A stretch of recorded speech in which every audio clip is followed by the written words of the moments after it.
Wellington 507. 507, I've just received information from a source saying there's a Commonwealth Bank in Racecourse Road, subject of an armed robbery, shots fired, on road. An armed robbery occurs every 90 minutes in Australia, and like a homicide, investigators rely on forensic evidence to help them catch the culprits. For members of the Armed Offenders Squad who worked on this case, the evidence found was unusual and its combination unique, just like the actions of the thieves themselves.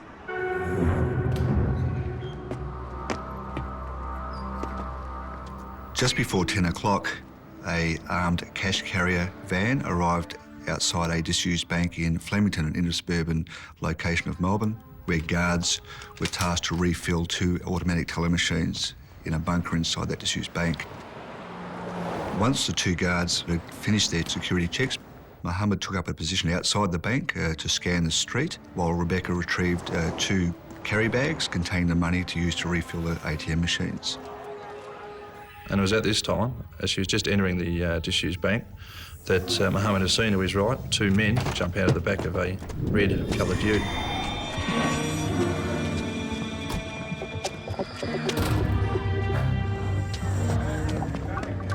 These 2 people were armed with firearms and wearing balaclavas.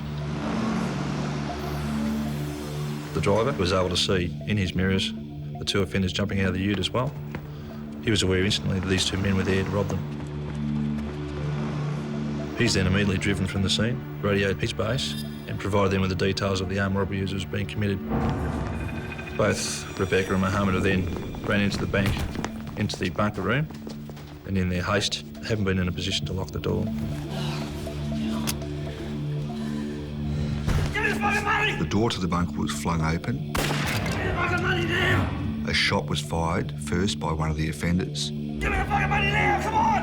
And threats and demands were made for the money that was inside the bunker in the carry bags. Mohammed then returned fire in self-defence, as did Rebecca. Give me the money, boy, you got... During the exchange of gunfire, the offenders were trying to reach inside the bunker to take the carry bags of cash.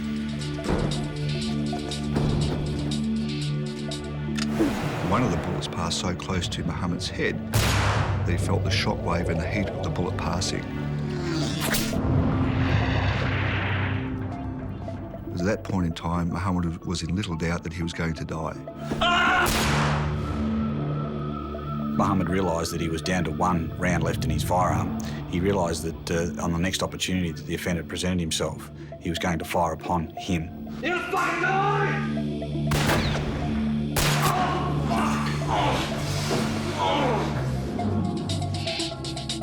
There was silence in the bank, and Mohammed took this opportunity to reload his firearm.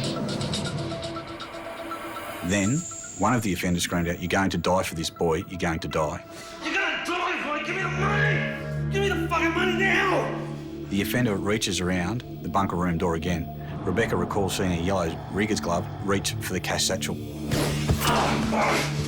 She takes aim and fires upon the offender, believing that she hits him. There was a short pause, and it appeared to the guards that both offenders had left.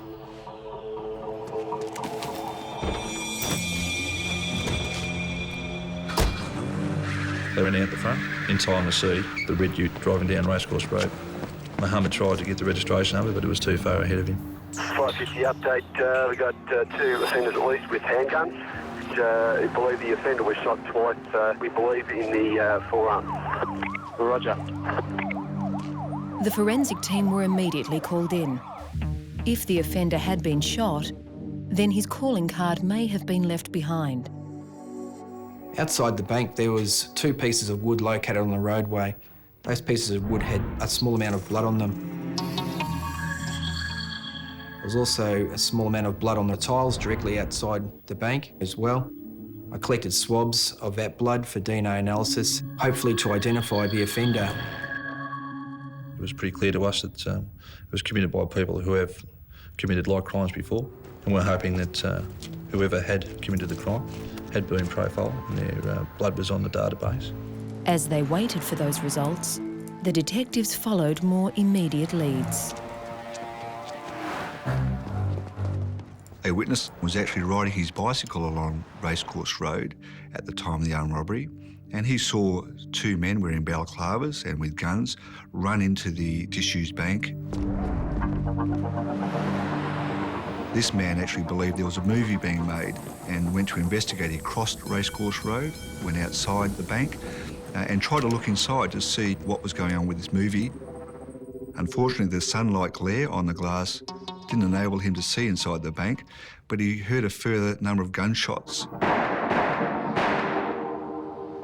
He then became a bit dubious as to whether, in fact, this was a movie or a real-life offence. He then moved away from the front of the bank, and as he did so, the two offenders fled the bank on foot, ran to the red Ford utility and drove off in Racecourse Road. This man obtained the registration number of the Ford utility. Yeah, Flemington 252, I'll give you a description of the vehicle. The red Ford Ute, Delta Victor Charlie 574. A quick check unsurprisingly discovered that the red Ute had been stolen. And within minutes, it had been found. But would there be enough forensic evidence left to catch their violent offenders? Police are on the lookout for a gunman shot during an armed robbery this morning. $150,000 in cash was stolen when two balaclava-clad bandits ambushed guards during a routine delivery to refill a teller machine. The shots all occurred inside the bank. There was no risk to passer-bys, but it's certainly dangerous and a brazen attempt by the offenders. I was notified by the crime scene unit to attend the scene of a shooting at an armed hold-up in Flemington. On arrival, I found that the scene literally looked like the shootout at the OK Corral. Give me the money, boy! There were 14 impact marks located within the area of the bank, and based on the damage left by the impact and the location of the two security officers and the two offenders, it was possible to determine that 6 shots had been fired by the male security guard, 4 shots had been fired by the female security guard, and 4 shots had been fired by the offender's revolver, 2 in the concrete floor, and a further 2 shots fired into the bunker, 1 striking the ATM machine and the other striking the wall above the head of the male security officer. But when the crime scene examiners collected the cartridges and bullets in the bank, it accounted for 16 shots. That left 2 shots unaccounted for. It is possible that those 2 bullets have struck an offender and those bullets remained within the body or passed through to be caught up within the clothing. The injured offender, who had left drops of blood on the footpath outside the bank, had escaped with his associate in a red Ute, and that vehicle had just been found. 416, we found the car. That's on fire in Mulgrave Street. 30.500, we've got at least 3 to 4 witnesses here who've chased the offenders.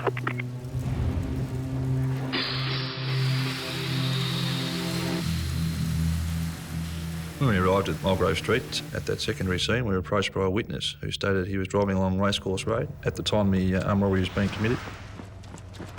He stated he saw the 2 offenders leaving the bank and jumping into the red Ute. It was then that he decided to do a U-turn and began to follow this vehicle.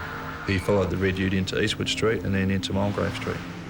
And at one stage he actually thought about ramming that vehicle, but seeing the guns, he thought better of it.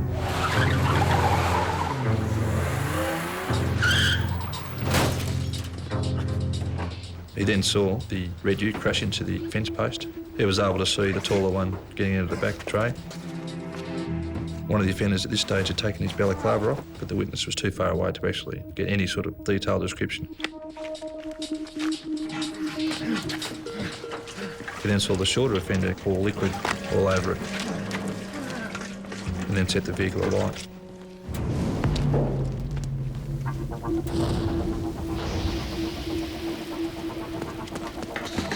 Come on! The offender returned and reached into the back of the now burning ute and grabbed out what the witness described as a bag or something similar. So he then watched in amazement as this man ran off down the laneway carrying a bag with one hand and trying to put out the fire with the other. We've got two male offenders on foot who've headed south down the laneway off Mulgrave Street. It was clear that it was the intention of the offenders to deliberately light the fire in an attempt to destroy all forensic evidence. But unfortunately for them, the fire wasn't that successful. There were several clues left to investigators, being the wardrobe that was partially burnt and the 3 firearms in the ute. I think it was not the intention of the offenders to leave these firearms in the utility. It was the sheer panic and the injuries sustained by one of the offenders during the armed robbery, where they've cleanly forgotten to take the firearms with them. 610 Portable, we've got a trail of blood down the laneway. Permission from the 250 unit to follow that blood trail instead of waiting for a dog received. Roger, Flemington 252, go. 252, permission granted. 2 bits south of the ute, where it had crashed into a fence, there was a laneway. The laneway ran through to Smith Street.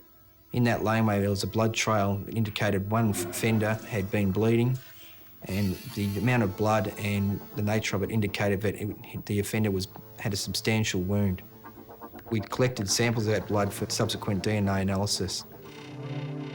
The blood trail ended abruptly at Smith Street, indicating that a further getaway vehicle may have been used. There's a pool of blood. It looks like they stopped here for a split second and maybe stolen another car. On the day of the robbery, we were contacted by the Armed Offenders Squad. I was asked to attend an address in Smith Street, Flemington. A witness had seen the 2 offenders running down a laneway and getting into a car outside a house. I've got a basic description of both those males. 16, go. One's around 185 centimetres tall. She told me that she'd seen 2 males. One of them had a balaclava on. The other male had nothing on his face, and she saw his face quite clearly. Second male, about 173 centimetres tall, thinnish to medium build. He was late 30s to 40s with short, straight, dark-coloured hair. I then conducted an interview with her to create a facial image of this male that was not wearing the balaclava. We produced the face, piecing it together like a jigsaw puzzle. We'll start off with the most distinctive feature of the face that the witness can remember, whether it be a hairstyle, a jaw shape, and we will then build that jigsaw puzzle together until we come up with a complete image.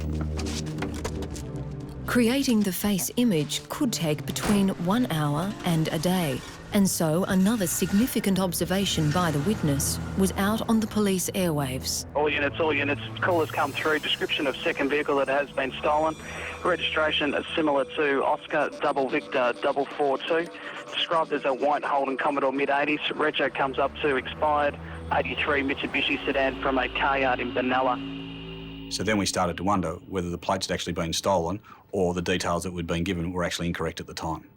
That led us to make a number of further inquiries and run variations of the number plates in relation to the numbers and letters that had been provided. As a result of these inquiries, it led to the discovery of a station wagon that had been stolen from the Middle Park area approximately 3 weeks earlier with the registration QVV 442.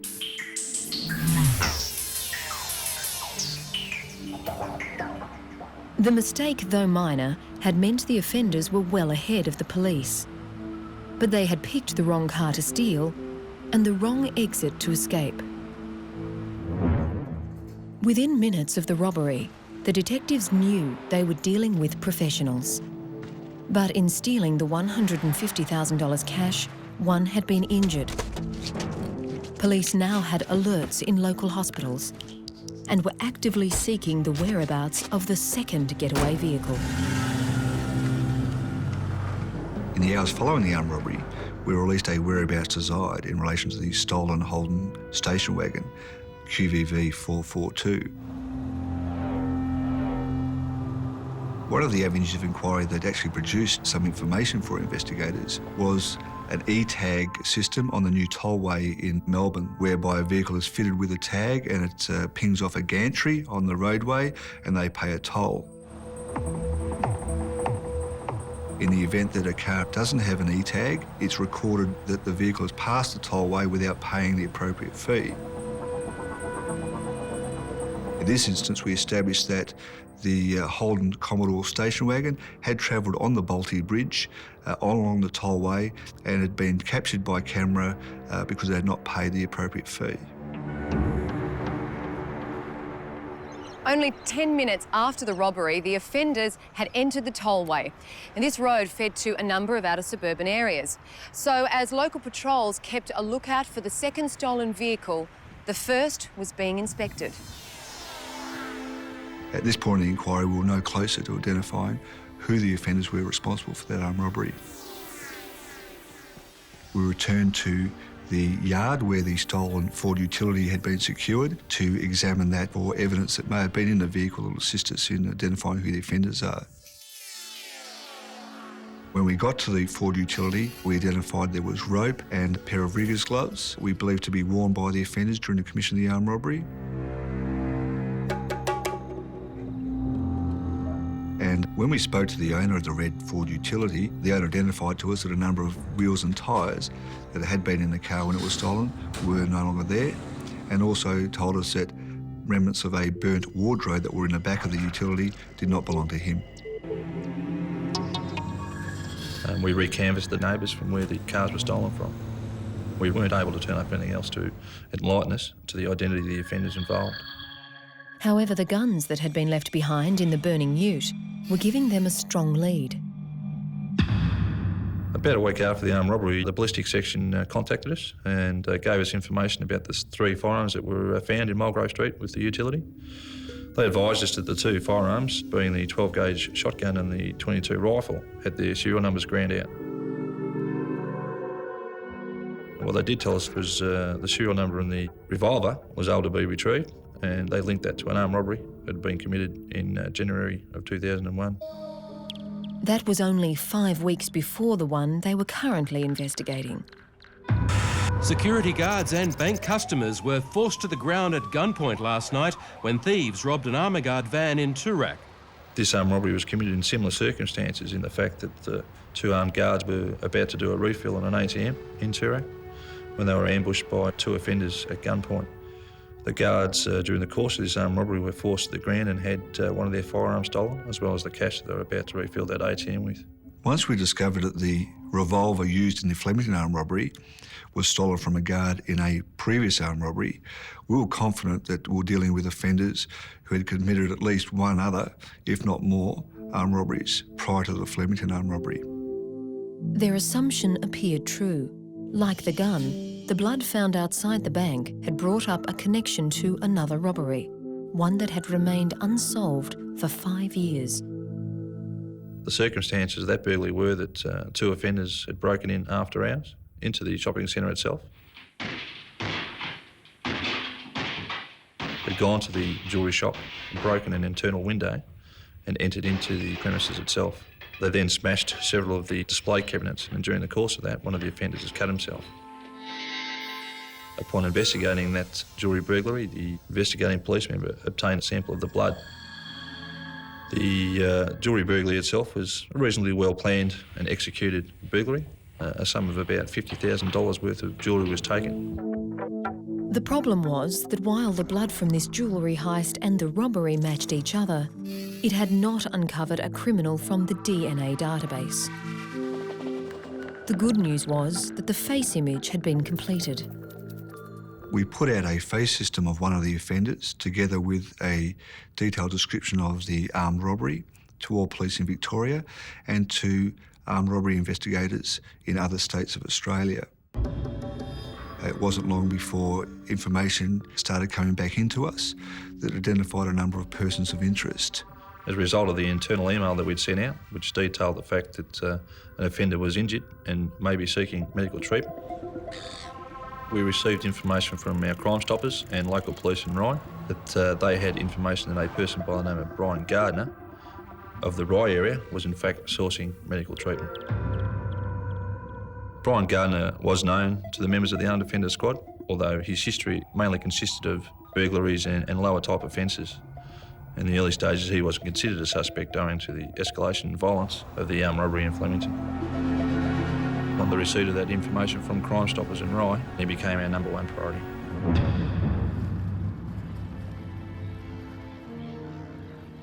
When detectives did a check on Gardner's address in Rye, they came up with several alternatives. Each needed to be checked out.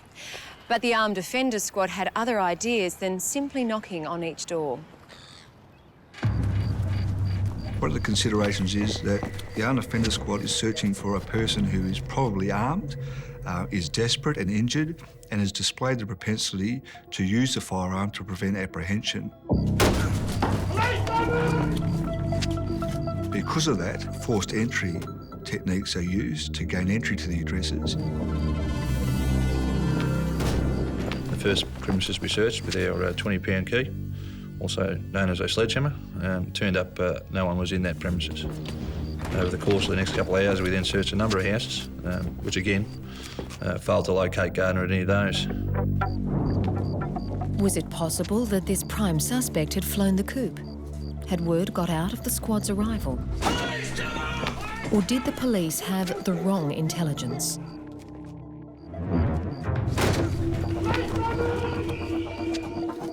The Armed Offenders Squad had raided several properties in which they believed their prime suspect may be hiding.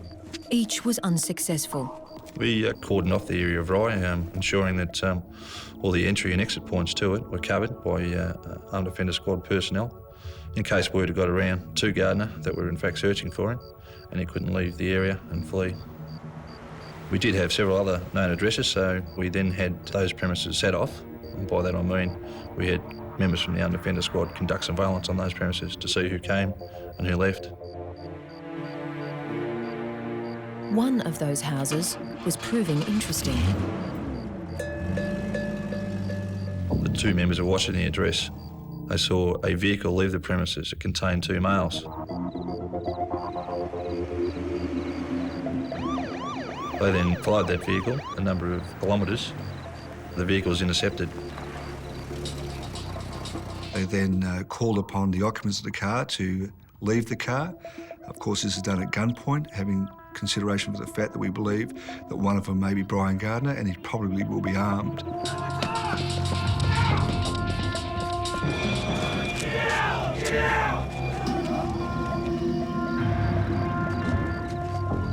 One of the squad members then approached the back of the car where he saw a person to be seen there covered in what appeared to be a white sheet. He was called upon also to get out of the car but stated he couldn't.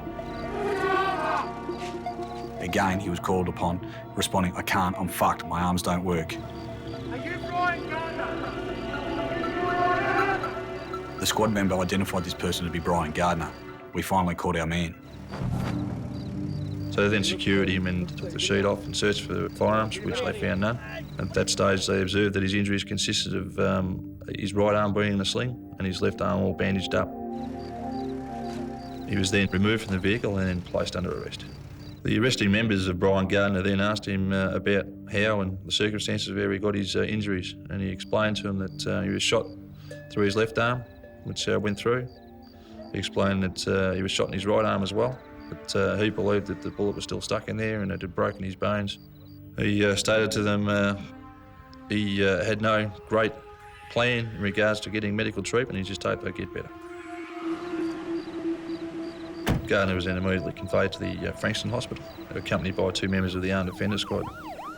Whilst being treated at the Frankston Hospital for his injuries, Gardner admitted to the investigating members that he'd been shot by security. He didn't admit any circumstances of the armed robbery, location of the money or who the co-offender was. So at this stage we're back to square one and we needed forensic evidence to link him to the crime. Investigators obtained a swab from Gardner whilst in hospital, and this would be used to establish a DNA profile of Gardner and hopefully establish whether he was the person who deposited the blood at the crime scene in Flemington. Brian Gardner then went under surgery and a bullet was removed. It had completely shattered on entry and so would be of no evidential value in the case. So as detectives eagerly waited for results of the DNA tests, the house Gardner was seen leaving was being searched. As a result of a search on that address, we found numerous painkillers, bandages, and associated items in his bedroom, which he'd clearly been using to treat his injuries. Of significance, we also found a Fat Boy Harley Davidson in the lounge room. This bike appeared brand new, which showed to us that he'd come into some recent wealth. We then questioned his wife about that, and she said that they'd loaned a sum of about $25,000 to purchase that Harley Davidson. Again, we found this strange in the circumstances. We spoke with the previous owner of the motorcycle and obtained an amount of information from him. He told us that Gardner had tendered at his home address to buy the Harley Davidson some 2 weeks before the armed robbery. Gardner had paid a small deposit and told the owner of the motorcycle they didn't have all the money but would get it shortly, and when he did, he would return and complete the sale of the motorcycle. Gardner then left. A couple of days after the armed robbery, Gardner's wife went back to where the Harley Davidson motorcycle was and again spoke to the owner and paid cash, a total of about $25,000 in $50 notes to the owner of the motorcycle. In conversation, in passing, Gardner's wife did mention to the owner that she couldn't wait to get it back to the home address so that Gardner would feel better when he saw it. So with the discovery of the bike, that explained at least $25,000 from the armed robbery. We still had a sum of money still outstanding. At this stage, we still had no idea where or what he had done with that money. In a bedside hearing, Gardner was charged with attempted murder, armed robbery and the theft of vehicles. And it wasn't long before that news was heard on the grapevine. The night of Brian Gardner's arrest turned out to be busier than expected. Investigators were notified later that evening that the vehicle that they were still searching for, the white Holden station wagon, had been located at the back of the bank in the rear car park, partially burnt out. It wasn't possible that the vehicle had been abandoned there before this night. This area was regularly patrolled. It's a very common area, which is patrolled by the local police on a fairly regular basis. We were quite happy with the fact that it was left there that night. There were two trains of thinking at this point in time. It was either the offender had thought that he had to get rid of all evidence still in his possession at this point in time, or it was a clear taunt to police. Catch me if you can. Are you Brian Gardner? Are you Brian Gardner? Yes. Brian Gardner was currently under police guard in hospital. So too was the white station wagon that had been used as a getaway vehicle in the armed robbery. It had just been found, dumped and partially burnt. Inside the station wagon, we found a number of tyres, pieces of wood. I found pieces of wood that had a floral pattern on them and some money boxes. The money boxes were the kind of boxes that are used to fill auto tellers, and they had labels indicating they were for the Flemington auto tellers. A large vinyl bag was also found in the rear of the car, and that was what the money boxes would have been normally been carried in. In the front passenger area of the car, we located a substantial amount of blood, which indicated that the person who had been sitting there had bled quite severely. I took a DNA swab of that blood for further analysis.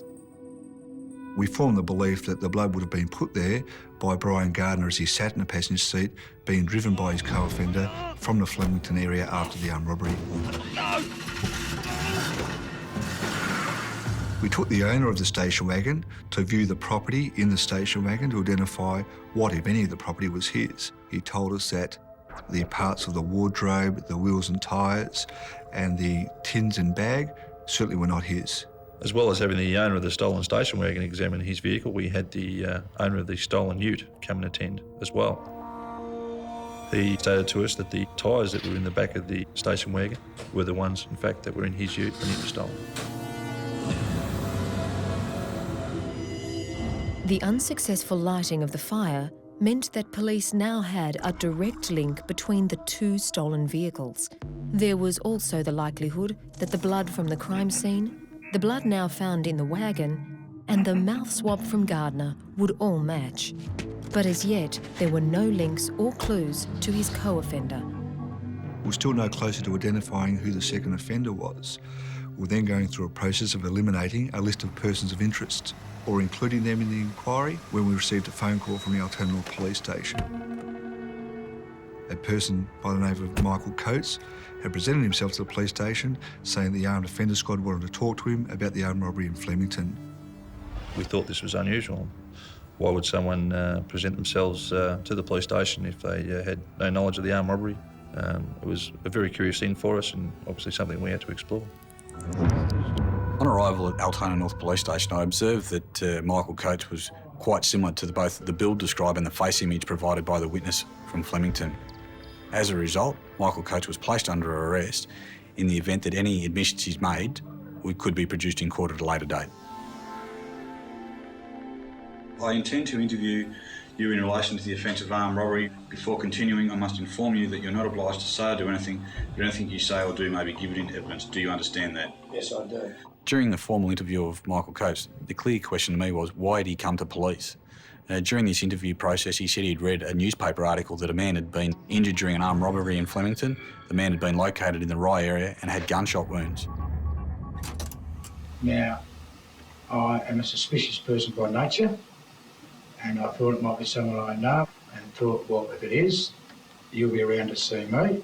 No one came around to see me. Someone came round at 9 o'clock this morning and said that you people were after me, so I came to see you.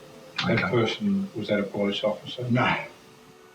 Okay, just so we're not speaking in riddles and we understand, the newspaper article, who did you, in your own mind, who did you think that person to be? No comment.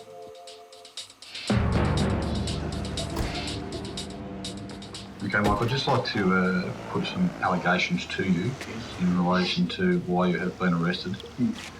It's alleged that on the 25th of January 2002, an armed robbery took place at the disused Commonwealth Bank complex. Flemington, what can you tell me about that? No comment. Did you have any involvement in the commission of that armed robbery? No comment. Do you know any person that did have any involvement in that armed robbery? No comment. Michael, is it your intention to answer no comment to the rest of my questions in relation to that armed robbery? Correct. I was somewhat baffled that this person had presented himself to a police station saying that we wanted to speak to them and they would answer questions, then exercising his right to not answer those questions. I just couldn't work out why this man presented himself, then wanted to play cat and mouse with us. It was really quite strange at the time. I'll move on in relation to some questions in relation to forensic procedures. We asked him if he would present his arm so we could do an inspection to see if there was any evidence available that would be consistent with that of the second offender. As he's rolled up the cardigan arm to his right arm, lo and behold, we find a burn mark that's consistent with that of the second offender may have received when he was reaching into the rear of the utility to get the cash bag out of the car. He said he'd received it during a sanding accident during the repair of a motor vehicle. We organised for the forensic medical officer to come in and to view that injury, and she said that it was consistent with a recent burn. We couldn't believe Michael Coates could be so stupid to present himself. He now fitted the description and had an injury consistent with the second offender. Police had two suspects. Gardner, who admitted being shot, but not admitting that he had been at the armed robbery. And now Michael Coates, who had turned himself in, but hadn't. So in this cat and mouse game, they needed to find solid evidence. Luckily for police, Coates had driven in that day. Michael Coates also gave me the keys to his car, and when I searched the car, I found in the glove box of the car a lease agreement to an address in Lock Street, Yarraville. Of particular interest in this lease agreement were the dates on the lease agreement. They extended prior to and just after the armed robbery committed in Flemington. The real estate agent also supplied us with information relating to the lease agreement, and on that lease agreement, Brian Gardner was noted as a referee of Michael Coates. Michael Coates had just walked into a police station, saying that the armed offenders squad were looking for him. They weren't, but his appearance had now led them to search a house he had rented during the period that the armed robbery had occurred. We then searched the premises in Lock Street, Yarraville. We found a number of significant items in that premises, things including blood staining on the floor near the back door, a pair of blood-stained tennis shoes, bandages which appeared to be blood-stained in the lounge and living areas of that premises. And of significance, we found a cupboard, and in that cupboard was a very distinctive green patterned floral adhesive. which matched that of the wardrobes and cupboards we recovered from the stolen station wagon. Not only were the shelves a link between the house and the White Commodore, but forensic investigators were also finding links between the house, the White Commodore and the ute. When I compared the property located in both of the stolen vehicles, the ute and the station wagon, there were remnants of wardrobe in both. There was a particular type of hinge found in both of the vehicles, having a U shape and also being painted white over green. The same design was used for both hinges. It showed that they were probably from the same era and possibly even from the same cabinet. In the laneway, not far from the house, there was further evidence. More remnants of a wardrobe, the frame of which was identical to that from the ute. And if there was any doubt these discarded wooden items didn't belong to the property, the owners of the house were about to put a stop to that. They were able to tell us that they had 3 cupboards missing. The same 3 cupboards had the distinctive green floral pattern adhesive on them. Those wardrobes in particular belonged to that address. That address at the time being rented by Michael Coates. It all married up together. And the links didn't stop there. In the garage, which was attached to the rear of the premises, we found a piece of rope. That rope was immediately recognisable as being the same kind that we recovered in the back of the red ute.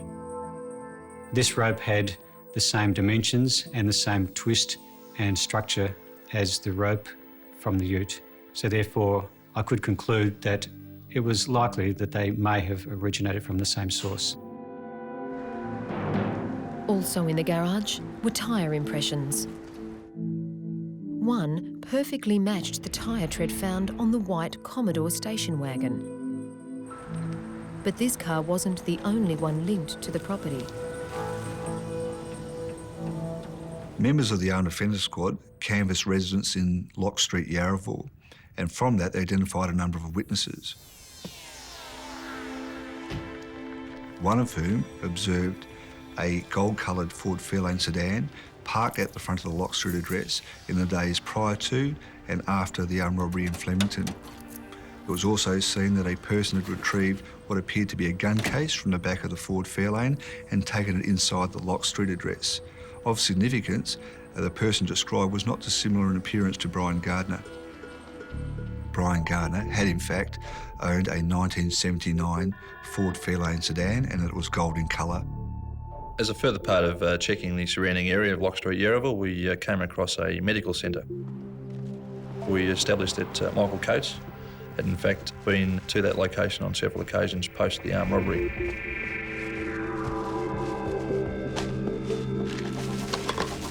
And received several scripts for painkillers. That was significant to us for the fact that it was pretty clear that those painkillers were bought in an effort to assist Gardner who'd been shot. Brian Gardner and Michael Coates were definitely linked to the house. But more importantly, when the DNA results came back from Gardner's mouth swab, it was a perfect match to items in the house, to the blood in the White Commodore, to the laneway near where the ute had been burnt, and outside the bank. Brian Gardner had already been arrested and charged for the armed robbery and attempted murder of the 2 security guards. The blood sealed the case. Michael Coates, on the other hand, had been charged only as an accessory, but that was about to change. Having obtained all the evidence we had from Lock Street and the associated evidence, we then attended at the Smith Street address and spoke to the witness who saw the unmasked offender on the day of the armed robbery in question. We showed her a series of photographs in which she was able to identify positively Michael Coates as being the person she saw in the laneway on the day of that armed robbery. We now had significant evidence to link Michael Coates to his involvement in the commission of that armed robbery. We then went out to the Mount Street address, rearrested him and took him to the office of the Armed Offenders Squad, where we gave him the opportunity to explain his actions if he wished to do so. Okay, Michael, it's alleged that you and the company with Brian Gardner attended at the disused bank, whereby you confronted 2 armoured guard employees doing an automatic telling machine refill. What do you have to say to that? Wasn't, mate. It's also alleged, Michael, that during these gunfight, that a quantity of cash in the vicinity of $150,000 was stolen from the guards at this time. What do you have to say to that? I know nothing about that. It's further alleged, Michael, that during this time, you have fled with Gardner to a stolen Ford utility, red in colour, that was parked out the front of the branch, registration DVC 574. What do you have to say to that? It wasn't me. This armed robbery was clearly well planned and well executed until the point where Brian Gardner was shot. At that point in time, things went tragically wrong. Their escape didn't go smoothly. They crashed the red utility, they set that on fire, they leave the guns behind. Initially, they leave the money behind. Michael Coates catches himself on fire. It all went wrong. They weren't in a position to dispose of the secondary vehicle. They had to hang on to that. Nothing went right from the time that they left the bank.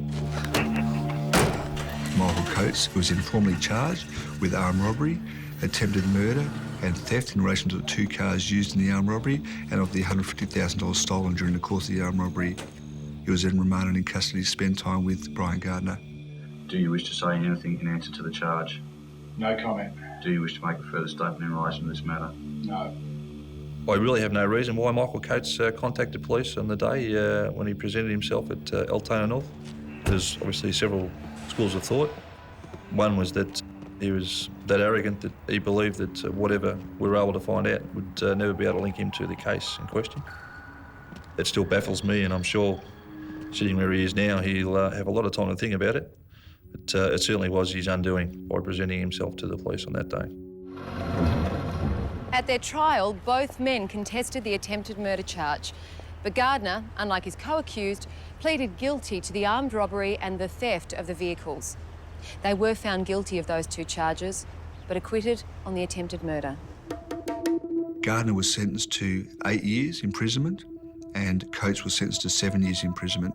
The Victorian Director of Public Prosecutions later appealed the leniency of these sentences, and the appeal was upheld, and new sentences of 11 years was imposed with a non-parole period of 8 years. Both Coates and Gardner are eligible for parole in the year 2010. Gardner was charged with the jewellery burglary, where he pleaded guilty and received a 12-month term of imprisonment. Unfortunately, we weren't able to produce enough evidence for the Turek armed robbery, and that case remains open. The 2 security guards involved in the Flemington armed robbery have left their jobs. Brian Gardner, who caused them to be so traumatised, has, as a result of his actions, been left with a damaged right arm. He may never be able to ride a Harley again. The remainder of the money is still missing.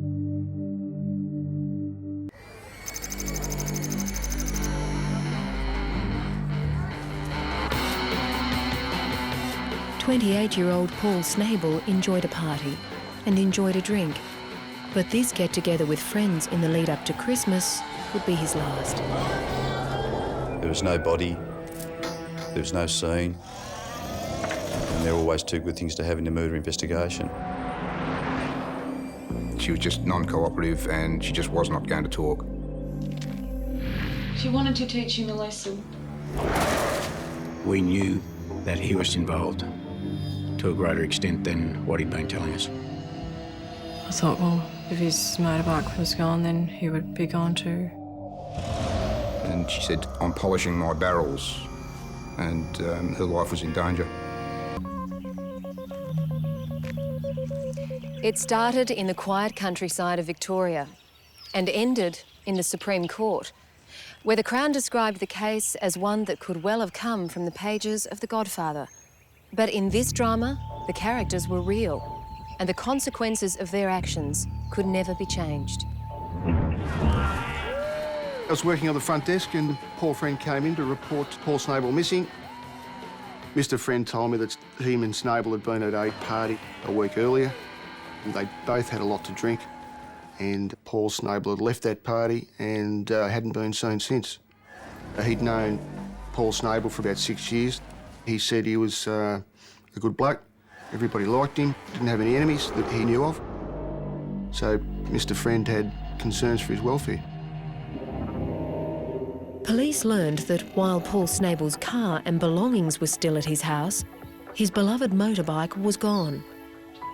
At first I thought he was just gone off riding on his bike and hadn't returned back. I thought maybe he's gone with friends, but it was just unusual that we haven't heard from him or seen him or just no sight of him at all.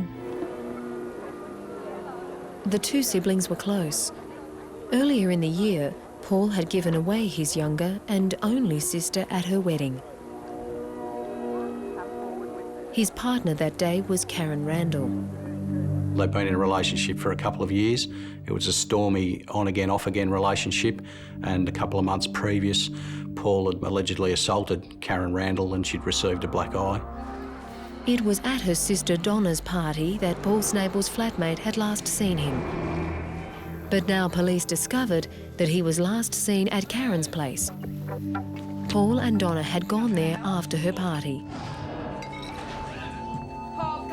Karen was in the process of moving, and Paul was supposedly to help Karen move from the address, but instead of helping her move, he continued drinking, and Karen was a bit upset by this and told him that if he's not going to help out, that he may as well leave. And at about 5 o'clock that day, he rode off on his motorbike, and that's the last they had seen of him.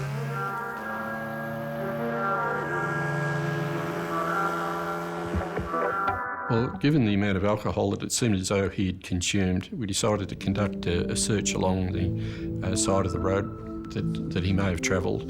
And given that it's a fairly scrubby and bushy area with forest plantations and that sort of thing in there, we decided to conduct a line search using the State Emergency Service personnel. We also brought in the police helicopter. Paul's sister and parents also joined the search. We drove and looked, hoping to see something or find his bike or him even on the side of the road or something. Yeah. At this point in time, we're quite concerned about his safety. If in fact he has come off his motorbike on the road. He says the man was not reported missing until last week because his flatmate had thought Snable had taken off on his bike for a few days. However, he became concerned when Snable failed to collect his pay from work. He had come straight from a party the previous night, and we understand that he was still under the effects of alcohol. Police fear the missing man may have ridden off a cliff while travelling along the many treacherous roads in the area. As a result of the media coverage that we'd been given, a lady called us and told us that her son had found some motorbike parts at Tip. Well, the main parts I found along here. Right, and the majority of the stuff was at the round bottom. Here, and then I found around this other side. Now I found the headlight just over here. This was right. Is that the odd piece that the majority of stuff all over the that pieces way? there, and then just the headlight was just here. And shortly after that, we got another phone call that the Tip up the road at Yanar also had some motorbike parts in it. Found the motorbike seat. Right, where did you find that? Did you show us? Just about, I don't know, about there. Was that concealed in any way or just lying on other rubbish? No, it was just lying there. Did you see anything else that looked like motorbike parts? Well, the petrol tank and that front bit looked like it. Where was the petrol tank? Just there, over there. So information was starting to come forward pretty quickly. We closed both tips and the search then began over about 3 days. As a result, nearly an entire bike in bits was unearthed, consistent with being from Paul Snable's bike. But what was of greater interest was the fact that some of the cables and wiring from the bike were found neatly coiled in plastic bags. Was it possible that Paul had staged his own disappearance?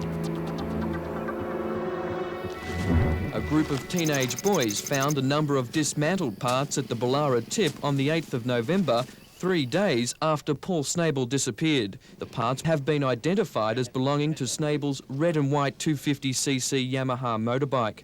We're very confident at the moment. We've had one of his friends, and we've also had a motorcycle mechanic who did some work on a bike recently have a look at it, and they're very confident that it is in fact his motorcycle. The information we had was that he loved his motorcycle, and for him to dissect it, break it down into the pieces, just didn't fit with the profile that we had established of Paul Snable. But we also had information from friends that he may well have wanted to leave Latrobe Valley and go to Western Australia, and he may have orchestrated his own disappearance. But then we got a call from a farmer. He had found an engine in his dam. As a result, we went out and had a look at it, and the engine number had been filed off. And I know a little bit about motorcycles, and it was obvious to me that it was a Yamaha motorcycle engine. And of course, whoever was responsible didn't want that engine traced for whatever reason, so that was a significant find.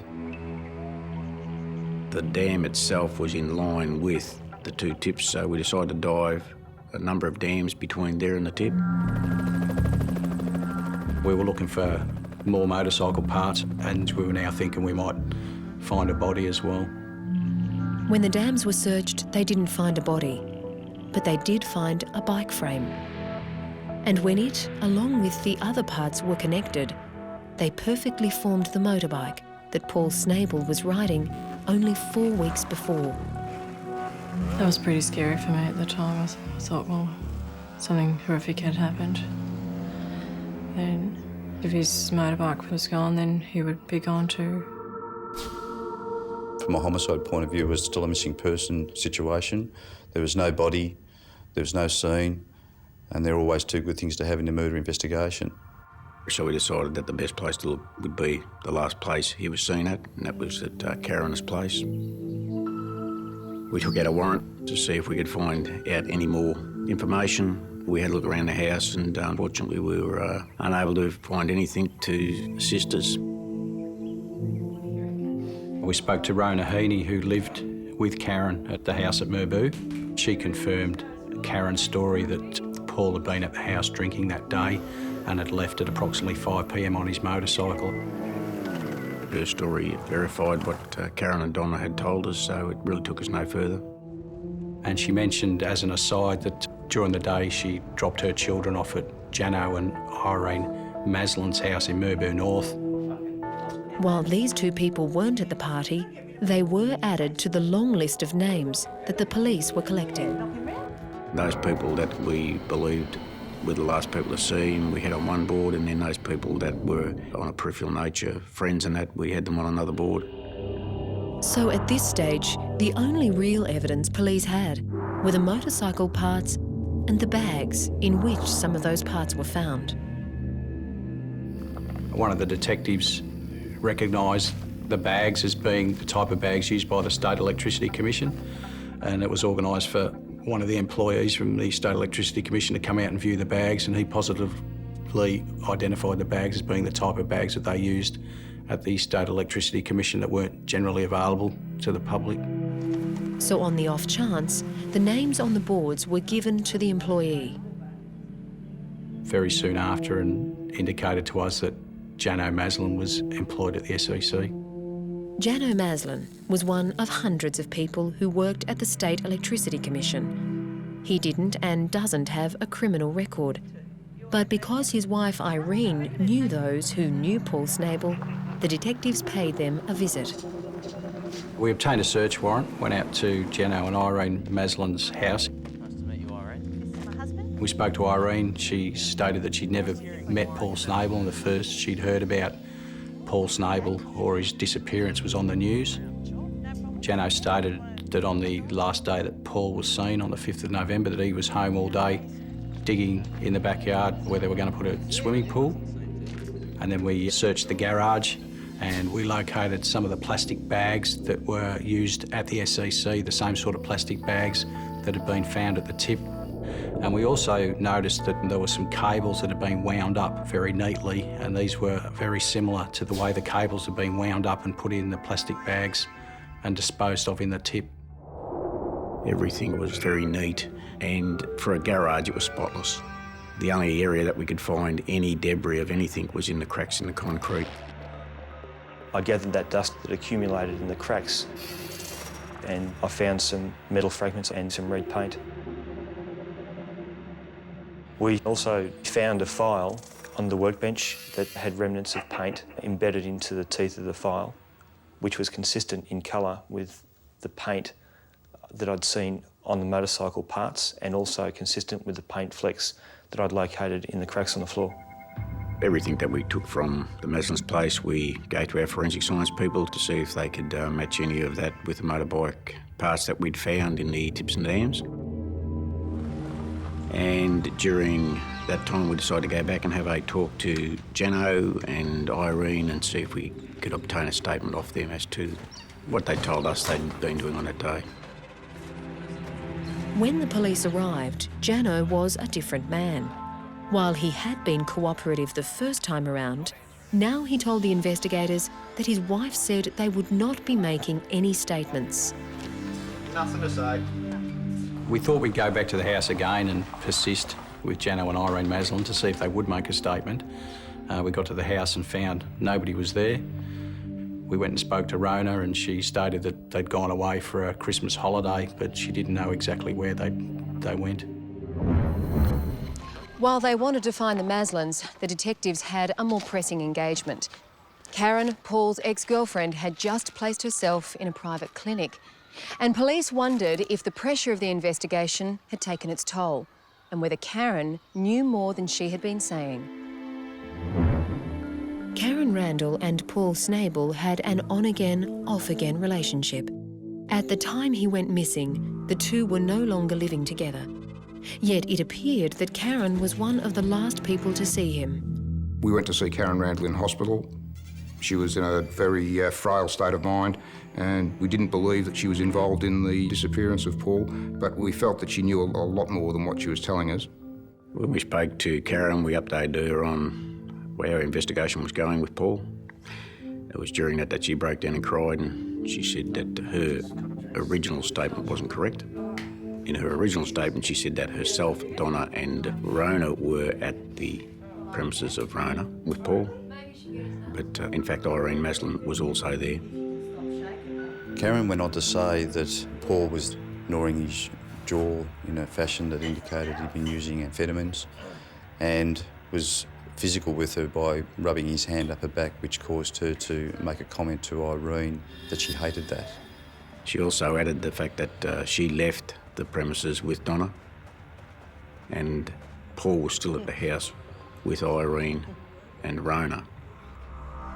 The next day, Karen and Donna paid a visit to Irene Maslin's house, and Irene pulled Karen into her bedroom and sat her down and told her that Paul wouldn't be bothering her anymore. And she broke down and cried. As a result of that, Irene told her that she needed to keep herself together, or the big boys would come and have a talk to her. For fuck's sake, get yourself together. So from that, she assumed that Paul had been murdered. Police then spoke with Donna, who confirmed her sister's story. But she too added more to the tale. She said her statement, Karen's original statement, and Rona Heaney's original statement were all concocted by Irene Maslin, who was influencing what they were saying to the police. Then, only a few days later, police learned from Donna that she had a midnight visitor. Donna! Front door! There was a knock on her bedroom window, and there was a person there who said he'd been sent there by Irene Maslin to collect her. Oh, we're going to Geelong. What? We're going to Geelong. Now? Yep.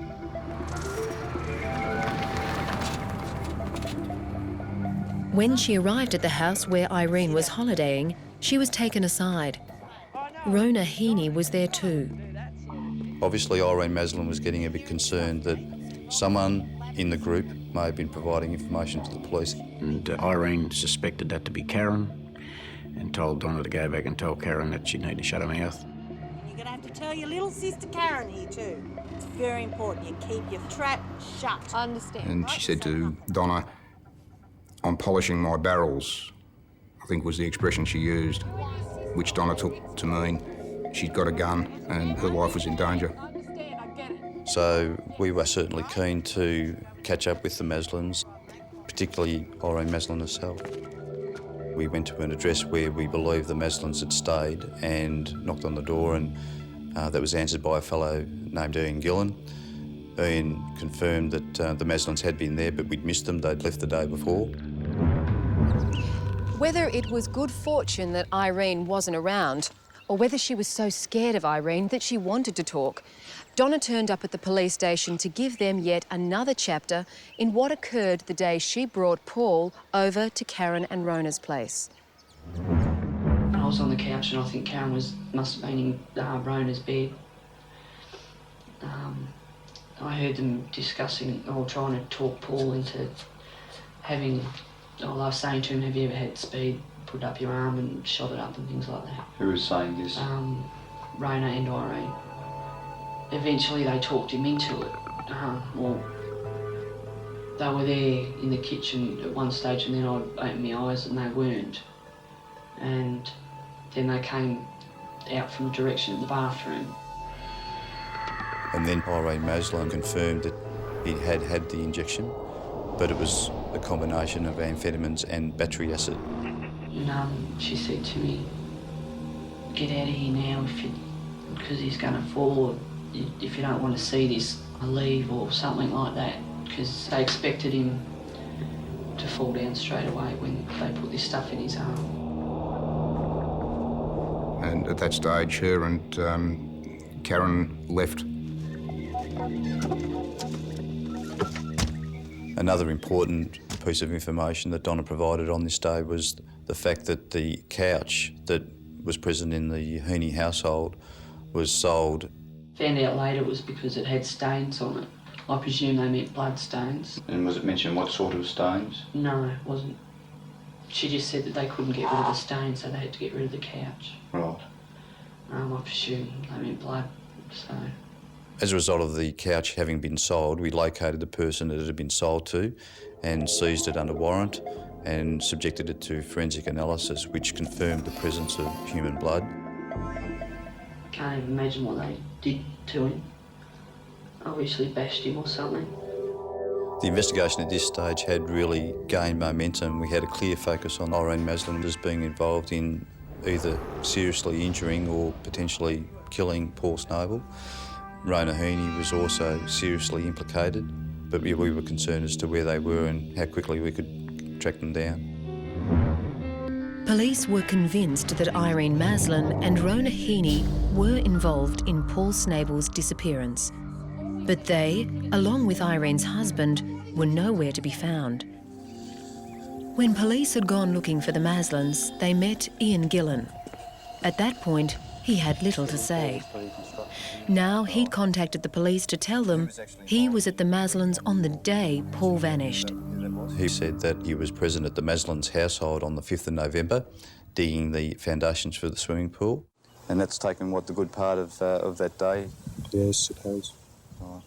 But at a point in time, Jano Maslin had left the household and a couple of hours later returned and had a trailer on which was a motorcycle. Hi, mate. Hi, mate.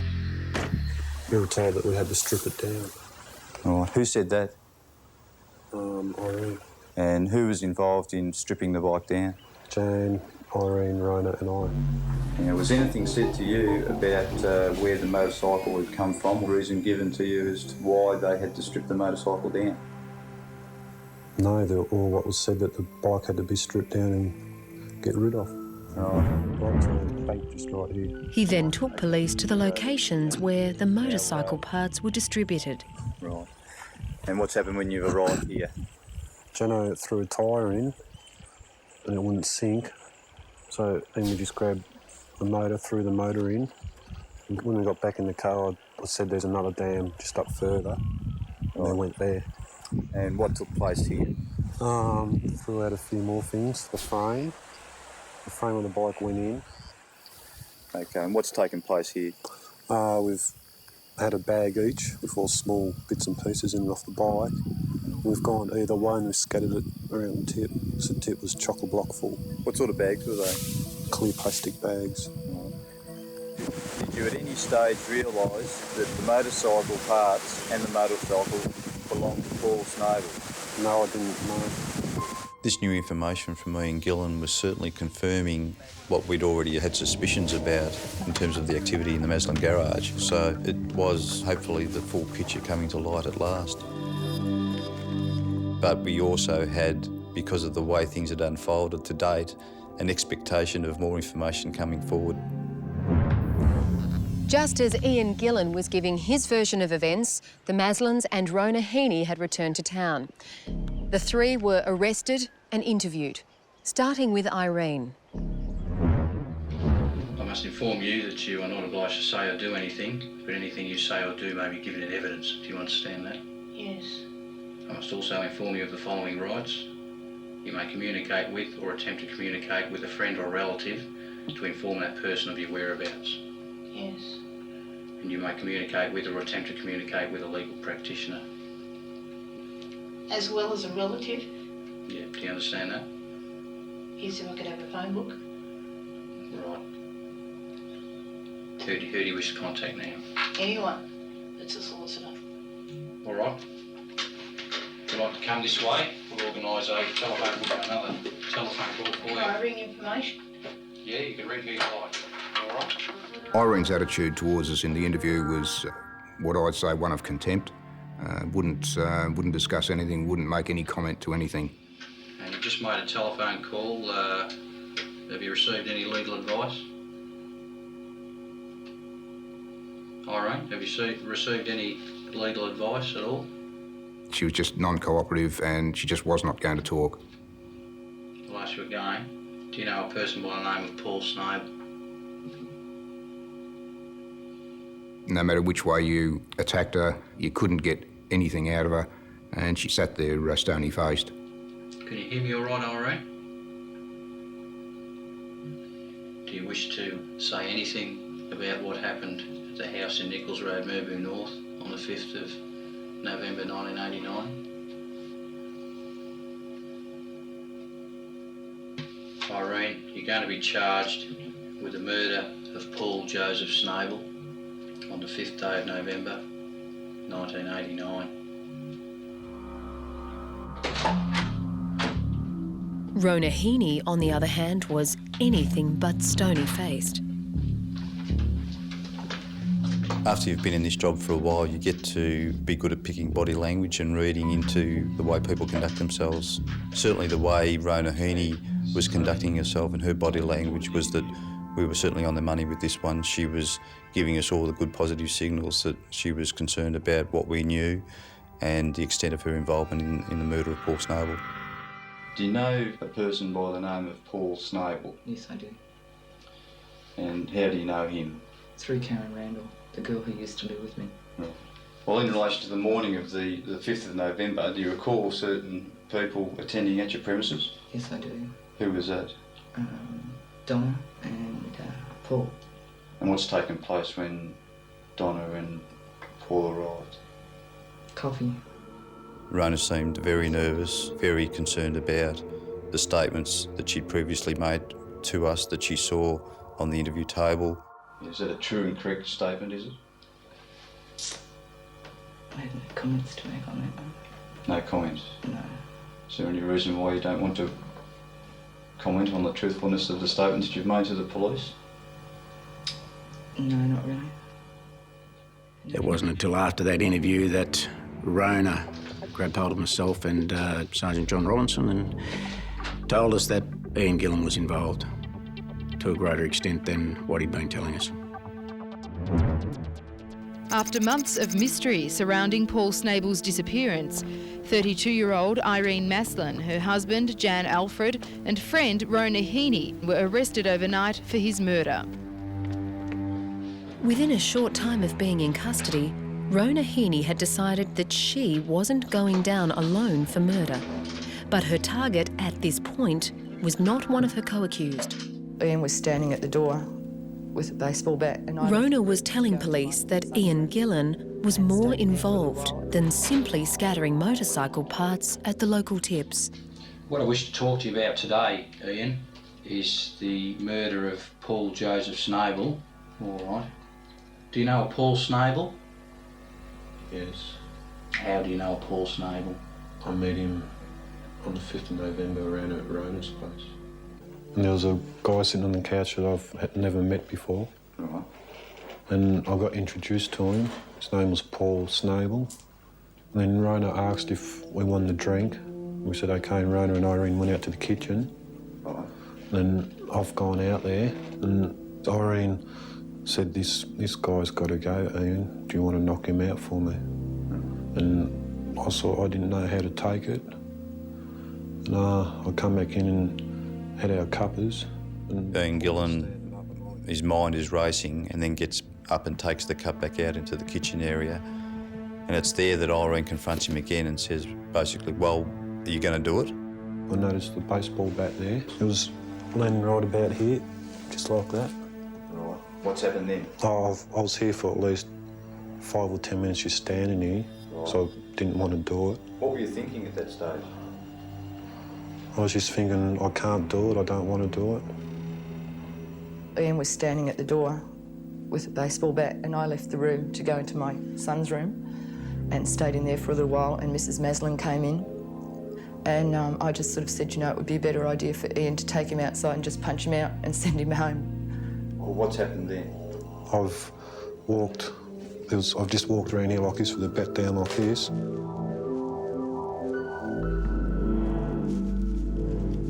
And I've just gone like that. And while I was in the bedroom, all I heard was a clunk. And whereabouts have you hit Paul? I hit him across the head here. In that area? Yes. It was quite odd that although Ian had only met Paul Snable half an hour before he hit him with a baseball bat, it seemed that he was very frightened of Irene. Other things crossed my mind. If I don't do it, it could be me. So I had to do it.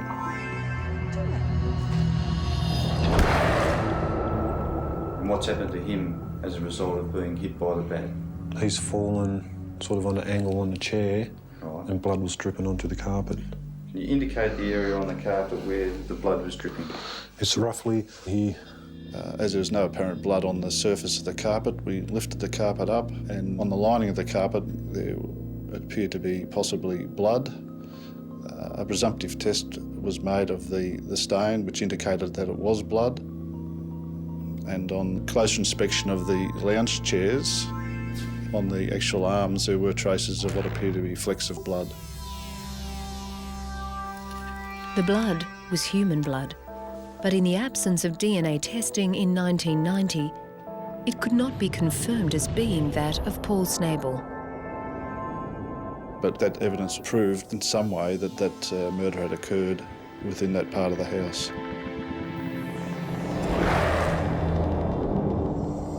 But had the blow to the head caused his death, or what Ian Gillen said that followed? Irene and Rona came in with a syringe. Rona had the syringe. And I was supposed to put a needle into Paul's arm, but I couldn't do it because I was too nervous. And they tried injecting it into his arm. While he was still seated in the chair? While he was still seated in the chair. Right. And they couldn't get it in his arm.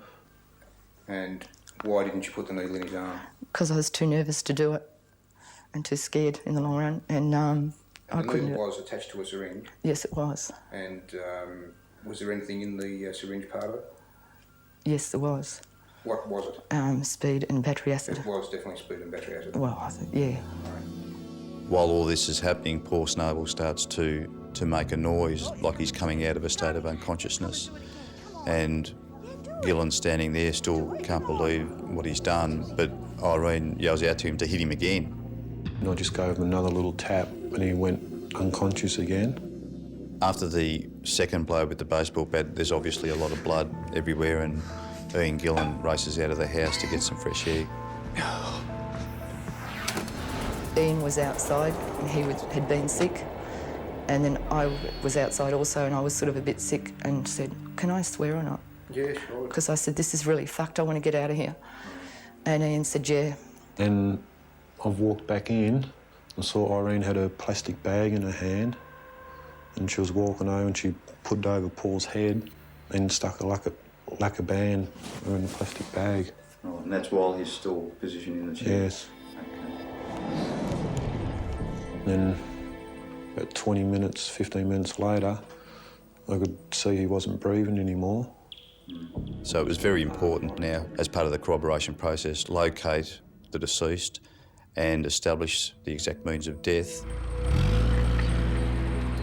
In her walk-around confession, Rona Heaney spoke about what she and Irene did with Paul's body. We drove to a place called Shady Creek, but I've never been there before. And you found a spot in the bush? Yeah, we bush bashed for a little while. Paul was obviously in the car? Yes. Whereabouts? In the back of the Subaru. Right. Was he covered with anything, or...? I think he was covered with a tarp. And how did he get out of the back of the car? Irene asked me to give her a hand, so I went to, but I was going to be sick. So I went back to the side of the Subaru and stayed on that side for a while and just dragged some bushes over to the back of the Subaru and didn't really see what happened after that, really. So we drove up. Rona then took the investigators to where she and Irene had been some 10 weeks before. No, I'm 99% certain it's down here. Rona was unable to show police exactly where Paul's body had been dumped, but she and Ian Gillan had provided the detectives with a motive for his murder. The who and why shocked police, and more arrests were about to be made. Ian Gillan had told police that Paul had been murdered. And I've just gone like that. He also told them a reason why. And we saw Irene standing in the shed here. Right. And she had a container and a syringe in her hand. And I asked what was she doing. She said she was filling it up. The guy, Paul, inside, he's got to go. She said he's always bashing Karen. Karen's too scared to go and tell the police about it. He has to go, otherwise he'll get Karen first. Right. It was a claim backed up by Rona, but Rona and Irene were not alone in conspiring to murder. You'd obviously talked about this for quite a while before. 2 days. 2 days? Yeah. And when the conversation was being held, who was party to the conversation? Irene and myself, Donna and Karen. So they all knew what was going to happen? Yeah. And you all intended that he would die? Yeah. All right. I was a bit shocked to find out this information because Karen and Donna had been very helpful to police throughout the investigation, and now, instead of being helpful witnesses, they were in fact main suspects. Now we had to look at them as being part of this conspiracy to murder Paul Snavell, so we had to go and interview them. There was a discussion about Paul. Irene wanted to dispose of Paul. She said that she wanted to teach him a lesson. Irene didn't like him. She really didn't like him. Rona thought he was okay, you know. But then, you know. Is there any specific reason why Irene didn't like him? All I can think of is because she saw me with black eye. She hadn't really met him all that often, so she didn't really have a chance to get to know him. But she just said that she wants to dispose of him.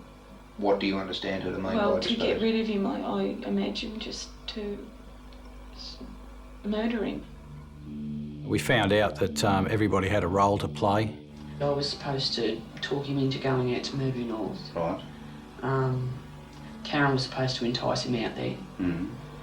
They felt that I would be the best one to get him out there because he'd come out if I asked him to come out. So Donna had a party at her house and invited Paul over.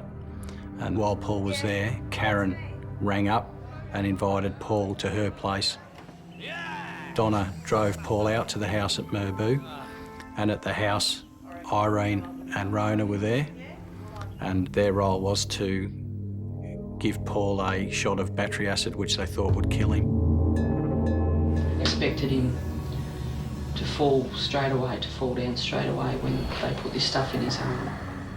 But he was fine. He was outside riding walking around, riding the motorbike around, stuff like that. No, I saw him riding up in the paddock, in the top paddock, and he was sort of getting bogged and he wasn't handling it too well. And I said to Rona, I want your car keys, I want to go. And I was shaking, I was a mess, I just didn't know what to do. That's when Karen and Donna took off. And when that shot of battery acid didn't work, Irene enlisted the help of Ian to hit Paul over the head with a baseball bat. And when he was still alive, Irene stepped in with a plastic bag to finish him off. The two sisters were charged with causing the death of Paul Snable. While they had left the property when Paul was alive, they had been part of the planning. They knew what was going to happen to him and did nothing to prevent it. I didn't really think that it really happened. Well, I suggest that, bearing in mind the talk of the battery acid and the fact that you knew what could happen when someone was injected, that you knew. I knew that they were talking about that. I knew that battery acid would kill someone. Right. Did you contact Paul at all? I don't think so. You didn't ring him up and or No. warn him or tell anyone else that he shouldn't go to the party or anything? No, I didn't contact him at all. All right. At no stage have you gone to the police or alerted anyone of what was going to take place as a result of that discussion? No, I didn't earlier. Well, can you explain why you haven't done that? Because I was scared. I don't know whether you believe me or not, but I was scared. I've never come across anything like it before. So we have a number of people who were charged with murder, and yet we still don't have a body. And obviously it was the icing on the cake. If we could locate the exact whereabouts of Paul Snable's body and corroborate from a forensic point of view the evidence that was necessary to support the versions of events that we had. And after closely searching the area that Rona Heaney had identified as being the place where Paul Snable's body was dumped, the team came across clothes and a number of bones, including a skull and jaw. And these were very important findings because it is the skull and the jaws particularly that we can use to identify someone. A detailed dental examination was carried out and the teeth found in both the upper jaw and the lower jaw matched the dental records of Paul Snable. Paul's skull also provided other corroborating evidence. When we examined the skull, we found that on the left side of the head there were major fracture lines that were radiating across from the side of the head, and the fracture pattern was such that it would have indicated that there were a number of blows of very significant force delivered to the head. And blows of that type are likely to cause immediate unconsciousness, if not death.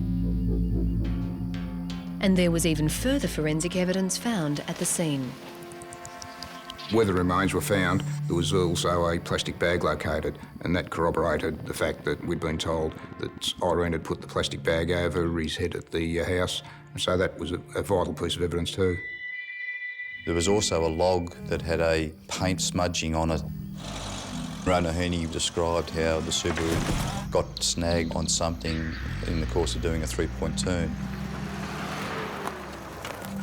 So when we located that log with that colour paint, that was quite a breakthrough in terms of making that nexus between the Maslin vehicle and the presence of that vehicle at the scene where the remains were located. There is no doubt when I went to the scene that day, I was excited. I knew that we had enough evidence at that scene to get there and take this all away. Initially, proceedings were initiated against Donna and Karen Randall, Ian Gillen and Rona Heaney because the amount of evidence that we'd been able to accumulate during the course of the investigation was greater against them than it was against the Maslins. Rona, Donna and Karen were found guilty of murder. The three appealed. Rona's was rejected, and she served 10 years in prison. The sisters were granted a retrial, where they were convicted of attempted murder. They served 2 years behind bars. Ian Gillan was ultimately convicted of manslaughter. He was substantially different to the others in that he wasn't present at that initial discussion, wasn't party to the plan to kill Paul Snable, as well as that it couldn't be established that his actions caused the actual death of Paul, given that other people engaged in actions that contributed as well. After Rona, Ian and the girl Randalls had been found guilty, we used the evidence of the co-accused, that being the four, to give evidence against the two Maslins. As a result, Irene Maslin decided to plead guilty to the murder of Paul Snable. She served 10 years in jail. Her husband was acquitted of the charge.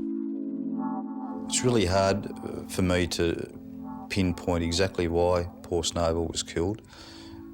We were told things in bits and pieces, drip-fed information, lied to, and ultimately, at the end of the day, got a more complete picture. But as to whether that's the true version, I don't think that information can be ever relied upon with any great certainty.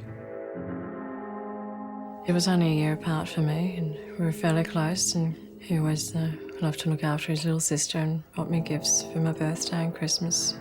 He always cuddled me and kissed me and told me how much he loved me, and he was just always happy and very caring, and the manner of the murder was just horrific. Still can't believe they did it.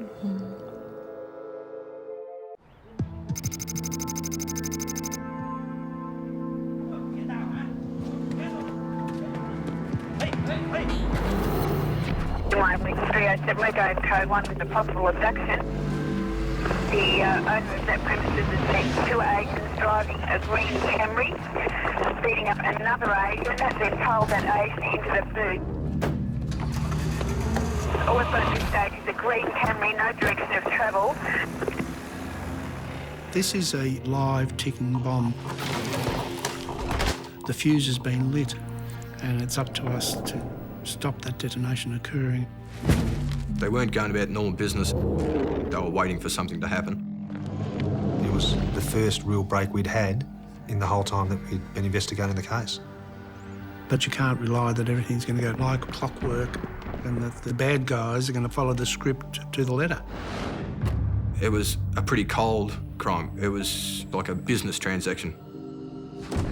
He was known as the executioner, and he basically travels the world to kill people. Simon Says is a simple game with simple rules.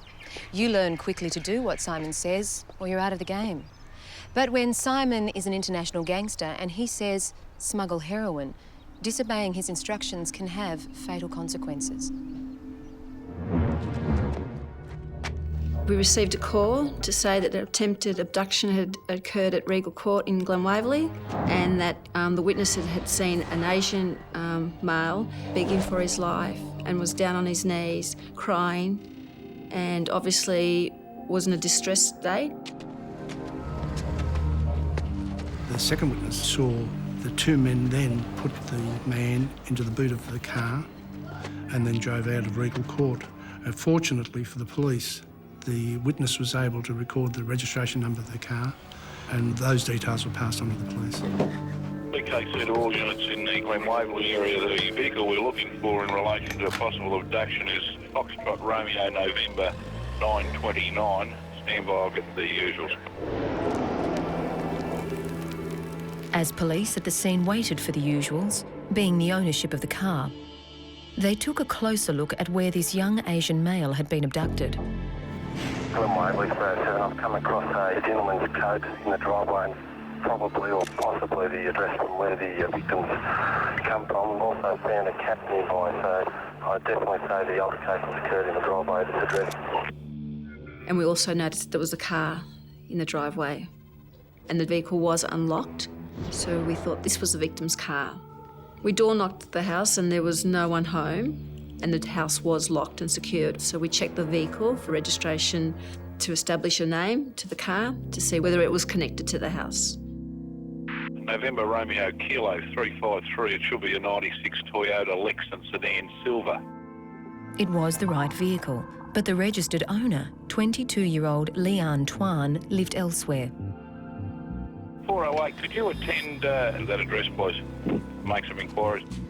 When police first went to the registered owner's house of the Lexan, they met Tao, who was Lee's fiancée. The two were expecting their first child and had bought this house. The house where the car was parked was being rented by them while renovations were underway. Tao told police that she and Lee had been awaiting an electrician to come there to give them a quote. When the electrician failed to show up, Lee drove the Lexan back to Regal Court, where he had the phone number for the electrician. Tao said she was concerned that he hadn't come back, that she'd attempted to contact him and was unsuccessful.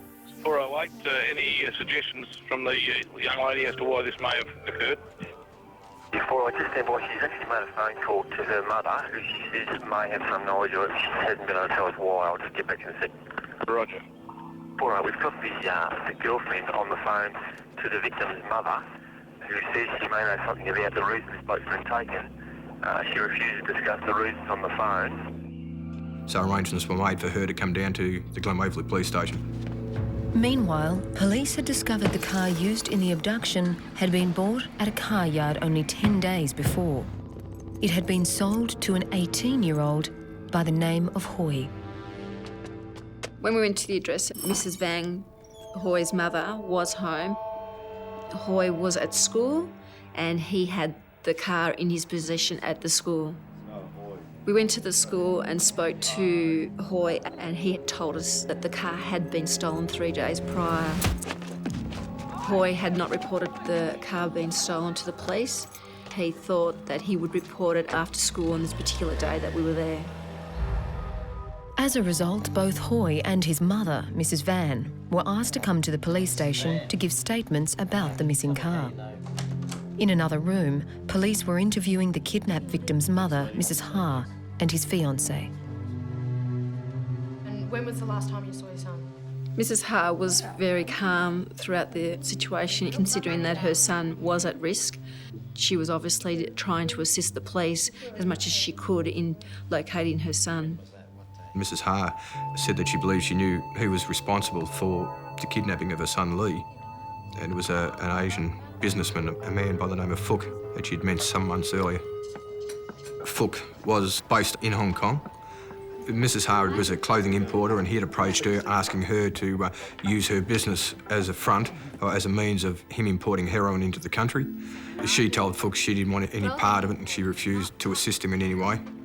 When Mrs. Ha refused to go into partnership with Fook, he then made a demand for $400,000. The demand was made on the basis that he had disclosed to her what his illegal activities were, thereby jeopardising any future importations into Australia. He demanded that Mrs. Ha then pay him that $400,000 by way of restitution. When she refused, over several months there was threats being made by Fook that there would be harm fall upon Mrs. Ha's family should she not pay the money. It was apparent that Fook's threat had come true, and when police entered the premises he rented, they discovered a clock was ticking.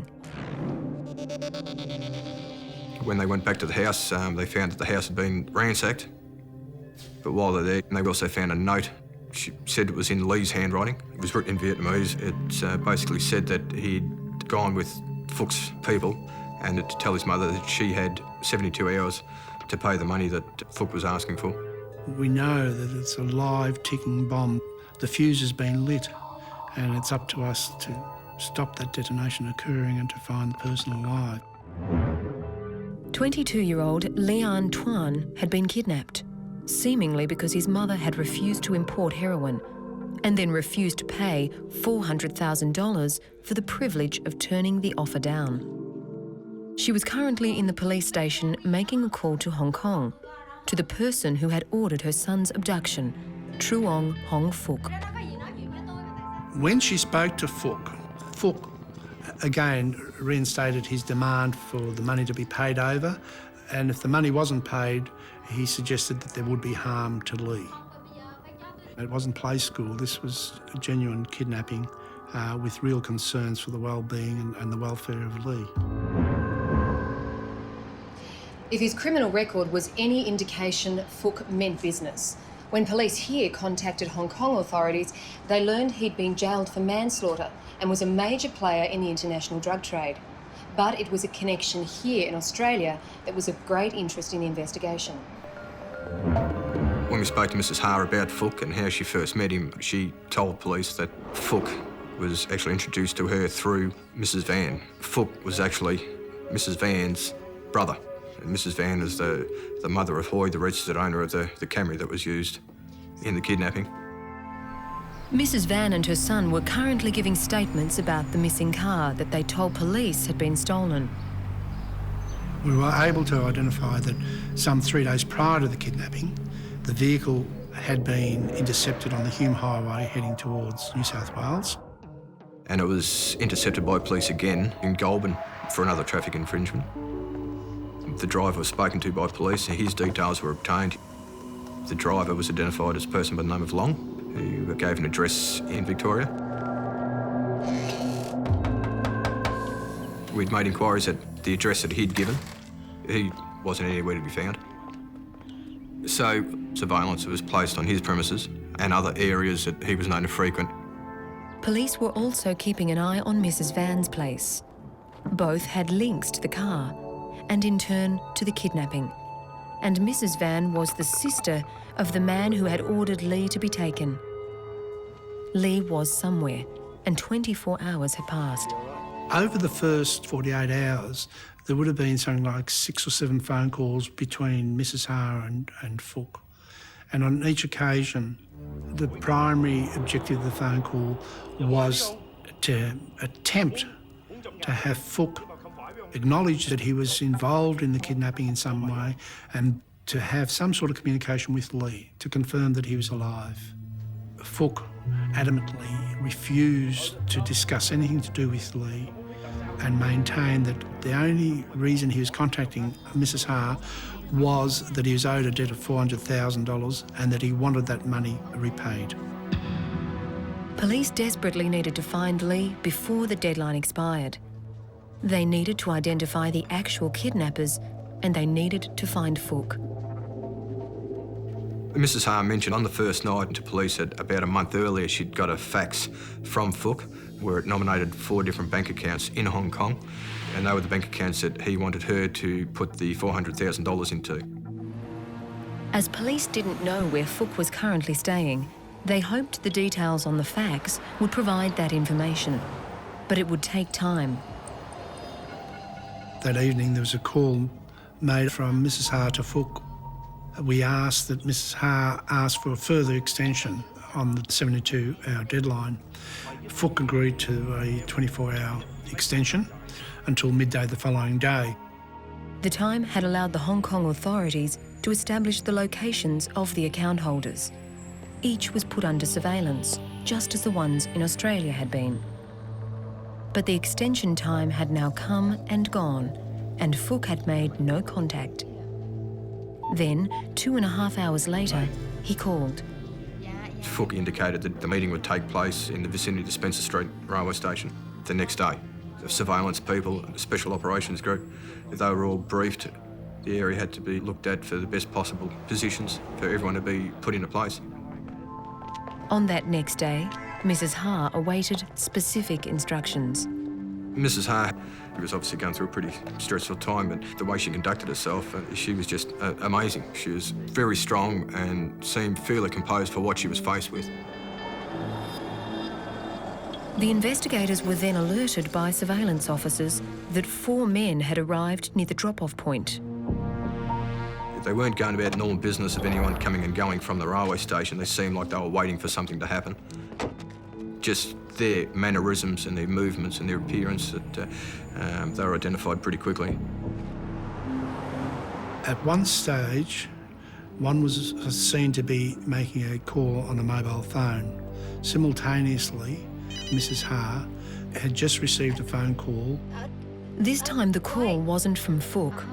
A different voice told her that she needed to go to a particular area at the Spencer Street station and to expect someone to collect the money. She was told to come alone.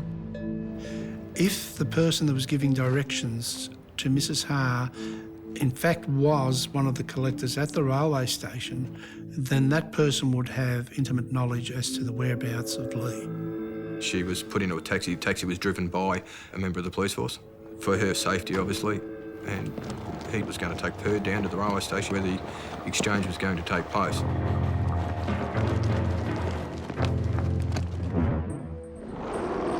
After a harrowing 5 days and no phone contact with her kidnapped son, Mrs. Ha was about to exchange $400,000 for his safe return.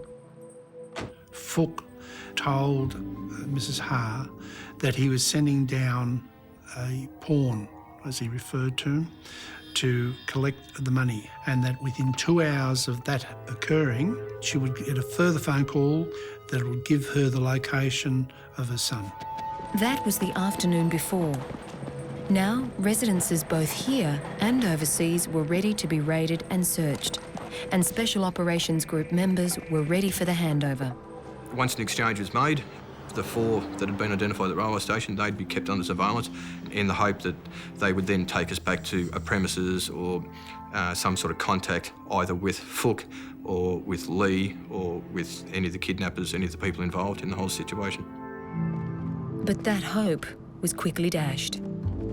One of the males did actually see some of the covert arrest crews in position, and pretty much immediately he was seen to get onto a phone, and he could have been making contact with Fook or with any of the kidnappers. So the arrest crews were given the instruction to arrest the males straight away. And at that same time, all the various crews that were maintaining surveillance on the addresses in Victoria and also in Hong Kong were notified to execute search warrants. As this unfolded, Mrs. Ha received a phone call.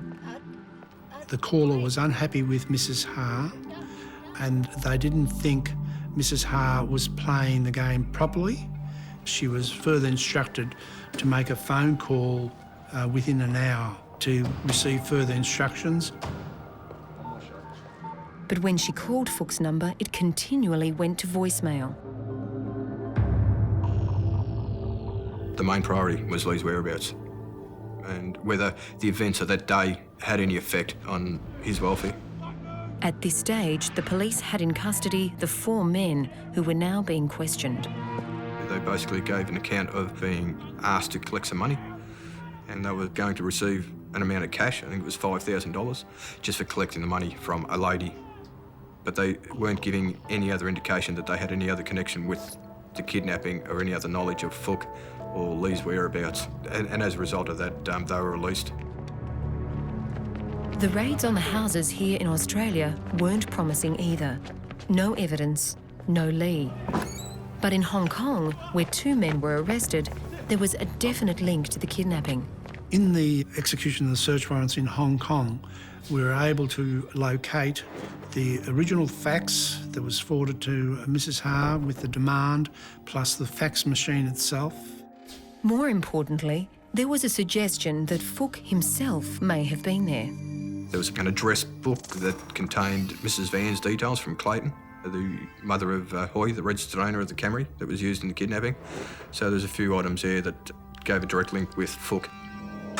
Neither police nor the distraught family have heard from the kidnappers for more than 10 days. Detectives now hold grave fears for Tuan Lee's safety.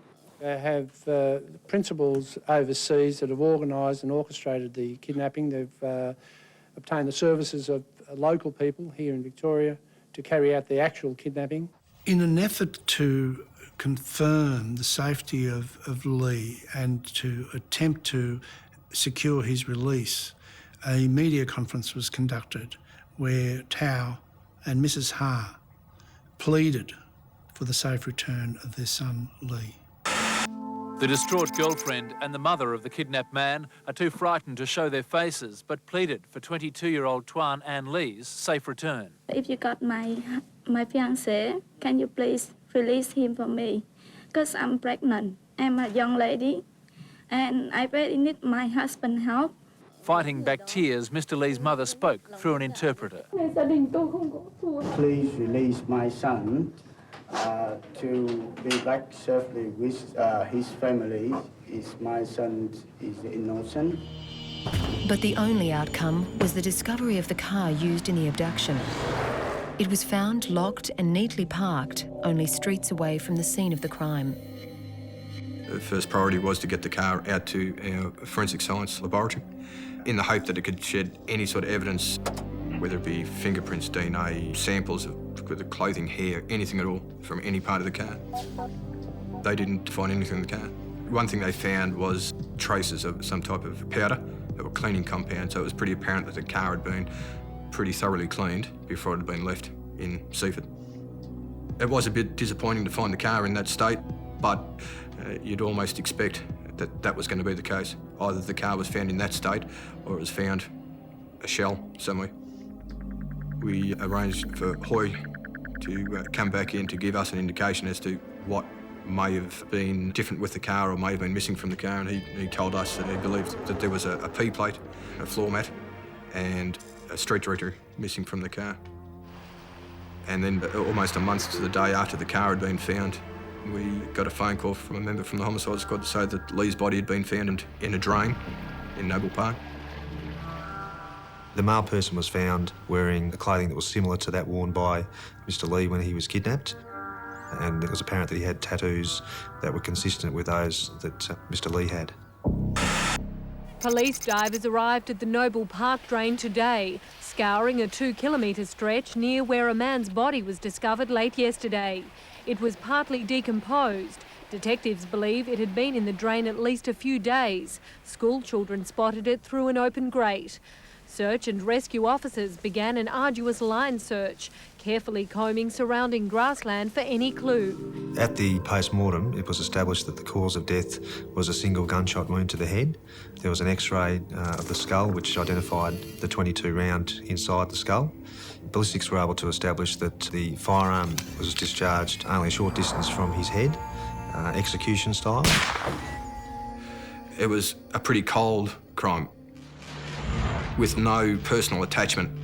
Almost look at it as it was like a business transaction. The case had now gone from one of trying to find Lee alive to trying to find his murderers. And one piece of forensic evidence that was not relevant at the time of his kidnapping would now become a vital clue in tracking them down. Police have confirmed that a body found in a drain in Noble Park was that of a man kidnapped from outside his Glen Waverley home 6 weeks ago. Divers searched through more than a kilometre of drain over the weekend following the discovery of Mr. Lee's body. Homicide detectives say the post-mortem results show the body was dumped down this grate into the underground drainage system somewhere between 2 and 6 weeks ago. It certainly was consistent with the time that he'd been kidnapped. He may have only been alive for 2 or 3 days from the kidnapping to when he was put in the drain. 22-year-old Tuan Ann Lee was shot through the head in an execution-style killing. We have a kidnapping that has gone horribly wrong to the extent that after the kidnappers have not had their demands met, they have killed their victim. Once the homicide squad became involved, it was our role to look at all the evidence that was available to see if any person could be incriminated with the kidnapping and the murder. I went back to the photos of the initial crime scene. I identified a Marlboro baseball cap which was located on the footpath of Mr. Lee's address. We knew that the cap didn't belong to Lee, and through a process of elimination we were able to determine that it wasn't owned by any of the residents of the court. So we had a strong inference that it had been dropped by the kidnappers. The witnesses that observed the kidnapping had seen Lee struggling with the kidnappers before he was bundled into the boot. There were 2 men beating another man in the stomach, and then a car with the boot open reversed back into the court, and the man that was being hit started crying. He was calling out, "Help, help." It was quite probable that the cap had been knocked off in the struggle and left at the scene by the kidnappers. The fact that the cap was found was important to us because with any baseball cap or cap that's worn, there's obviously could be hair follicles located inside the cap, or sweat can be found on the brim of the cap. That DNA could be matched to the DNA of certain individuals who might be suspected of being involved in the crime. And as a result of examination of the Marlborough cap, 3 separate DNA profiles were identified on the band inside the cap. But those profiles didn't match any on the police database, and detectives hoped another avenue of inquiry would give them a lead. I made contact with the brand manager of Marlborough in Australia. He was able to inform me that the cap was an original Marlborough product and that it could only be obtained as a gift when you purchase 2 cartons of Marlborough cigarettes at duty-free shops at American airports.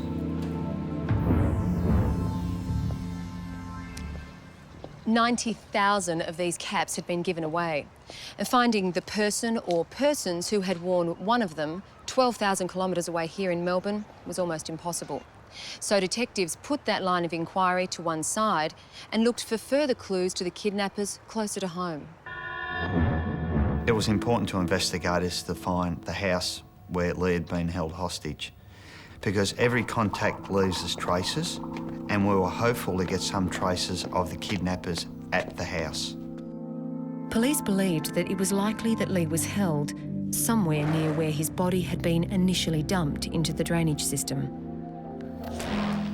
Basically, at different stages along the drainage system, there is a steel grate, and we were looking for a grate that had been removed or replaced or broken, and that's where Mr. Lee could have been put into the drainage system, but all of the drains seemed to be intact. So we then went to real estate agencies in the Springvale area to ascertain whether there was any premises who had been rented or leased for a short period of time which would be consistent with what the kidnappers would be looking for. And we were lucky enough to find in one real estate agency that Mrs. Van had attended and rented a property approximately a month prior to the kidnapping.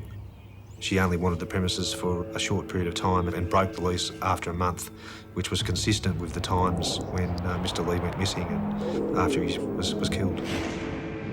While the renting of the property didn't implicate Mrs. Van in the kidnapping, the fact that she was the sister of Fook, their prime suspect, meant this information could not be ignored, just as the activities at the house were not ignored by neighbours.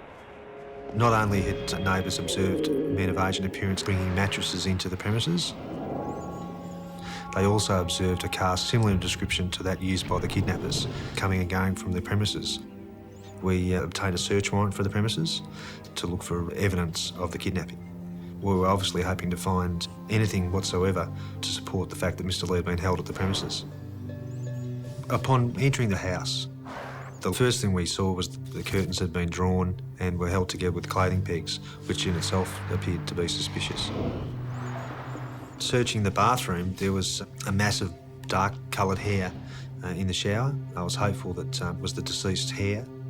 There was also some plastic cable ties which can be used as handcuffs. We were hoping that there may be DNA or hair located on those cable ties which would prove that they'd been worn as handcuffs by Mr. Lee. However, those tests proved inconclusive. So too were those done on the hair found in the shower. But in the shower was another item, a discarded cigarette butt. The DNA found extracted from that cigarette butt was consistent with one of the strains of DNA that was located on the cap that was found at Mr. Lee's address. So that indicated that whoever had smoked the cigarette potentially may have worn that cap. And there was a street directory, similar to the one reported missing from the car used in the kidnapping. When we searched the street directory, the scene of the kidnapping had been circled by someone. Of all the streets in the street directory to be circled was Regal Court. This suggested to us that we're on the money. The detectives were gathering vital clues, but they still had no killer. But that was about to change. Further forensic evidence was about to bring them face to face with a man known as the Executioner.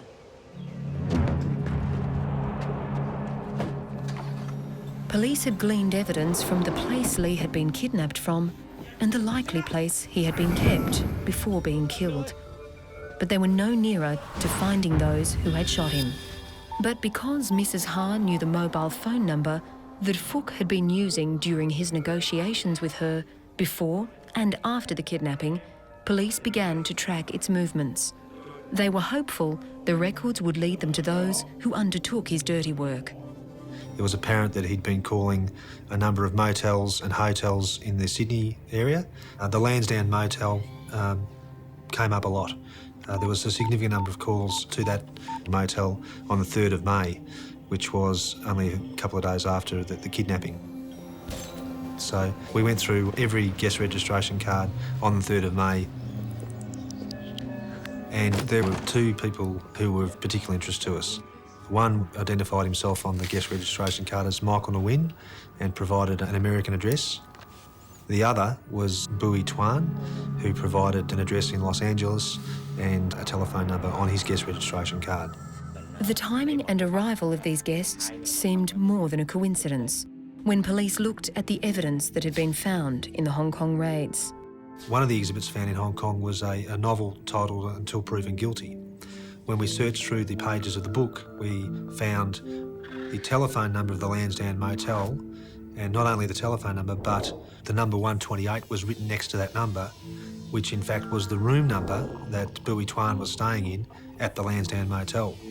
Adjacent to that page was the home telephone number in America for Bui Tuan.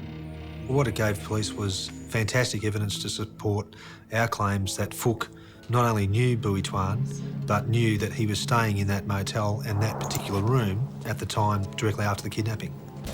And the fact that the people staying were Vietnamese people who claimed to be from America was very significant to us, because the cap found at the crime scene could only be obtained from duty-free outlets in America, and these 2 people claimed to be from America. When checks were done on the 2, Michael Nguyen and his details were false.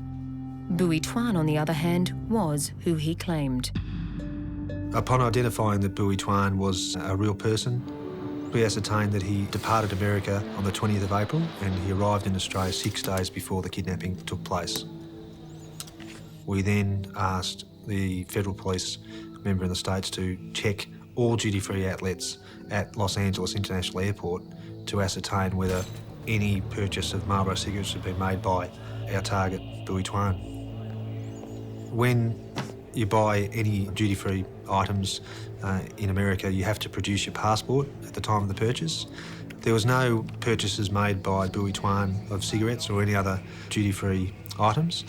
But on the flight manifest, it was interesting because a purchaser with a Vietnamese name had purchased some cigarettes and a cap.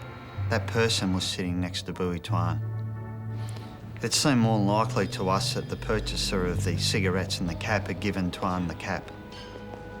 Interesting to us was the purchaser of the cigarettes, the Vietnamese man, was also the same man that had been caught up in the raids in Hong Kong by the Royal Hong Kong Police. A very, very strong link now to us. Oh, it was one of the turning points in the investigation. It was the first real break we'd had in the whole time that we'd been investigating the case. It really turned the corner for us that we could physically identify one of the kidnappers. At that stage, we knew Phuc was involved, but we had no idea who physically was responsible for his kidnapping, and now we had fairly clear evidence that Bui Tuan was more than likely one of the kidnappers involved. To test that theory, Bui Tuan was found in Los Angeles and brought into a sheriff's office over other matters, and a DNA sample was covertly taken. And we were able to use that sample against the sample that we took out of the band of the hat. As a result, we were able to determine that Bui Tuan's DNA was on the band of the cap. The news was encouraging, but extradition proceedings would be kept on hold. Police still didn't know where Phuc was, and they needed to discover the true identity of Bui Tuan's travelling companion. We ascertained that Phuc had rung the Marco Polo motor inn, which is also in Sydney. And it was from there that we identified that Michael Nguyen had stayed there 4 days before the kidnapping. And when he booked into the motel and completed the guest registration card, he wrote down his name, Michael Nguyen, an address from Melbourne, and also that he was with a vehicle, FRN 929, which was the registration number of the car used in the kidnapping. That car and its driver Long had been pulled over for speeding earlier on that same day as it travelled from Melbourne to Sydney. It was fantastic for us because we had not only Long associated with that vehicle, we now had Michael Nguyen positively with that vehicle that was used in the kidnapping 4 days later.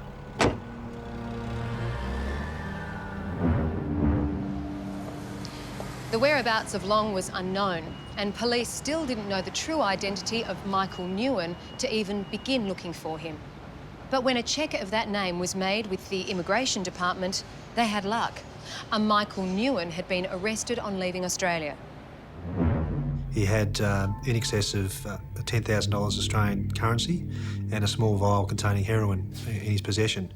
He was interviewed, photographed, fingerprinted and processed. He received a fine for $500 and was put on the next plane to Vietnam. We sent the fingerprints and photograph to America for identification by the law enforcement agencies in that country, and it was then established that Michael Nguyen was a false name and Michael Nguyen was in fact Bui Tai Hu, the elder brother of Bui Tuan. And his criminal pedigree was extensive, culminating in murder. Bui Hu was known as the executioner. He was a hitman who basically travels the world to kill people. And as the police were about to discover, he had no qualms in doing it. So you got no idea where he was going, so to speak?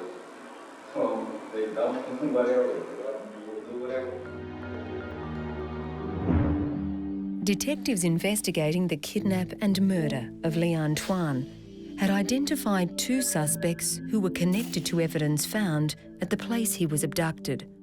We knew that Bui Hu was connected to the car that was used in the kidnapping. His brother, Bui Tuan, was connected to the cap that was found at the kidnapping scene, and both of them had been contacted by Phuc while they were in Sydney at the motel. Now Phuc's phone records would place them in Melbourne. He had called one mobile number 15 times during the day of the kidnapping and in the 3 days following. Upon tracking the phone's movement, we were able to ascertain that it was making calls from the location of the kidnapping, from the location where the deceased was held prisoner, and also it was making calls from the motel, or the area of the motel, where the Bui brothers were staying after the kidnapping. It was apparent to us that it could only have been the Bui brothers that were using that phone. So from starting with just a few pieces of the jigsaw, we now had a substantial part of the puzzle solved. In our opinion, it was clear that Phuc was calling the shots from Hong Kong. Bui Tai Hu was the executioner of that group, and that he'd asked his brother, Bui Tuan, to assist him, and that Long was the driver of the kidnapped vehicle, and that he was chauffeuring the 2 Americans around Australia. On the day of the kidnapping, police believed that Long dropped off his American companions at Lee's rental place sometime before midday. The 2 Americans have secreted themselves inside the premises, while Long has then driven to a neighbouring suburb and waited for further instructions. According to phone records, at 12:01, the Buis called Long's mobile. Police believed this was to alert him that Lee had just arrived home. They have then forced him to write the ransom note. Shortly after that, the Bui brothers have then contacted Long and instructed him to return to the address. A struggle has then taken place. The cap has come off and they've then forced him into the boot.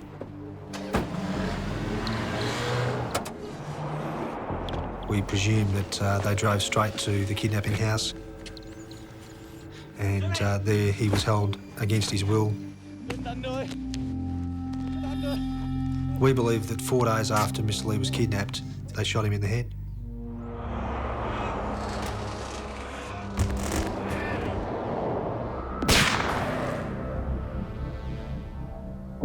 On that 4th day, phone records put the Bui brothers at Melbourne Airport. It was 2:25 p.m. and they were about to fly to Sydney.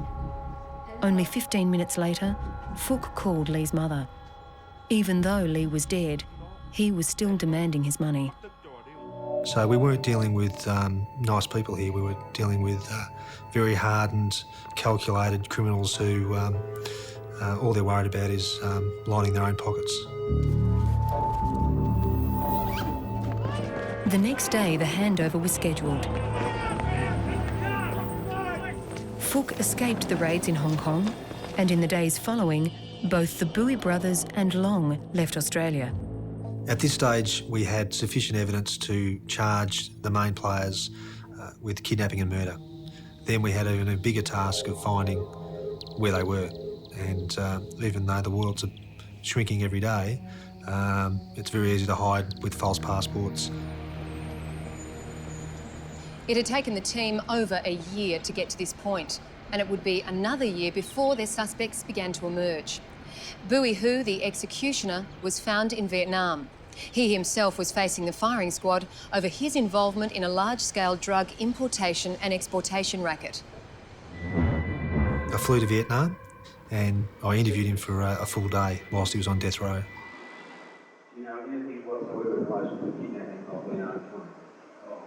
You know, anything that would be murder of Leonard Twin? No. Who do you think is responsible for this man's kidnapping and murder? You all there? Over there, meaning Valerie, you know him. And were these people working on behalf of you? They will pay you back. They will pay you back. What is it? Is that what you're saying? Yes. I put it to you that you were part of an international pyramid syndicate controlled by Cook. He instructed you to travel to Australia in company with your brother, who had been claimed. No. And I put it to you that when Leonard Twin has returned home, you go there, assaulted him, put him in the boot of the car, and then travelled to Glendale Road and Springvale. There this man was held captive for a number of days, prior to you killing him with a .22 firearm. Really? And then travelled to Sydney to escape the police. Sounds really interesting. Do you know what happened to the boy after he was killed? No. Have you read the papers? I couldn't hear. So you've got no idea of how he was dumped, so to speak? Well, they dumped him, whatever. You will do whatever.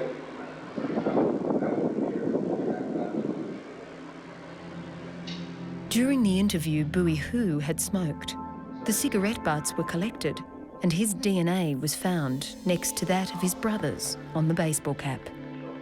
Had Bowie provided information and evidence for us and confessed to his role in the kidnapping and murder, it would have saved his life. He could have been transported to Australia and faced life in jail and potentially been free in 25 years or less. However, he believed the threat to his family was way too great to incriminate Fook, and he chose to face a firing squad in Vietnam. However, the man who had such power over people's actions had been found. Fook had threatened to kill a witness in a murder trial in London. And when police checked the alias he'd been using, a red alert from the Victorian police popped up. I got a phone call at 3 a.m. from a Scotland Yard detective to say, "We know where your man is." And I just remember how relieved I felt. Fook was arrested climbing out the bathroom window in London by the flying squad. You know, I was extremely happy that Fook was in custody, but I guess I was really disappointed I wasn't in England putting the handcuffs on Fook myself. But following extradition proceedings, Steve Trigard got his wish. We were about to take off at Heathrow. You know, I remember sitting next to him, handcuffed, thinking how I wish everyone that had worked on this job was sitting on that plane. You know, he was a big fish, but we eventually nabbed him. Bowie Tuan, the younger brother of the man executed, was also arrested. But the evidence against him wasn't enough to secure his extradition from the United States. Long, the driver, was caught in Hong Kong, but charges against him were dropped. Fook's sister, Mrs. Van, went to trial alongside her brother for the kidnap and murder of Leanne Tuan. A decision could not be made by the jury in regard to her, and further charges were not pursued. But her brother, Fook, was found guilty.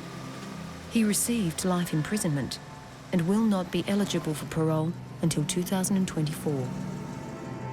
How can you describe a person who's taken the life of a young man who's barely 21 in order to continue on in his trade of heroin importation, which in itself leads to hundreds, if not thousands, of deaths? It was an amazing ride, a roller coaster ride, to get to the stage where we're sitting in court hearing those wonderful words, guilty. It was the best day of my career. But you know what the moral of the story is? Every dog has his day. 12,000 people arrive in Australia each week, some for holidays and some for business. And then there are a few whose arrival becomes the business of the Australian Federal Police. We knew we were dealing with a minimum of $50 million worth of drugs. About 7 metres from our location, we found a guy laying on the ground. The last thing I expected to find was a dead body. Potentially a murder may have occurred. He didn't seem too ruffled by the situation at all. We're pretty sure the importation would occur at any stage. You have to wait and be there at the right time, with the right equipment, at the right place.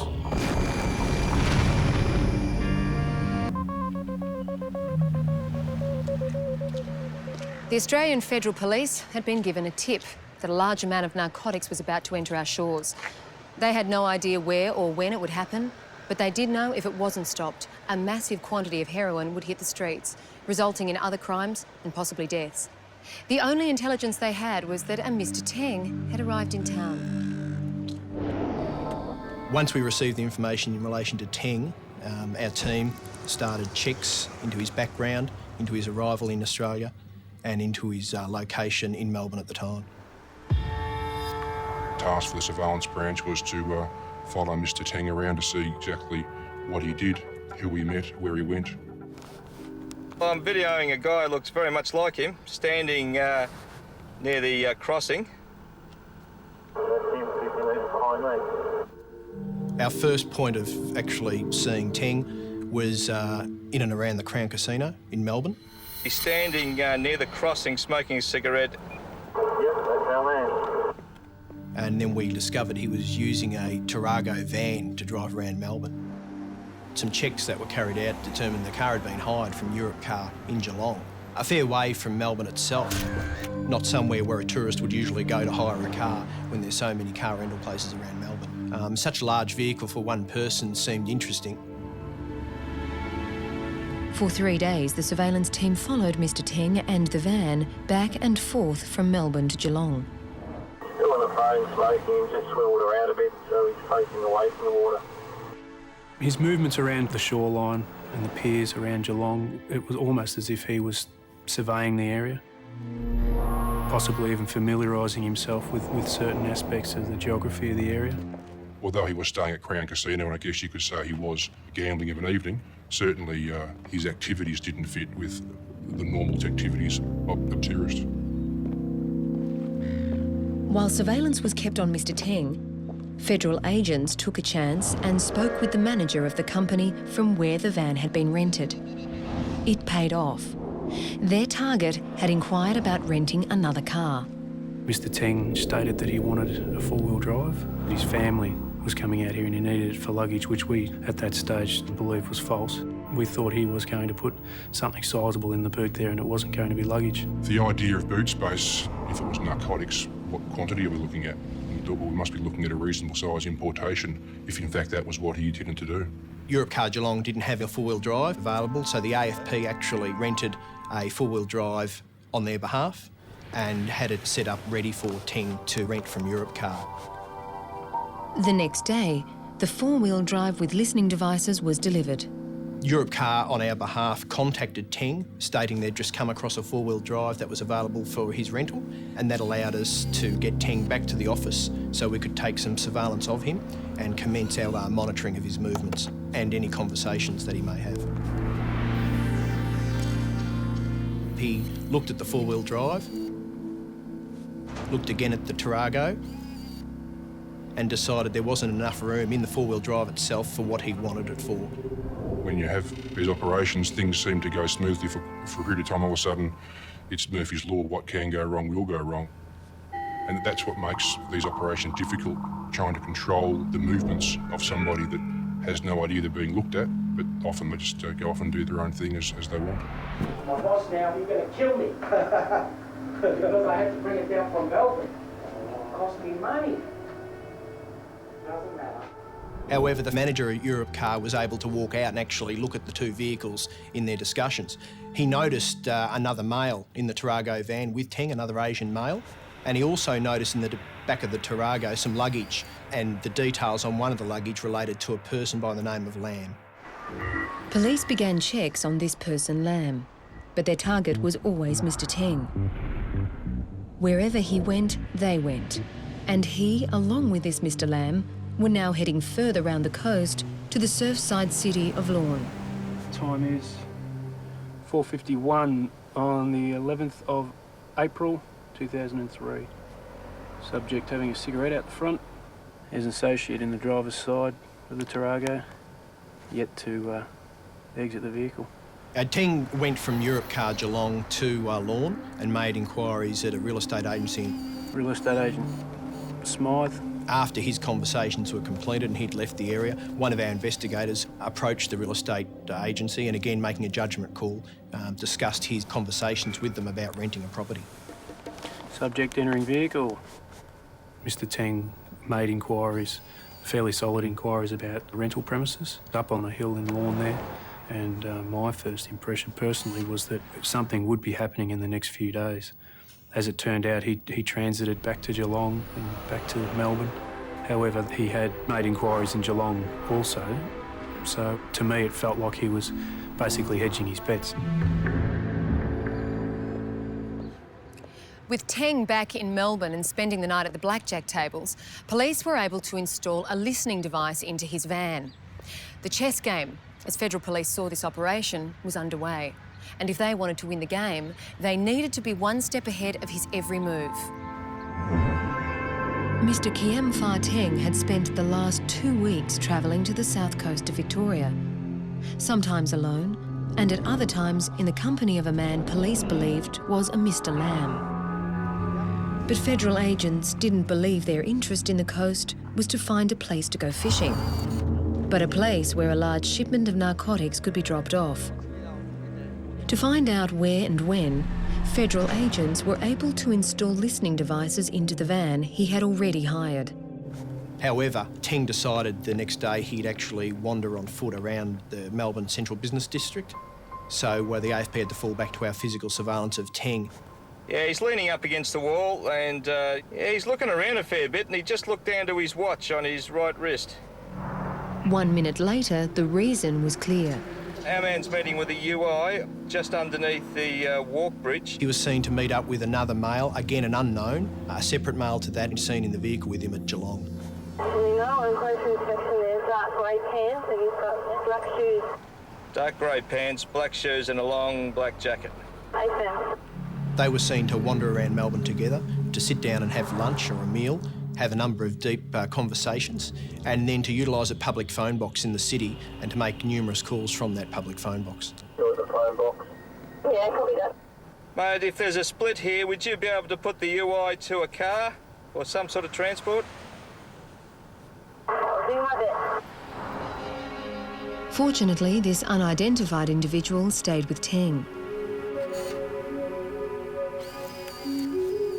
The two had jumped into the van that had been installed with listening devices, and investigators were now privy to their conversations.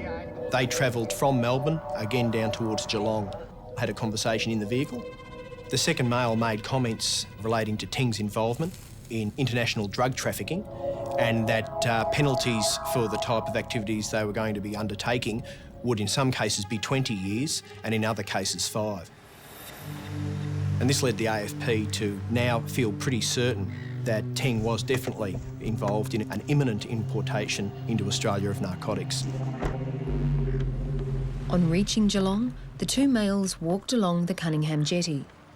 Their conversations in that vehicle led us to believe that would be an area where they'd change over the narcotics at a later stage. There were lots of people around, lots of people carrying things, and that they could basically bleed into the background. They noticed a beach marker in the Cunningham jetty area, 57B, and they actually utilised that as a point where they could meet up and do a changeover. The two men then moved on to Lorne, and the conversation in the car became coded.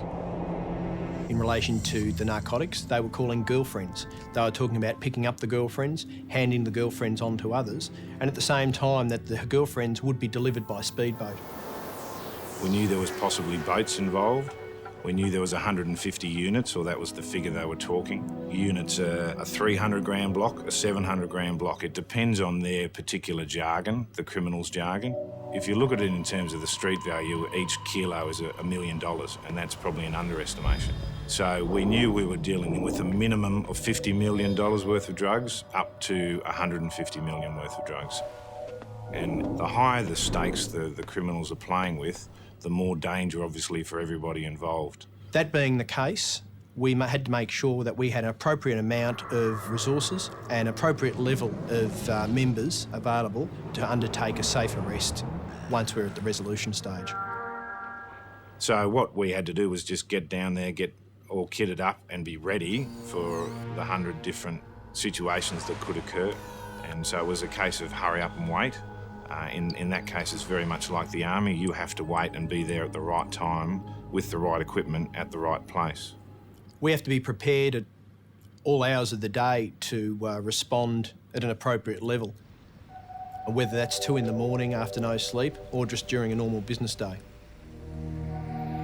We'd just taken 10-15 minutes break to have something to eat. Yeah, Roby. And we received a telephone call that surveillance had lost contact with Mr Teng in the Geelong area, and that one of the possibilities was that Mr Teng was travelling towards Lorne. All right, we'll keep an eye out. All right, good. My partner and I decided to position the vehicle at the entrance to Lorne, being that there's only one way into Lorne, and we knew that the vehicle had to travel down that road.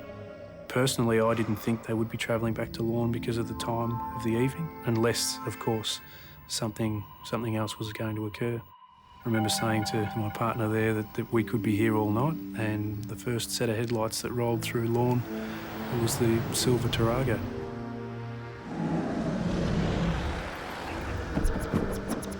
What would normally take an hour to travel from Geelong to Lorne had taken them only half the time. But they didn't stop at Lorne, and Agent Roby and his partner were in pursuit. We were the only 2 cars on the road.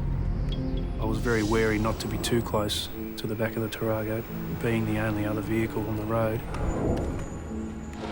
I made inquiries as to how far surveillance were going to be, and I was told that surveillance would probably be another 15 to 20 minutes behind.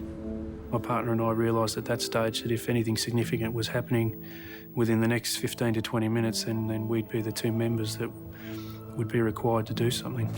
His premonition appeared correct. On the horizon, a boat appeared. A boat that had never been and shouldn't be in Australian waters.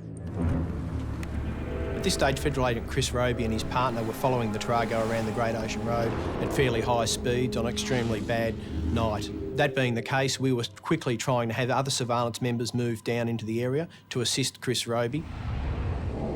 We'd lost sight of the car for a good 2 or 3 minutes around the bluff, and I remember making that turn around the bluff and seeing quite a large ship, no more than a kilometre off the shore, and it was very, very well illuminated. It certainly was some sort of indicator for this vehicle, I'm certain of that. Then the van pulled into a parking area above the rugged coastline and in direct sight of the ship. The occupants of the vehicle were still seated in the vehicle, however their interior light was on, and I could clearly see Mr Teng in the driver's seat, The headlights were still on, which suggests to me that he could have possibly been marking that spot. For members on board that ship to travel to that point, being the only other vehicle on the road, we had no other option at that stage but to continue past the Tarago. There's nowhere to pull over. So all Agent Roby could do was to make U-turns at certain intervals and drive past the suspects while he waited for backup. The area along the coastline there is extremely isolated and vehicles stand out, especially at that time of the evening. We were quickly trying to assess where we would be able to locate agents and surveillance members to continue physical surveillance of the suspects if the importation occurred. But just as reinforcements arrived, the suspects were on the move. Our two at the front talking. Surveillance officers followed them to the Grand Pacific Hotel in Lorne. They watched as Teng took a phone call and then headed back alone to the place from where he'd come. The surveillance operatives noticed a car with its brake lights on, parked to the side of the road, honking its horn. They chose again to drive on by, but noticed that Teng pulled over to meet the other vehicle, which was a blue Ford Focus. They were able to gather a registration, which the command centre quickly checked, and it had been rented to a male by the name of Lamb, confirming that the first unidentified male was now back in the picture. Knowing that the ship was so close to the shoreline and seemingly anchored, we were pretty sure the importation would occur at any stage.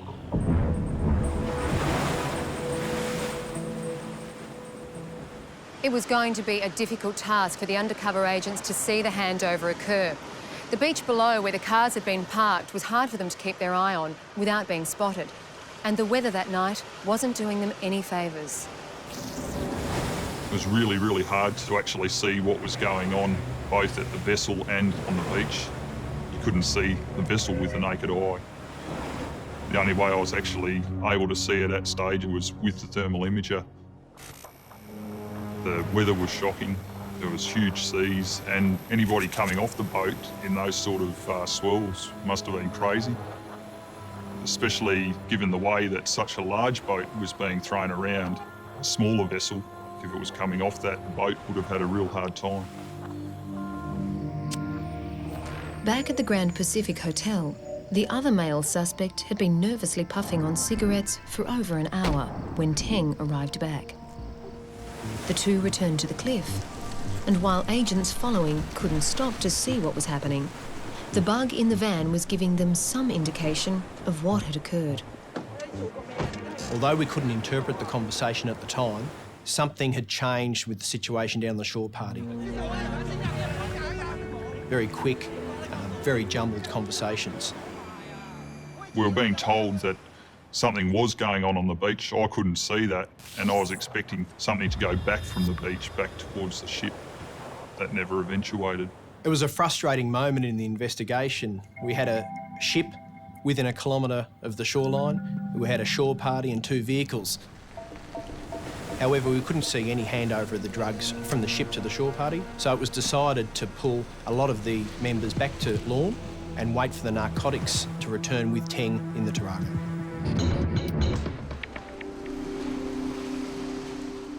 The Tarago returned to the Lorne Hotel and parked in one of the car parks underneath the hotel, and Teng and Lee were seen to head upstairs to their room.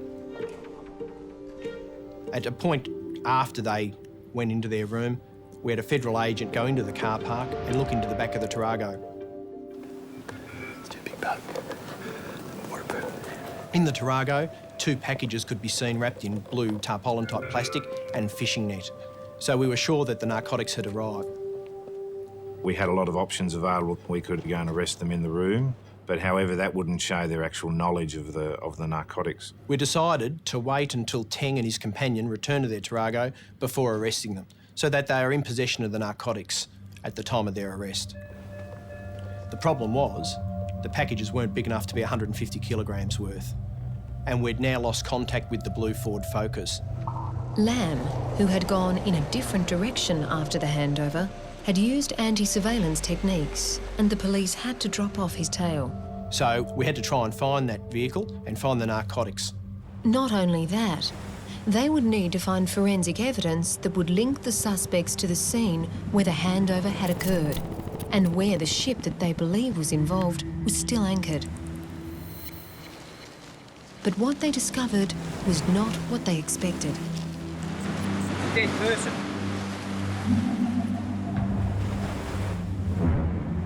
It was the dawn of a new day, and the ship that was difficult to see the night before was still anchored off the coast of Lorne. It was now able to be identified as the Pong Su. We determined very quickly that the Pong Su had been recently registered to Tuvalu, a small nation in the Pacific, but that its previous origins were from North Korea. The transfer from being a North Korean ship took place less than a month before its arrival. They'd spent $12,000 changing the registration, and we believe that was to not gain the attention of authorities as the ship moved in and around Australian waters. However, the Pong Su was detected, and police believed a portion of drugs that was sitting in the van underneath this hotel had come from that ship, and the two suspects who had taken possession of those drugs were about to be arrested.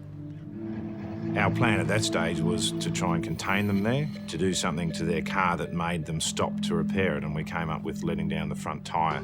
They would then start to take off the wheel, and we would cordon and contain them and arrest them peacefully. Things didn't go exactly according to plan, as happens in these situations. He had seen the flat tyre, looked around, definitely saw us sitting there, and he took off at quite a rate of knots. So we had to take this vehicle out as quickly as we could.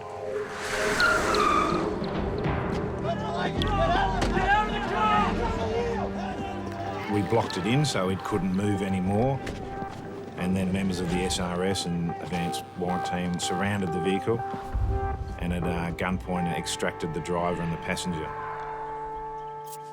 When I arrived at the area, I saw Mr. Tang face down on the road in handcuffs, restrained. And on the passenger side was the accomplice. He was fairly quiet. He didn't seem too ruffled by the situation at all. He certainly didn't seem like someone who was just attempting a large-scale importation for the first time. He was right. As they discovered, Mr. Chin Kwon Lee had form. He'd previously escaped from a jail in Denmark where he'd been arrested for drug running in Europe, and he was well known to Interpol and had been involved in drug smuggling in and around Asia and Europe itself.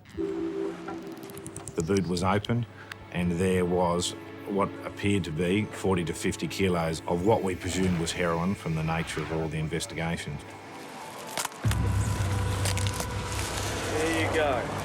Merry Christmas. We knew we'd stopped $40 to $50 million worth of heroin on the street, so there were a lot of very happy federal police at that stage.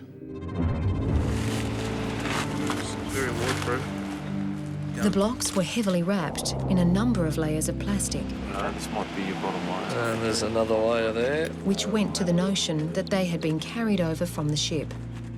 Each was marked with the brand Double UO Globe, a high-quality brand of heroin. And when field tests were done, the contents were confirmed as being just that.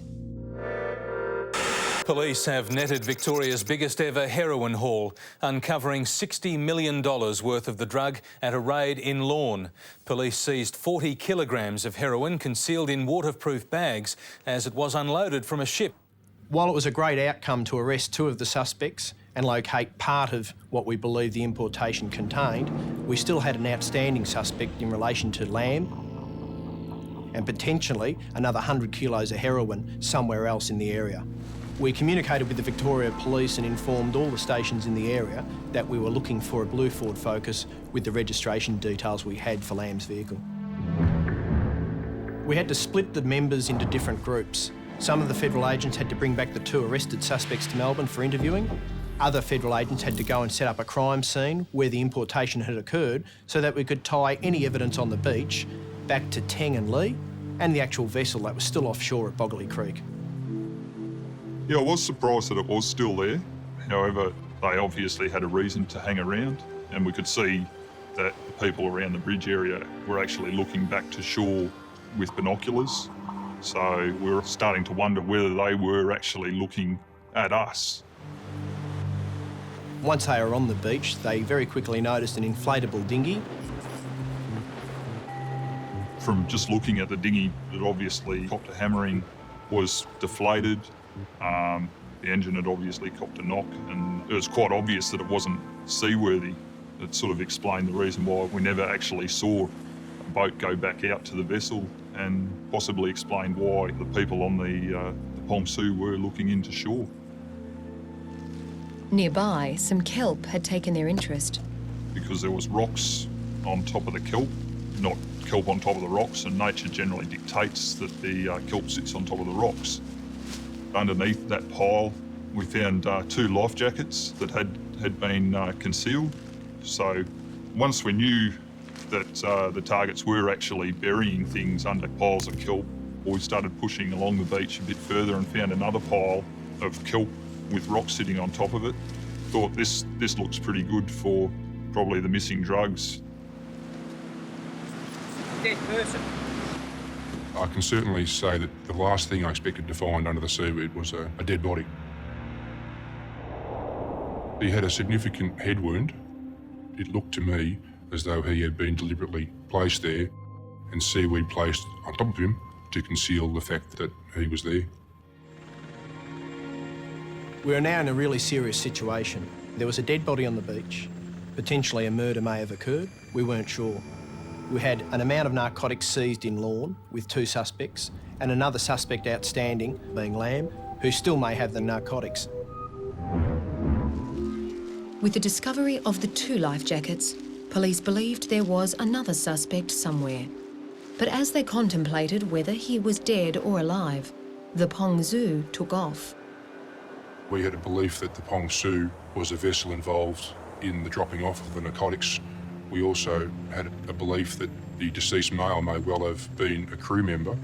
We needed to get that vessel into an Australian port so we could have a thorough physical examination of the vessel and treat that vessel as a crime scene as well. Yes, Pong Su, here is Police Launch Fearless. You are directed to turn your ship about. Over. Tell your captain that failing to obey this direction immediately, he is disobeying a direction under Australian customs law. Over. Pong Su, here is Police Launch Fearless. Under the Australian Customs Act, you are hereby directed to alter course and make directly for Eden Port. Over. But Mr. Pong Su, we are having breakfast with a moment. And Pong Su, you are to alter course immediately for Eden Port. You are heading on a course that is not appropriate. Over. As Australian Federal Police continued to urge the Pong Su into port, Victorian police divers had been brought into the investigation. There was some suggestion that there may have been a second person who had come ashore and had not been located because there were 2 life jackets, and that it was more than probable that that person was deceased because they'd only found the body of one person buried under some seaweed there earlier on that day. An autopsy of the dead man confirmed he had not been murdered, but had hit his head, probably when the dinghy capsized, and drowned. And with the swell still as dangerous as the night before, the dive to see whether there was another body was postponed. So whilst we were waiting for the seas to abate and the tide to go out, we started to search the sand and the beached area. And whilst we walked along the beach, we found a running shoe that had been washed up in a rock, and it had a paint substance on the sole. We also found a blue plastic bag, and that bag had a tear in the side of it, which led us to believe that there may have been something in it that had since been removed. Whether it had been torn on the rocks or whether somebody had actually cut it, we were unable to determine at that time. Above the area of the beach and just near to where the suspects' cars had been parked the night before, another officer had been searching for evidence. I made my way up to him. We moved through the bush, and about 7 metres from our location, we found a guy laying on the ground. He was laying in a... Not on him, mate, just be right. Yep, thanks. Like this? Yep. here. We had a water bottle, half consumed, just there. Yep. We had a brown paper bag, just over here. Okay. When we searched his bag, we found a set of binoculars, we found a torch, we found a phone, some SIM cards, and we found a GPS. The arrested man gave his name as Ta Song Wong, and while police suspected he was a crew member of the Pongzu and was directly involved in the handover of the drugs, they needed forensics to prove it. Wong was using a piece of black rubber to hold his pants up, similar to the rubber used to package the narcotics that had been intercepted in Teng's Tarago. These strips of black rubber, like you'd get off the inner tube of a car, had been sliced into strips and just tied around to the bags to keep them shut. When something has been cut with a knife, you end up with what are called striated marks on the edges of the rubber, and they can literally be lined up like a jigsaw puzzle. And when Wong's makeshift belt was lined up with the ties from the heroin package, they were a perfect fit. We could certainly show that they had once been one piece before they were cut. The forensics investigation then moved on to actual fingerprinting. It was determined that both Wong and the dead man found on the shore's fingerprints were discovered inside the packaging of the narcotics themselves, inside the heroin boxes. The actual links of the rubber banding and Wong's fingerprints proved that Wong had some involvement in pre-packaging the heroin before it left the Pongsu itself, and that Wong had come from the ship on the dinghy the night before to deliver the narcotics to the shore party. And we also believe Wong was waiting in the observation post or the hide for the ship to come back and rescue him from the shore. The dinghy had capsized the night before and he had no other way of getting back to the ship. However, after the Pongsu became aware of the police activities on the shore, they then made their escape into the Australian waters. And you are directed under Australian customs laws to return to the Port of Eden, steering a course of 270 for the purpose of boarding. Our task was to board that ship because we suspected there was more narcotics on board, and if there wasn't narcotics, there was certainly those people involved in importing a large amount of narcotics. Pongsu, stop your vessel. I repeat, stop your vessel. Now, tactical training to get aboard a ship, when it's stable is one thing, but when it's moving is entirely another. We'd already lost one person in this operation. It was a suspect, but I certainly didn't want to lose any police members, so at that stage, whilst we'd sent one rubber dinghy out, I called them back in and said no, because the members were fully equipped with their ballistic vests and their helmets and all of their other equipment, which is quite heavy. And if one were to go overboard, no matter how good a swimmer they'd be, they'd go straight to the bottom. As their options were considered, agents on dry land were concentrating on finding Lam, the member of the shore party who had so far evaded detection. We had to remember we still had a meeting point that had been set up prior to the importation in the Geelong-Cunningham Pier area at that beach marker 57B. So we had surveillance monitoring that area the whole time. Lam did turn up and parked right next to the 57B sign and a BMW. Lam was seen to depart the vehicle and start brushing sand out of the boot area. At the same time, he was seen to have a conversation with the person from the BMW. Agents believed this other person could be involved in the actual importation as potentially another syndicate member who was there to pick up the narcotics from the night before. Although it appeared nothing had been handed over, the police weren't taking any chances. A decision was made to intercept the BMW to try and identify the person in the vehicle, but it was quickly determined that the person was just a member of the public and had no involvement in the actual investigation we were carrying out. Not long after the BMW left, Lam was on his way. We couldn't afford to let Lam get back to Melbourne and lose him again in a larger area. That's why the decision was made to intercept him at that stage so we could maintain control of him and the location of the narcotics. However, after searching his vehicle, we quickly discovered there were no drugs secreted in the car at all. The fact that Lamb had brushed sand from his car gave police hope that the drugs hadn't hit the streets of Melbourne and were hidden somewhere nearby. And in order to find them, they would literally need to turn to the heavens for help. While the AFP had arrested 4 men over the importation of 50 kilos of narcotics, they still believed up to 100 kilos of heroin was outstanding. They hoped that the GPS that was found on Wong might lead them to it. A global positioning system will display in coordinates on your device whereabouts on the world's surface you are. So it's all to do with distance, time, and signals that are sent from at least 4 satellites to the device that you're using to receive that data. And it has an onboard memory, and when we downloaded the information from the GPS that was found on Wong, we found that there were 3,000 separate pieces of information contained on the memory within that device. However, it was quite apparent that Wong hadn't brought the GPS to the area because it had plotted a number of points in and around the coastal area of Lorne and Geelong for some time prior to the Pong Su arriving.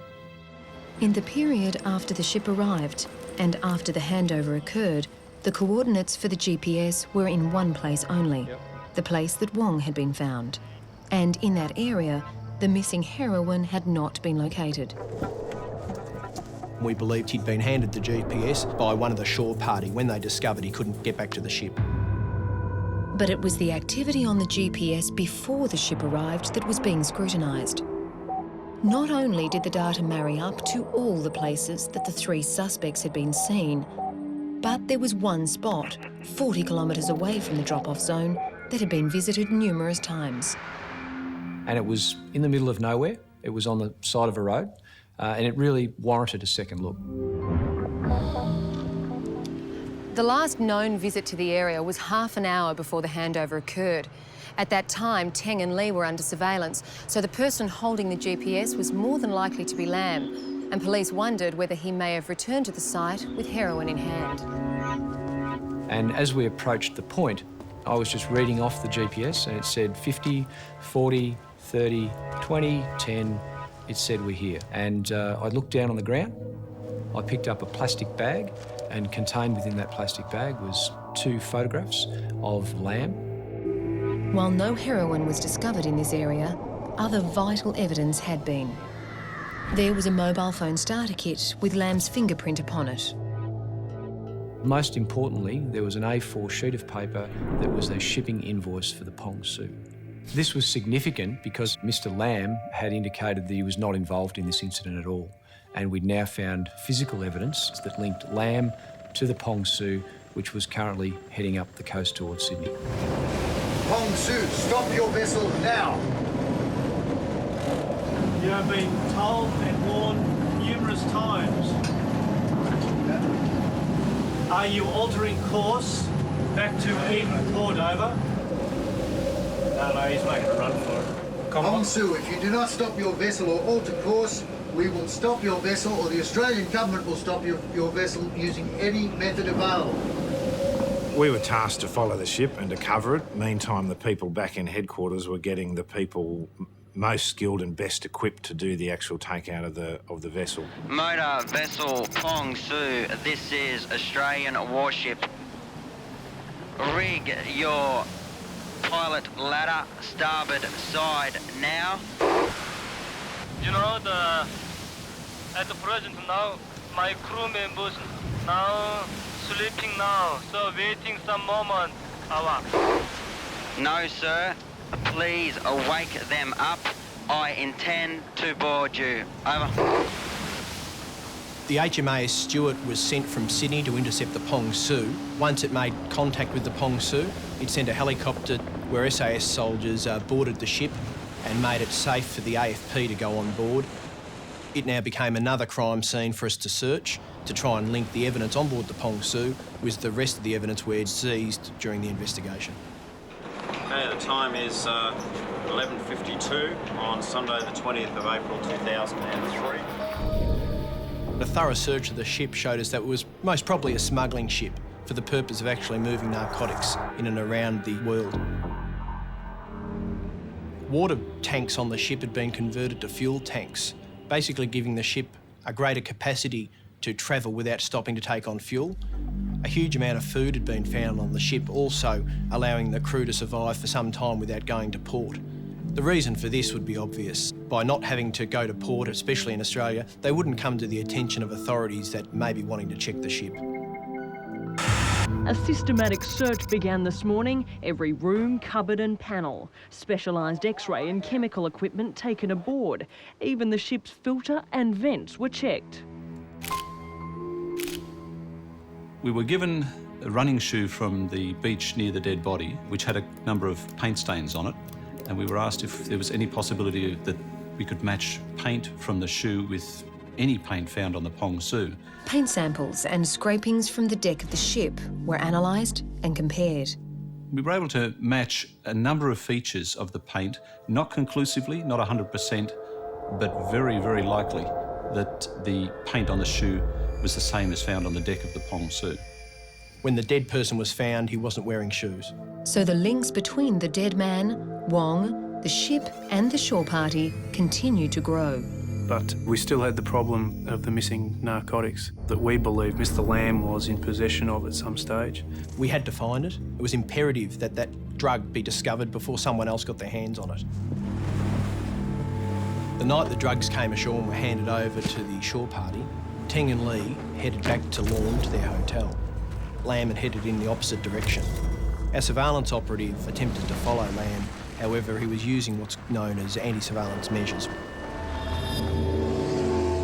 As a result, the agents dropped off Lamb, but they knew the direction he had travelled. Now, an extensive search along a 25-kilometre stretch of road and bushland was being undertaken. It took a few days, but eventually we won. We found the drugs in a small trench covered in leaves and other trees. It was obvious that these were the narcotics that originally came ashore with the Pong Su. They had the same wrapping, the same blue tarpaulin, the fish nets, and the black rubber banding to hold it all together. To see those drugs we found and seized was pretty gratifying. It was very, very satisfying to take possession of it and take it out of circulation. The raid on board the Pong Su followed the seizure of 50 kilograms of heroin off Victoria's southwest coast. Another 75 kilograms of the drug was discovered hidden in bushes, a total street value of $164 million. The ship's captain, chief mate and chief engineer were today ordered to stand trial after a magistrate found they were in a position to assist in the drug run. A crew member who allegedly brought the heroin to shore and 3 others accused of collecting it will also stand trial. Teng, Lee and Lamb all pleaded guilty to aiding and abetting the importation of a commercial quantity of heroin. Ta Song Wong pleaded guilty to its importation. But a jury found the captain and his 2 senior staff not guilty. Regardless of who surrounding that narcotic importation is convicted, at the end of the day you have to be happy with the fact that we achieved what we wanted to achieve, and that was to stop the narcotics reaching the community. If you look at the figures in 1999 of how many people a year were dying from heroin, it was up to about 1,200 people a year. And now it's back down to around 300 people a year. So we have made a difference. The 4,000-tonne vessel was towed out to sea about 140 kilometres off the New South Wales south coast. An F-111 jet fighter lined up the vessel and bombed it. That syndicate won't be doing that again. That ship won't be doing it again. It's at the bottom of the ocean. So the results were very good. I think it did send a very strong message right around the world that Australia won't put up with this.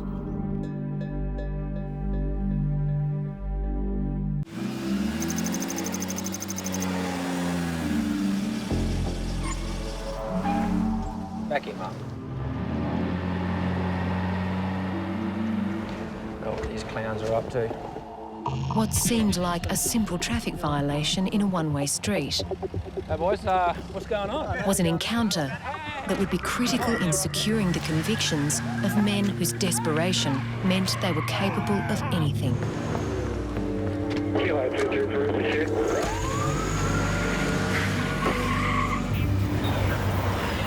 Just give me the money out of the till. He wanted out. He was evil. I just put my life in shit. That car was driven in a dangerous fashion. He was found hiding in bushland about 5 or 10 metres from the road. I don't know nothing about the robbery, the shooting, the police. He was aggressive, he didn't want to be there. He had hatred for police, there was no doubt about that. Armed robberies on small businesses have become such commonplace, they rarely make it to the evening news. But one string of robberies got everyone's attention, not just because of its similarities, but the escalation of violence that went with it. Police knew they had to act fast before the results became deadly. As I was driving up the road in pursuit after this blue Ford Laser, I came to an intersection. The blue Ford Laser slowed up dramatically to about 10 to 20 kilometres an hour. I thought this was strange in the middle of a pursuit, and it was at that point that I noticed a passenger lean out of the window with a sawn-off rifle. I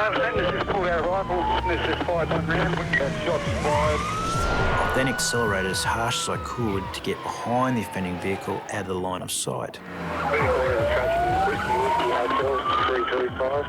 It's a blue Laser, a sedan with 2 males on board. The fact that they've shot towards us and aimed directly at police, their intent wasn't just to scare us, their intent was to hit us, kill us, or to stop us by any means. Fortunately, it was a quiet Easter Monday morning where there was very few vehicles and pedestrians on the road at the time.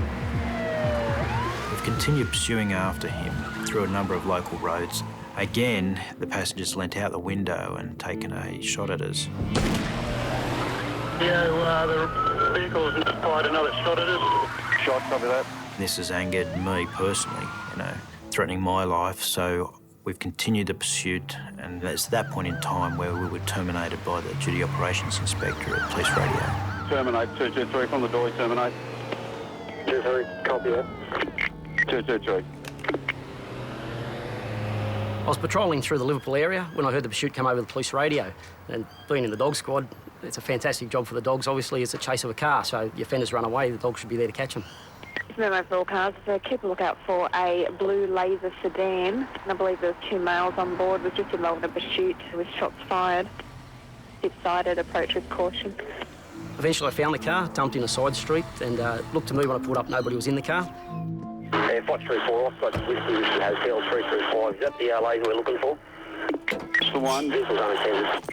We cover that 534, just for information, just to approach with caution. These people are armed and have already fired shots at police. So just opened the driver's door, let the dog have a bit of a sniff in the car, had a look inside just in case they were still in there. Fortunately, there was nobody in there. Then I've gone around to the footpath.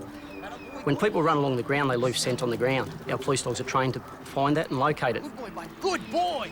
The track's gone along the footpath, down through some villas along the driveway. Atta boy. Good dog, one. Good boy. I was thinking, if they're going to shoot at the cops, what are they going to do to members of the public, So I really wanted to catch them. Attaboy! I get to a fence and the dog indicates and locates a sloppy Joe and some gloves. Jump over the fence, the track continues through people's yards, over more fences with the sirens and the helicopter. A lot of people came out into the street and we end up losing the track. Information 223, it's possibly the armed holdup did come in at the same time at the Chip and Norton News Agency. It would be right radio because we actually first saw them in half the lane at Chip and Norton. I first noticed the car while I was standing at the front of the shop, and I'd seen 2 guys in there. They just drove past, thought nothing of it. Half a minute later, one of the offenders stormed into the shop, fired a shot without even saying a word, which is a big shock. Yeah, then started demanding money. First couple of seconds, you don't know what to do, but then all those things come back to you, like how to act and make sure you listen to him, all the sensible things to do, and to come out of it alive, yeah. I opened up the till, grabbed the notes out, he asked for the coins, yeah, the fucking coins as well. And just don't do anything drastic, like fucking give me the money. That's all it was all about. Just very aggressive. And then he asked for the safe keys, just had the gun pointed at me at all times, so I couldn't get away with nothing. Passed him the bag, said, all right, get down on your knees, make sure you don't follow me. If you do, I'll fucking kill you. And then when I heard the door sliding open, ran down to the front, pressed the alarm bell. Before you know it, cops were actually there and like 2 minutes, so a pretty quick response time, I suppose, around the area, yeah. Initially, the young fellow believed the gunman fired upwards towards the ceiling. So myself and a fellow detective positioned the young fellow behind the counter where he was standing and got him to show us where the gunman was standing at that time. When we had a line of sight on it, we saw that directly behind him was a cigarette cabinet. We decided then to follow that line of sight and see if a projectile may have passed closer to the young fellow than what he originally thought. I looked at the cigarette display and I found a hole had gone through the plastic display for the cigarettes, and I found a .22 calibre 5 cartridge casing next to the cash register. This is good evidence because it can be matched by ballistics to a firearm. Getting these guys off the streets was a matter of urgency, as the likelihood of more robberies occurring was high. The willingness of them to fire upon police shows that they're fairly desperate. But at this early stage, unfortunately, no one had any idea who these offenders may have been. Shots were fired during a robbery this morning in a suburban news agency. No one was hit, but desperate gang members opened fire on police during their escape. The stolen car was found abandoned in Cabramatta, just a kilometre from where police had called off their pursuit. Moments earlier, a highway patrol officer was fired on. Police used polaire and tracker dogs in the search, but tonight the men are still on the run. As a witness had identified the same blue laser leaving the Chipping Norton robbery, police hoped the car would contain some indication of who the offenders were. The driver's external door lock had been tampered with and the ignition barrel had been removed, allowing the offenders to start the car and steal it. On the driver's seat, I found a business card for a tattoo parlour. On the floor, I found a Milko wrapper and numerous cigarette butts, which would probably yield good DNA. And the best part was on the passenger's front seat. It was a .22 calibre Remington cartridge, and that was also bagged along with the other items and submitted for analysis. The owner of the vehicle said that she doesn't smoke and that people that she has in the vehicle don't smoke. So obviously the cigarette butts became extremely important to us and gave us hope that they may yield something down the track. They're also able to tell us that they don't visit tattoo parlours as such, so we were able to establish that these items were left behind by the offenders. 223 in pursuit of blue Ford Laser.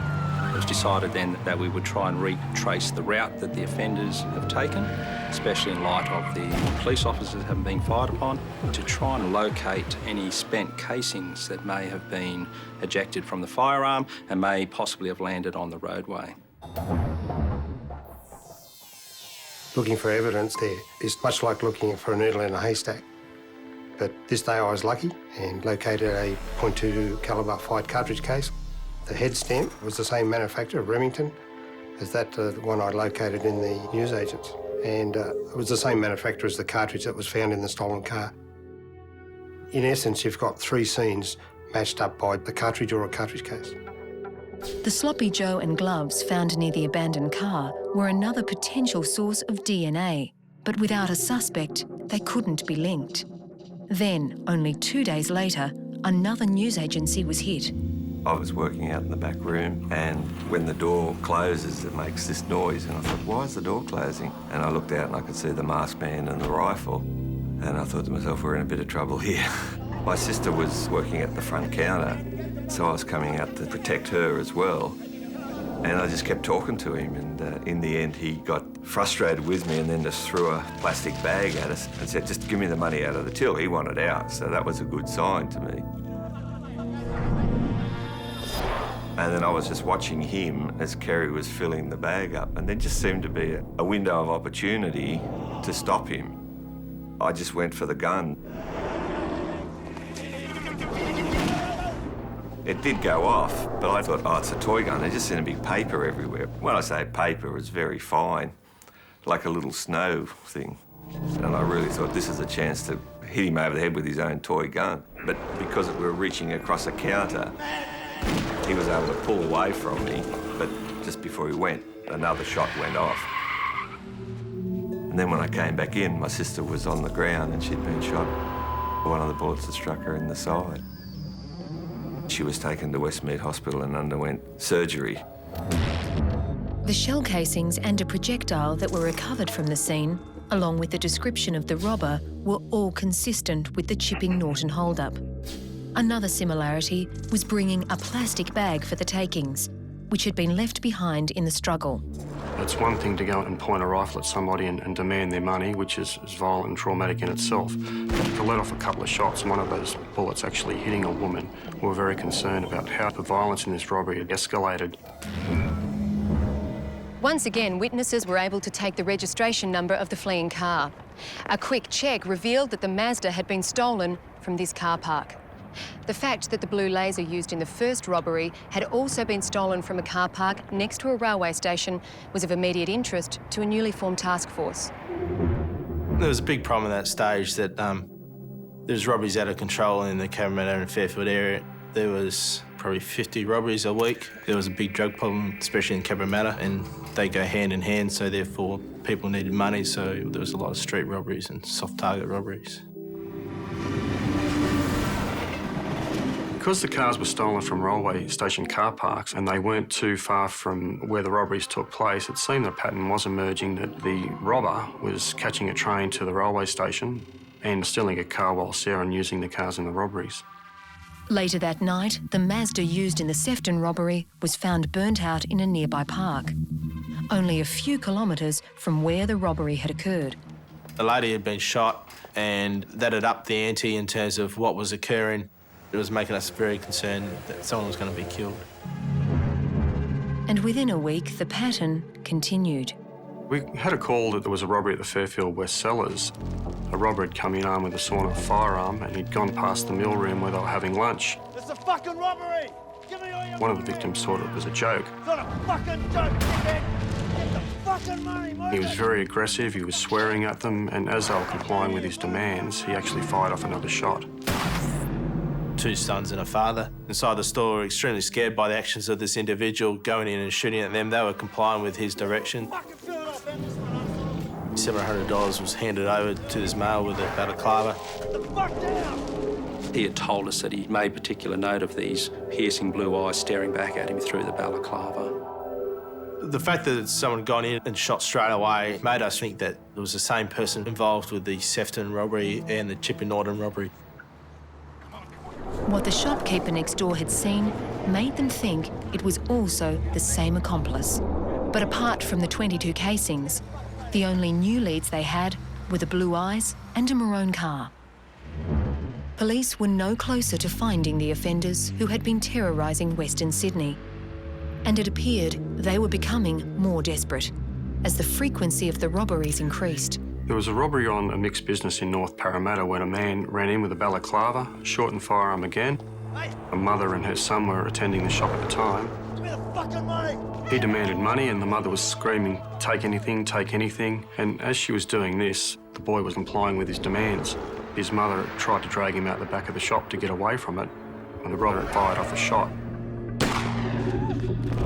The shot went right between Mum and the boy and missed them both by just a few centimetres. Mum actually got out the back of the shop and went out the front and saw a maroon car there with a woman behind the wheel, and she was screaming out, "Help me," thinking that she may be able to assist her. Help me! Then she is seen the male with the balaclava running out the store and jump into the same car, into the driver's seat, with the girl jumping into the passenger seat. The young fellow then ran out the shop and threw a sticky tape dispenser at the car and hit the car, but it took off. And it was the colour of the car that caught the attention of the task force. We knew that a maroon car of that basic description was used in the Fairfield robbery. Therefore, we were of the belief that it was one of the same offenders. The only thing different in this robbery that we could pick up was he didn't bring his own plastic bag with him this time. When he demanded money off the young boy, he actually said, "Use one of your own bags." And on this occasion, there was a woman involved. Whilst we thought that was unusual, the MO of that robbery and the other robberies was so strikingly similar, we're still quite confident it was the same robber. We thought with the woman being involved in this robbery, it could become a Bonnie and Clyde type scenario. Within 48 hours, the maroon car had been found. But as with the Sefton robbery, it had been set alight. Now, while that wasn't good news for us forensically, we did a download of the CCTV cameras at Yennora railway station. We actually found the time the car pulled up at the railway station. We saw a young woman get out of the car. A short time later, that car was burnt, and then we see a man coming up the railway station steps following the woman. It was late at night. There was no other persons on the platform other than these two people. The footage we obtained only showed the back of this man. The girl, though, we could see front on. That footage showed this girl wearing a distinctive Nike jacket. And they were seen later on in the footage meet up together on the platform. We slowed the footage down and circulated those snippets to all police in New South Wales, hoping that someone out there would be able to identify her. While they didn't have a name, it seemed certain she was involved when they learnt about a petrol station heist the following night. On this occasion, a girl had gone in asking to break some change. The robber ran in, again with a sawn-off rifle. He brought his own bag with him, demanded money from the console operator, then fired off a shot. This robbery was consistent with all the other robberies apart from the fact he didn't wear a balaclava this time, he wore a plastic bag over his head. But every other feature was similar. The sawn-off .22 rifle, the fashion in which he demanded the money, and the fact that he actually fired off a shot. Whilst detectives were obtaining a statement from the attendant, it was discovered that the same girl had been at the store about an hour earlier. Hi mate, would you like to buy a car stereo? This girl had approached him and tried to sell him a stereo. He refused to buy this car stereo, and she's seen getting into a cream-coloured car with a male person driving the car. We retrieved some security video, and what we saw clearly was the act of the robbery taking place, but more importantly, we got good, clear vision of the woman who came in firstly an hour before and then just prior to the robbery. The vision of the woman and the CCTV footage we took from the Yennora railway was strikingly similar. And most importantly, she was wearing a Nike jacket that was identical to both scenarios. A search of the stolen vehicles list revealed that a cream-coloured Ford Meteor had been stolen from the Cabramatta Bowling Club only an hour before the robbery. Once again, the Cabramatta Bowling Club is in close proximity to a train station, which again fits with all the other cars stolen for all the other robberies. And as with the other robberies, the stolen car was still near the area when they found it. The next morning, one of our highway patrol officers saw that car and he started a pursuit, pulled the lights and sirens on, and the car just took off from him. Whilst we're making our way to assist the Fairfield Patrol officer in chasing this car, I let police radio know that the person inside the car could be possibly armed with a firearm and that had been used on other occasions.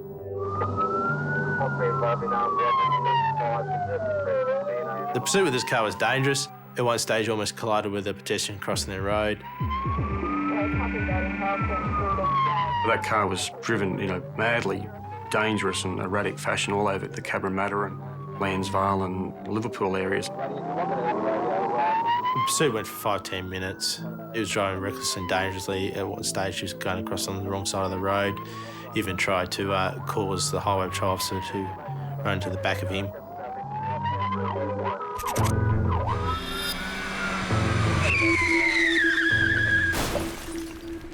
At the end of the chase, he then crashed on a major road in Sydney. Get out of the car! Get your hands up and get out of the car! Upon him crashing his car, there was a number of police who were present at the time who had concerns that he would do something. Get out of the car and get your hands up! This person remained in the driver's seat and wouldn't move from the car. Because this person was refusing to get out of the car and the situation was getting out of control, I then smashed the front driver's window with a police baton. I requested him to get out of the car. He still refused to get out of the car. I therefore had to physically drag him out through the driver's side window. The man was arrested and taken back to Liverpool Police Station. He was identified as Stephen Hooper. After a dangerous pursuit through the streets of Western Sydney, Stephen Hooper had been arrested. The prime consideration was trying to link him to the AM Petroleum robbery the night before. He was in a car that was stolen from Cabramatta Bowling Club just before the robbery.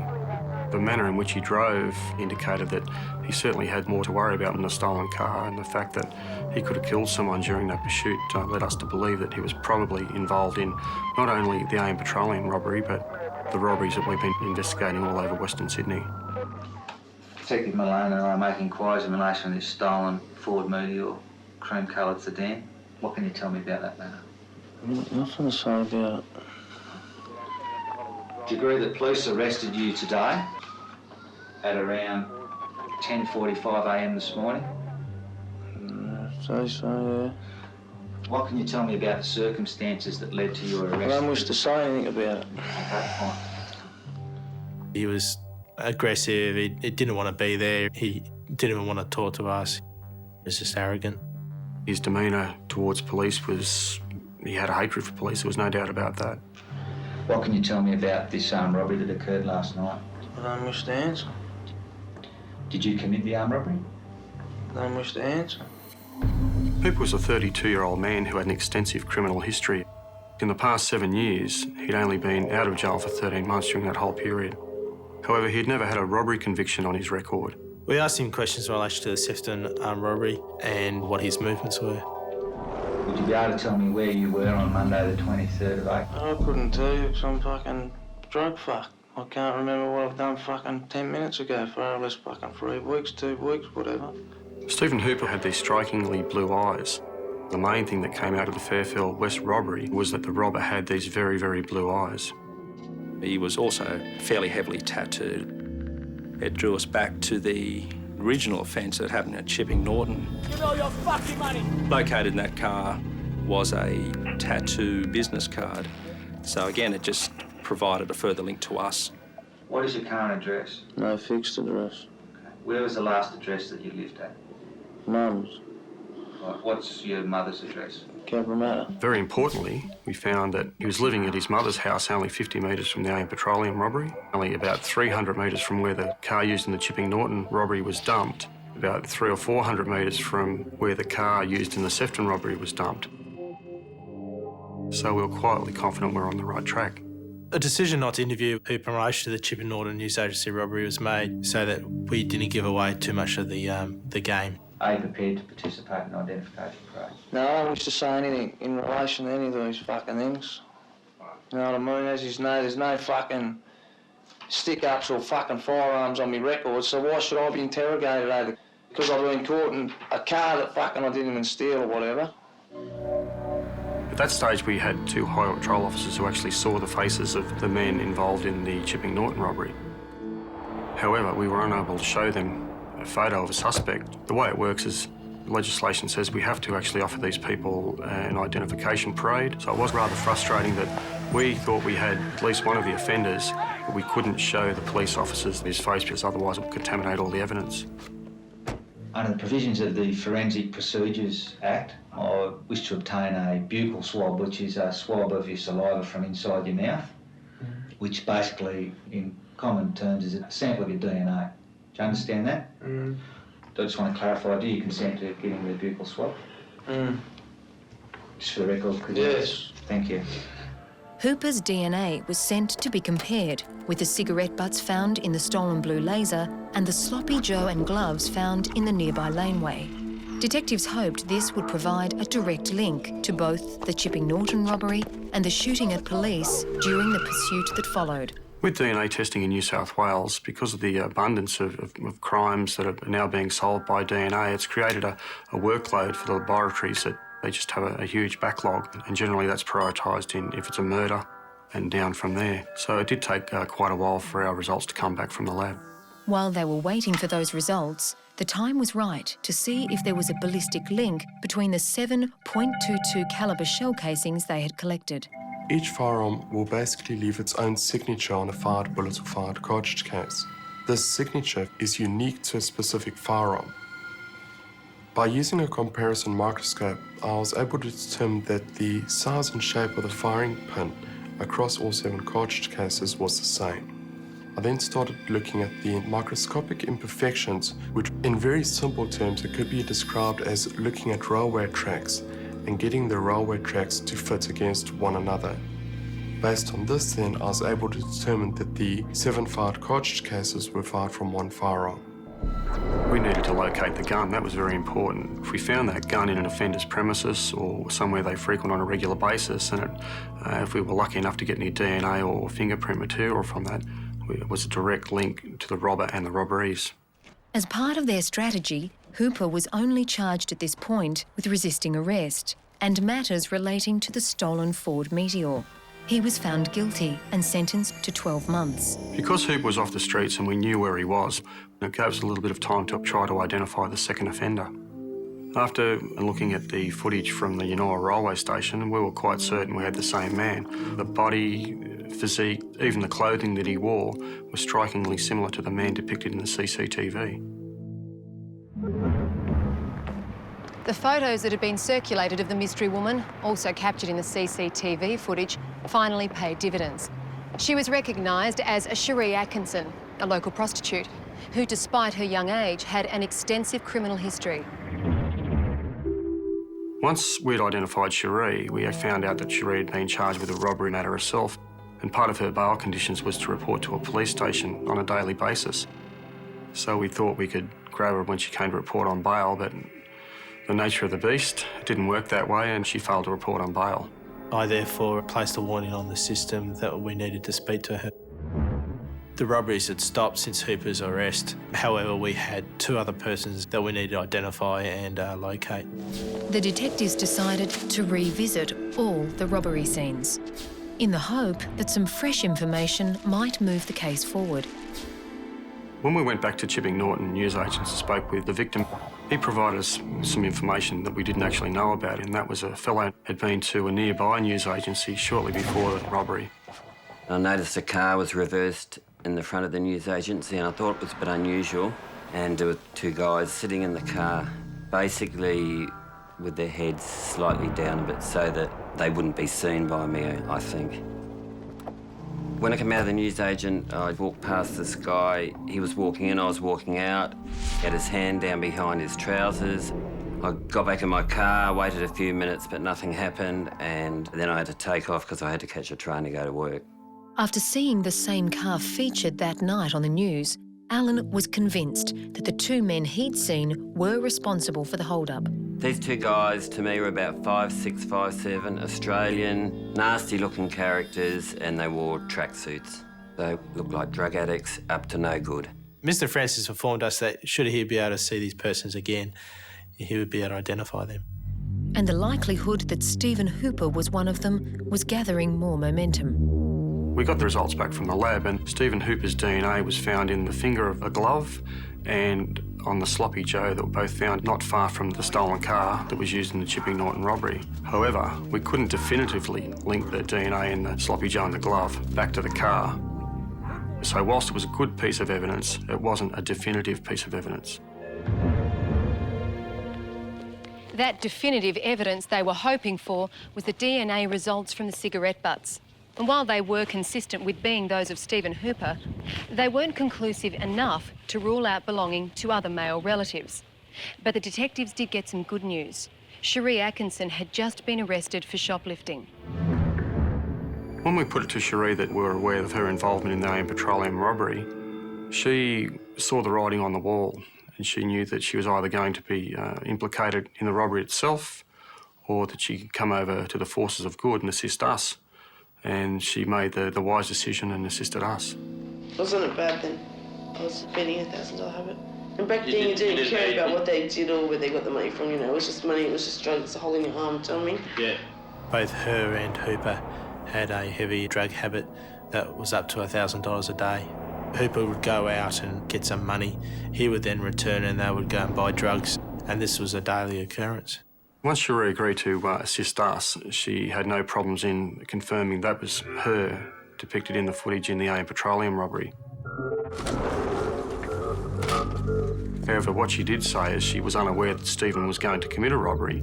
Oh, fuck, are you crazy or something? She wasn't aware that that was going to happen until she saw him running in with the gun and the plastic bag over his head. That's why she ran out the store. I had no idea that he was going to do it. Like, my intention was to sell CD players. And then I went in there, and he just ran in there, shot the gun, and I was scared for my life. So as soon as you fired, you were out of there, are you? Yeah. I didn't know what to do, so I run around and go hide, you know, because I thought if I run, he'll just chase me and kill me. We were reasonably sure that Sheree was involved in some way in the mixed business robbery at North Parramatta. When we actually put that to her, though, she denied any knowledge of that. No. Don't know anything about that? No. However, the Fairfield robbery sounded familiar and she thought it was her boyfriend, Stephen Hooper. How do you reckon you know that it's Stephen who was involved in this robbery? Well, I wouldn't be 100% sure, but yeah, like, it sounds like him, you know what I mean? When we questioned Sheree further, she disclosed to us that she'd seen Hooper with a shortened rifle in the past. We forgot a lot of money or something, like a couple of hundred or something like that. And I said, how'd you get that? And I said, just don't worry, and blah, blah, blah. You're getting the shots, so shut up. Stop rinsing and bitching. When we looked at the footage at Yanoa railway station, Sheree was quite upfront in that and she confirmed that that was herself depicted in the CCTV. And this is the steps at Yanoa railway station. We can only see a back view of this man. Yeah, it's really good, isn't it? You've been pretty lucky, actually. I know. But you can tell what it is, can you? Yeah, see. Okay, how do you know that? Tattoos. Yeah. She identified the tattoo on the back of Hooper's leg. She pointed that out to us. She also pointed out a tattoo on the neck. She said they dumped the stolen car there and Stephen set it alight and they actually went to meet up with their dealer and buy some cocaine. Sheree was a bit vague when we questioned her in relation to Hooper's friends or accomplices. The only thing she knew was a fellow hanging around who she described as being a skinny guy with freckles. She said his name she thought was Daniel and possibly had a surname Adamson. Everything was coming to place, but we didn't know who this third person was. All we had was a vague name to go on. Someone who was less vague about his name, though, had just come forward. An informant told us it was a fellow named Dennis Adams and he was bragging about the robbery at Chipping Norton, how he was laughing that they'd fired shots at the police and the police car skidded off the road and how he thought it was a great joke. Did he tell you any more about his method of actually doing the robbery? No, he didn't discuss nothing else really about it, but like I was saying, he boasted about the police car skidding him to the side and all that, but he was on toe, you know what I mean? Like, he really, like, he stayed down and he was driving around a little blue laser at the time. After the informant gave us this information, we became quite excited about the prospect that this may well be our co-offender for the Chipping Norton robbery. Adams was living in Mount Druitt and the car used in the Chipping Norton robbery was stolen from the Mount Druitt railway station. After the police started pursuing the stolen car in the Chipping Norton robbery, Senior Constable Wilder did a comfit of the offender who shot at them. The comfit looked a lot like Dennis Adams. However, the informant wasn't able to tell police where they could find him. All of their inquiries and an extensive surveillance operation failed to locate Dennis Adams. And this wasn't the only thing holding back the investigation. Stephen Hooper had just escaped from jail. The task force investigating a string of serial robberies was ready to interview their prime suspect, Stephen Hooper. The only problem was they no longer knew where to find him. He was at Kirkconnell prison camp, low security. He and another prisoner pushed a couple of prison guards over and ran away from the camp. Fortunately, Hooper was quickly recaptured, and it was time to face the music. Mr Hooper, as I very briefly explained to you, Detective Ban and I are making inquiries in relation to a number of armed robberies. Do you understand that? Can you indicate whether you can understand me or not, please, sir?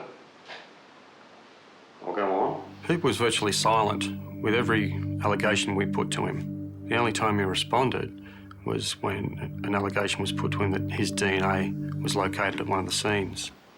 The DNA found on both the gloves and the sloppy Joe has been matched.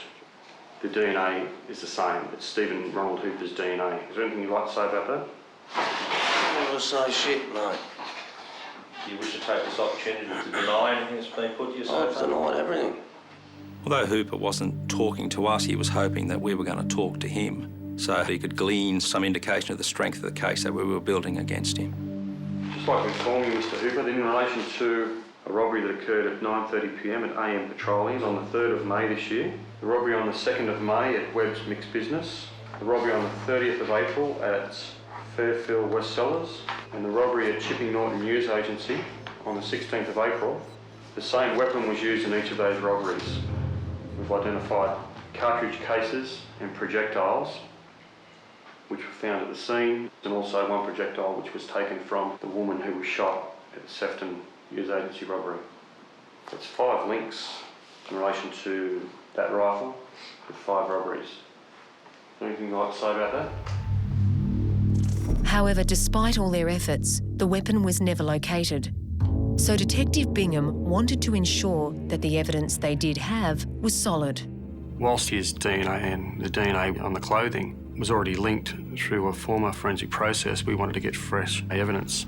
We'll also be attempting, if we can find a suitably qualified officer, to obtain a forensic procedure. At this point, I think Hooper realised the seriousness of the situation, and he showed his more dangerous side and decided to explode. Well, you can get fucked because he's already done it, right?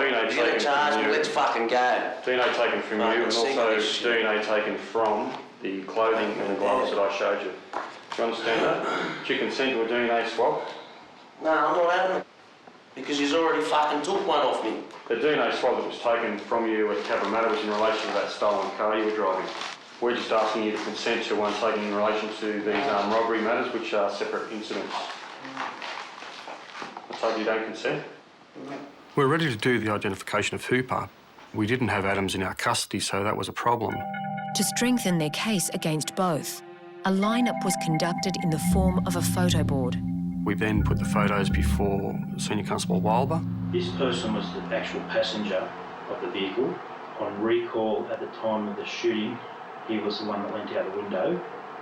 I had a clear view of him when our cars were practically next to each other within 2 metres. That is definitely the driver. He's the driver of the incident referred to on the 16th of April. Yeah, that's correct. We then had Alan Francis come in a similar situation to Senior Constable Wilber. It was the man, the driver that I passed as I was coming out of the news agency. He was going in there. We later showed the photo board containing Dennis Adams to Sheree Atkinson, and Sheree was able to say that Dennis was a fellow hanging around Stephen at that time. So we had a number of eyewitnesses, both police and civilian, who had now made positive identifications of both offenders. Nicholas Bingham and Dennis John Adams at Mount Druitt Police Station. Eventually, Adams did come under notice, not for an armed robbery, but for a domestic violence incident, and Adams was arrested. At that time, we didn't have any evidence to put him to the other robberies, apart from Chipping Norton. We wanted to talk to you about the robbery at the Chipping Norton News Agents on the 16th of April this year. Do you understand what I'm saying? Yes. Can you tell us anything in relation to that robbery that I'm talking about? I know nothing about it at all, and it's just a bigger shock to me hearing it as what you guys are telling me. We've also been given information that you were the person who fired the shots at the police after the robbery. Yeah. Would you like to comment on that? I certainly would. I just made the comment. I don't know nothing about the robbery, the shooting, the police. This person has committed himself to a statement and is prepared to give evidence in court. That's fine. Get him in court, that's fine. I don't have a problem with anything. Nothing at all. Adams was very cocky. He seemed quite confident in himself that we didn't have enough to go with. He challenged us that he never did armed robberies. We've also been given information that Stephen Hooper was the driver of the car that morning. That name, Stephen Hooper, rings a bell from years ago. I don't know the guy personally, but I have heard the name. When we mentioned Hooper, he was quick to admit that he did know him, but tried to distance himself. But I can know heaps of people for years, but whether they're a friend, associate, or the person that walks past and says g'day every day, that's what I mean. As the DNA results on the clothes didn't directly link Hooper to the blue laser, a further test was conducted for the presence of gunshot residue. When a firearm is discharged, the gunshot residue is airborne and it can land on anything in the near vicinity. So we use a small swab, which is a contact adhesive, and any particles of gunshot residue would be picked up by the adhesive tape. Gunshot residue was in fact found on one of the gloves and on the sloppy Joe, and the type of GSR or gunshot residue could be identified as being consistent with those in the casings found at the crime scenes. Although the passenger was the shooter, the gunshot residue from the firearm has drifted through the vehicle and settled on the clothing of the driver. So this was perhaps the last piece of the puzzle that really secured the convictions against Hooper.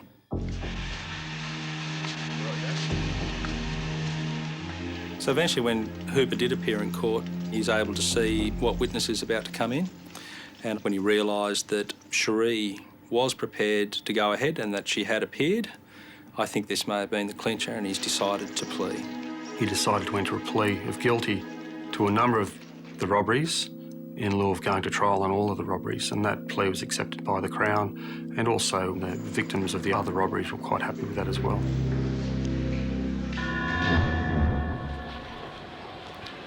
Stephen Hooper pled guilty to the armed robberies at Chipping Norton, Sefton and the AM Petroleum, and for firing a weapon to avoid apprehension. He was sentenced to 16 years in prison and will be eligible for parole in 2014. Adams eventually went to trial on the count of the armed robbery at Chipping Norton and the subsequent shooting at police. Adams was convicted of that and was subsequently imprisoned for 12 years.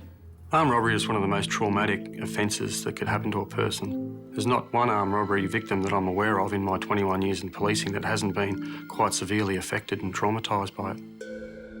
What this robbery did to me personally, it had a major impact on my health to the stage where I ultimately was diagnosed as suffering from depression. But it doesn't stop me moving on with my life, and I try to eliminate exposure to anything like that. I could never buy another business. I would never do that again. Armed robberies can have a deep impact on people, and if people are out there committing them, we're going to do everything we can to try and put them behind bars where they belong.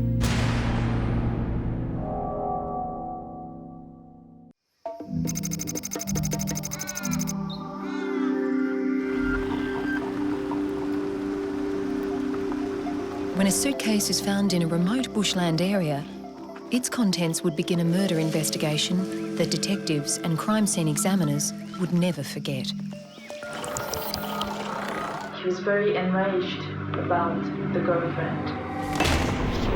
We had no bodies, we had no evidence to suggest there had been a crime.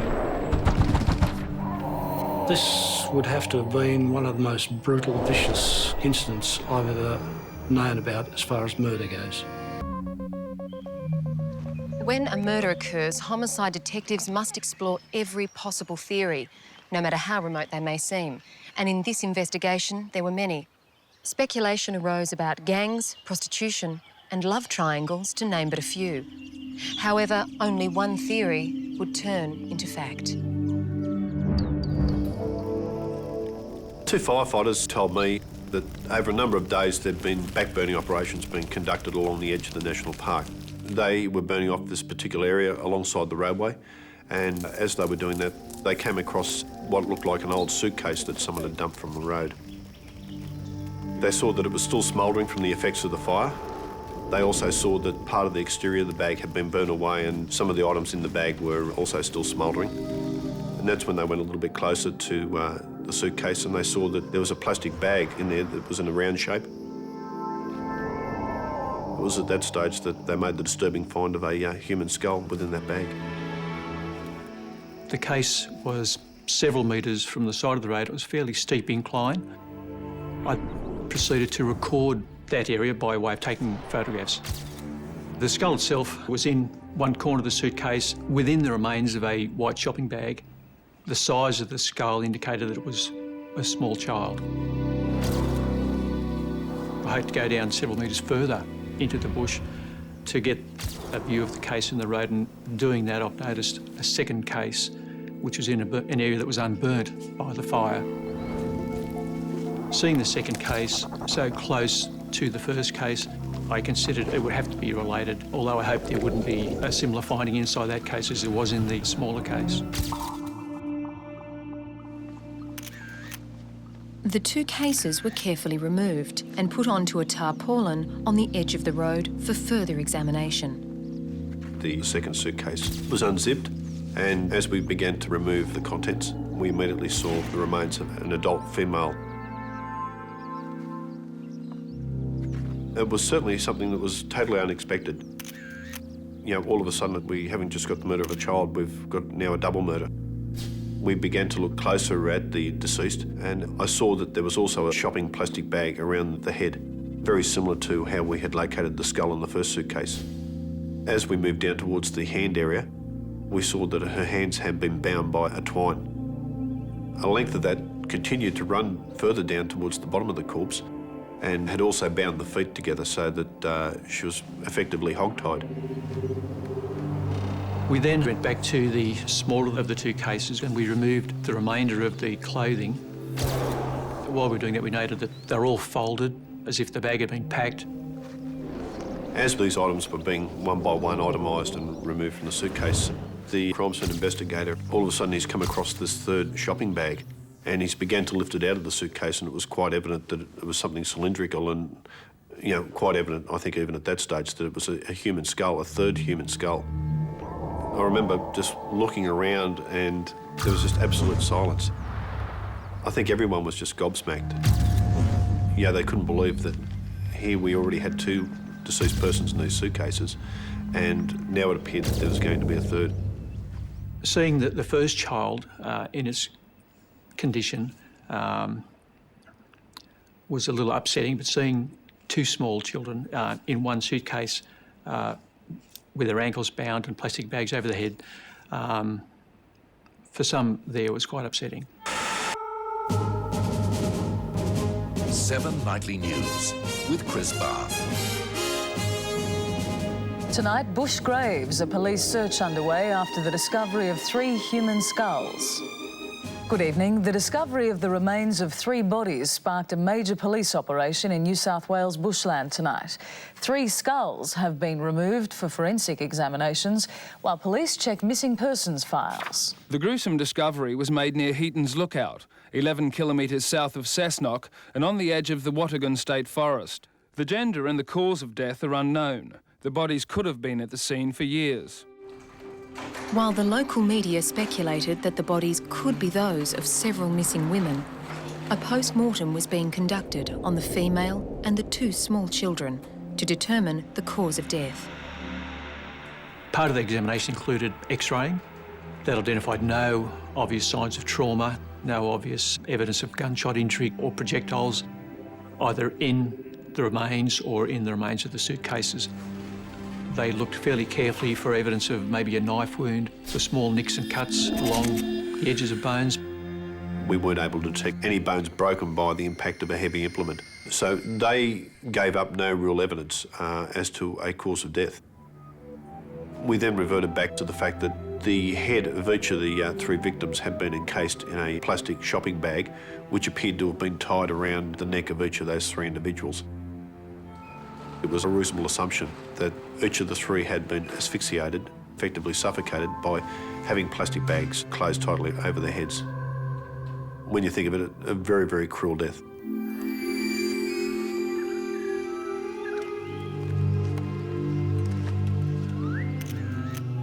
We were at a stage of frantically trying to find out who these people were from the little bit of information we had.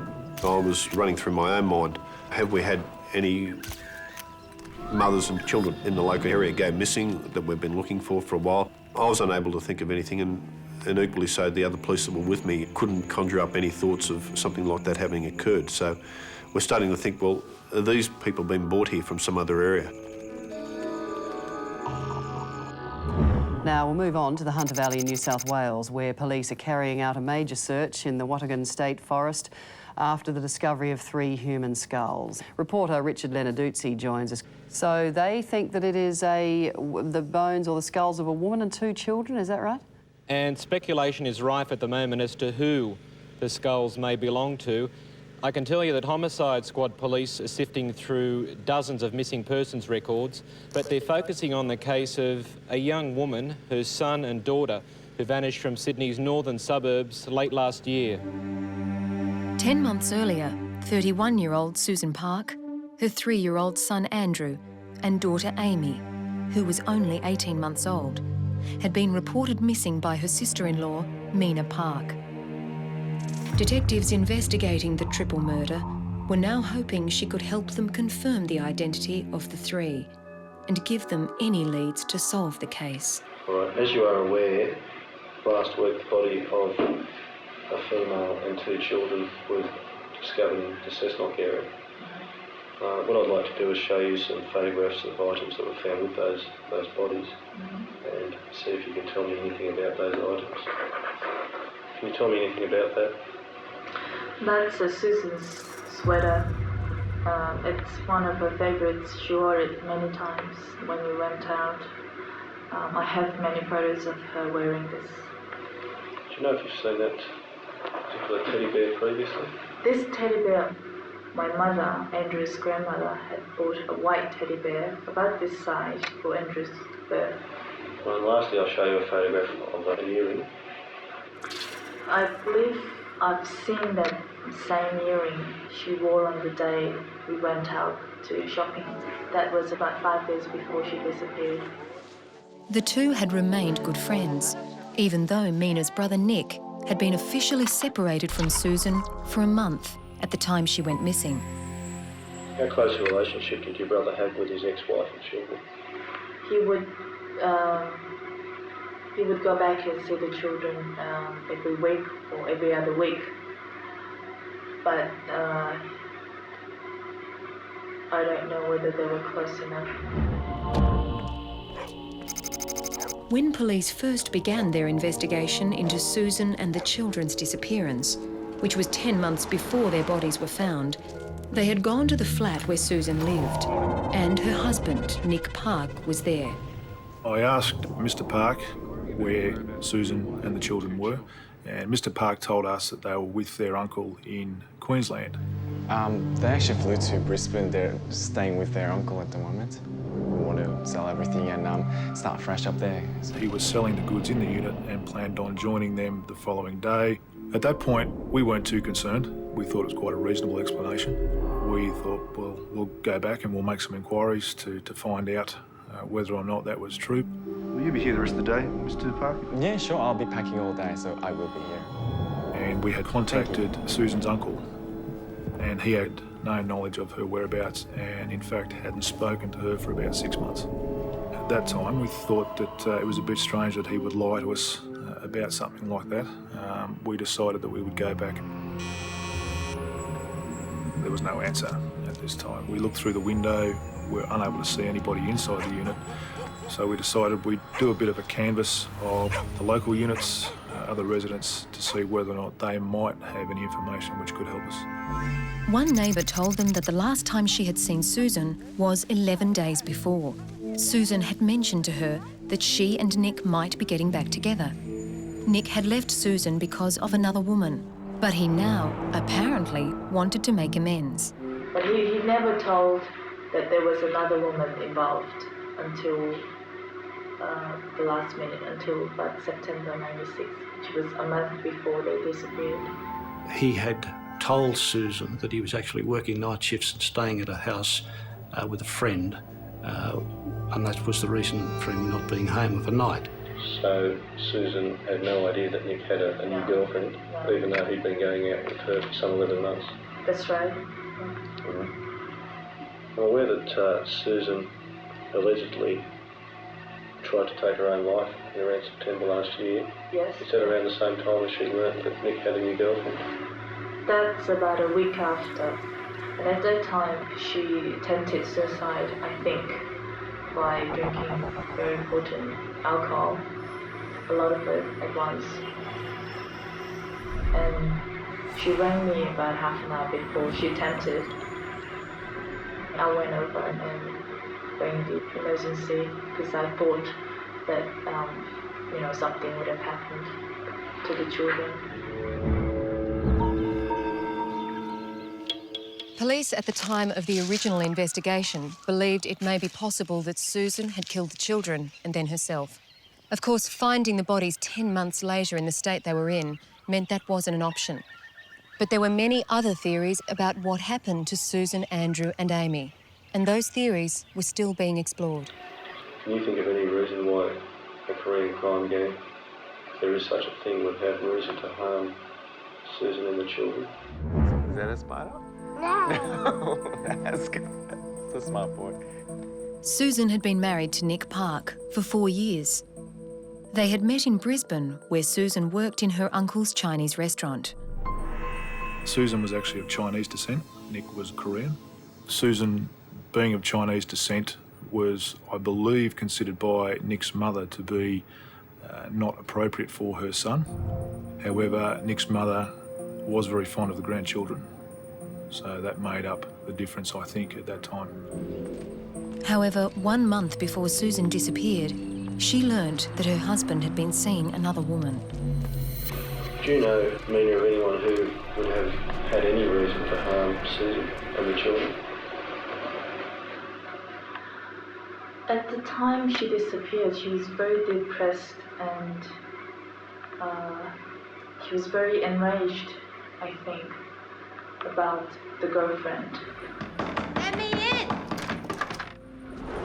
Because they had a lot of fights between them, and she went to see Nick, where the girlfriend and Nick was living together in Ashfield, at least 2 times, as I know. He's my husband! And there was a lot of confrontation. Nick's girlfriend might have a vengeful motive. That was probably the only person that she ever had fights with. She was a very gentle person. Nick's girlfriend was only one consideration. Police also learnt that Nick was an avid gambler. I think he was trying to fill up some gap in his life with the gambling habit. Just like filling up with the alcohol or drugs. Less than a year before Susan went missing, the temporary Sydney casino opened. Its arrival not only attracted her husband, but there were rumours that loan sharks had also gathered there to prey on unlucky gamblers. Gang punishment, Korean style. These scenes were filmed in the back streets of King's Cross earlier this year. It shows 2 young men forced to their knees in a mock show of respect to their attacker, then punched and kicked over money lent for gambling. Korean gangs specialise in loan sharking. Loan sharking is an insidious activity, and if there are gangs involved, we want to see them smashed, and we want to see them out of the casino. There's reportedly 2 rival gangs fighting over the rights to loan shark at the casino. Both charge exorbitant rates to finance gambling debts. Death is the ultimate price for non-payment. Since Susan and the children's disappearance, there has been some media speculation in relation to Korean crime gangs in association with their disappearance. Can you think of any reason why a Korean crime gang, if there is such a thing, would have reason to harm Susan and the children? I know for sure there is a gang, but I don't know what scale and where they're based. But if there are larger scale gangs with money, lending money and distortion and that sort of things, I don't know if there is any personal reason that why Susan and children would be hurt. If she had been hurt by people, maybe if my brother had borrowed money from, it could be possible.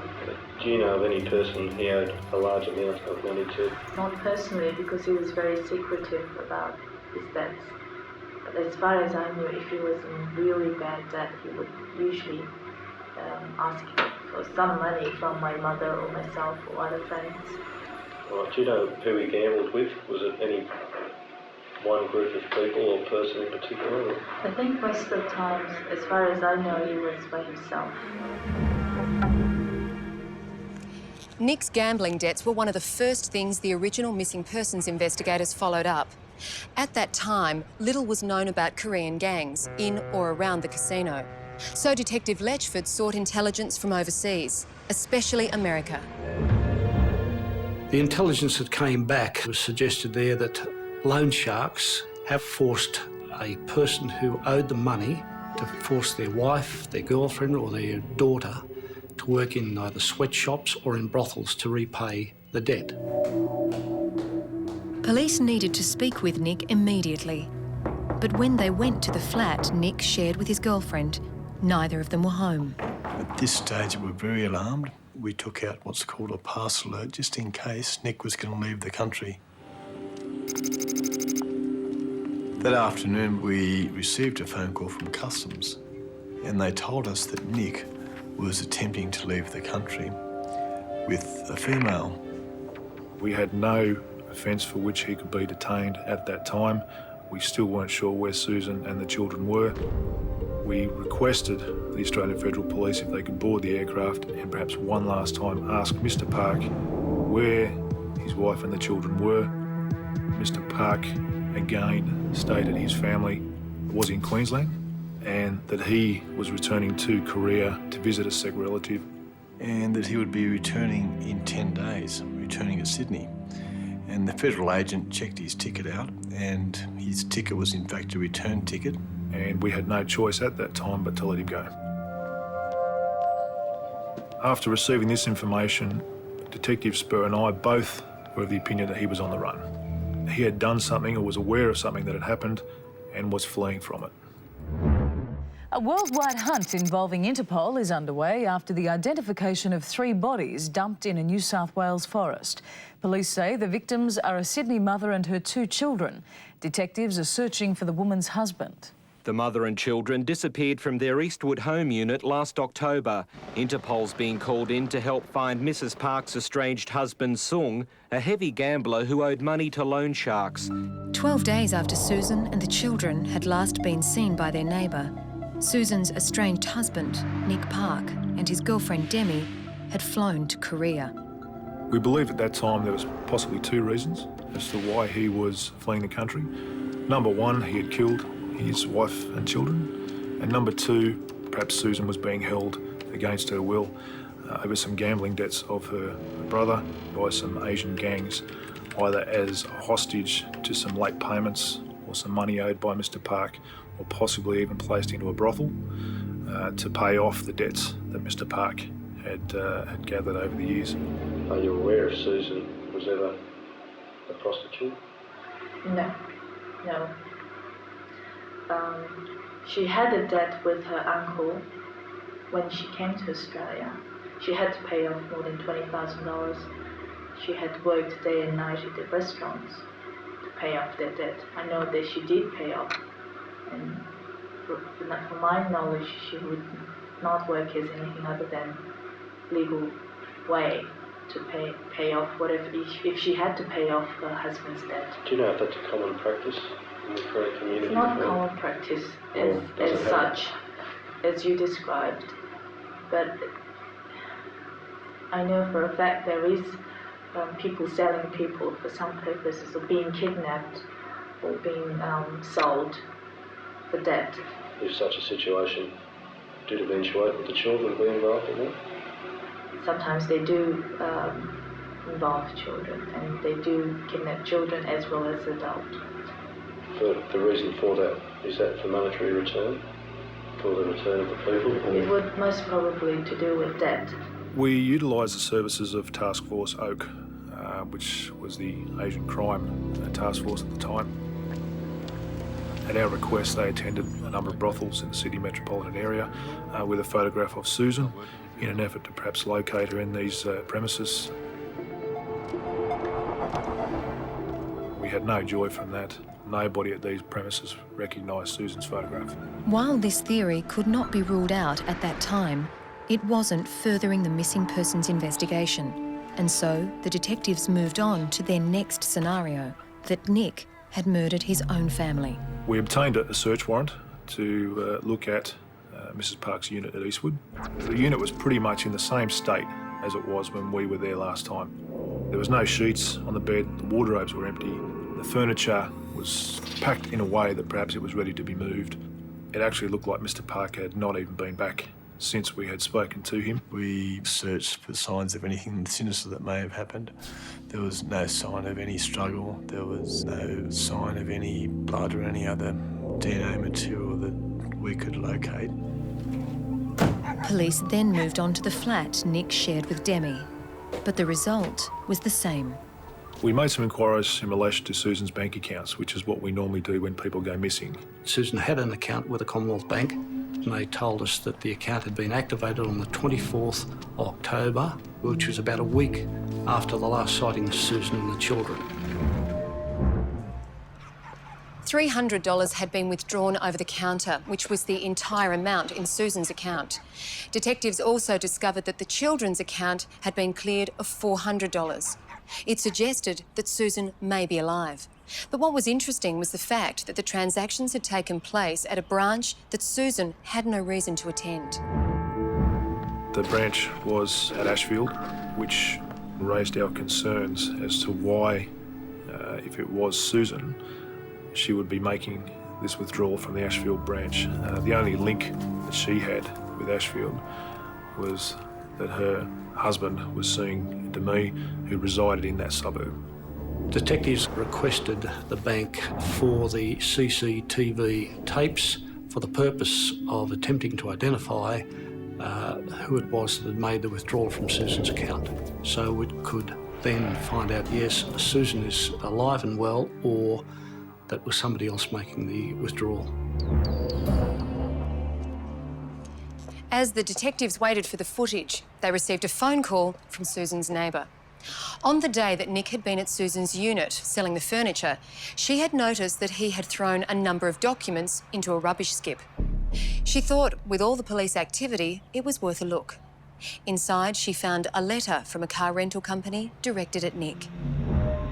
We found out that Nick hired a car on the 19th of October, which was 2 days after the time that Susan was last seen, and he had not returned the car when he was supposed to. When the car was hired, the manager told police that Nick was with an Asian woman.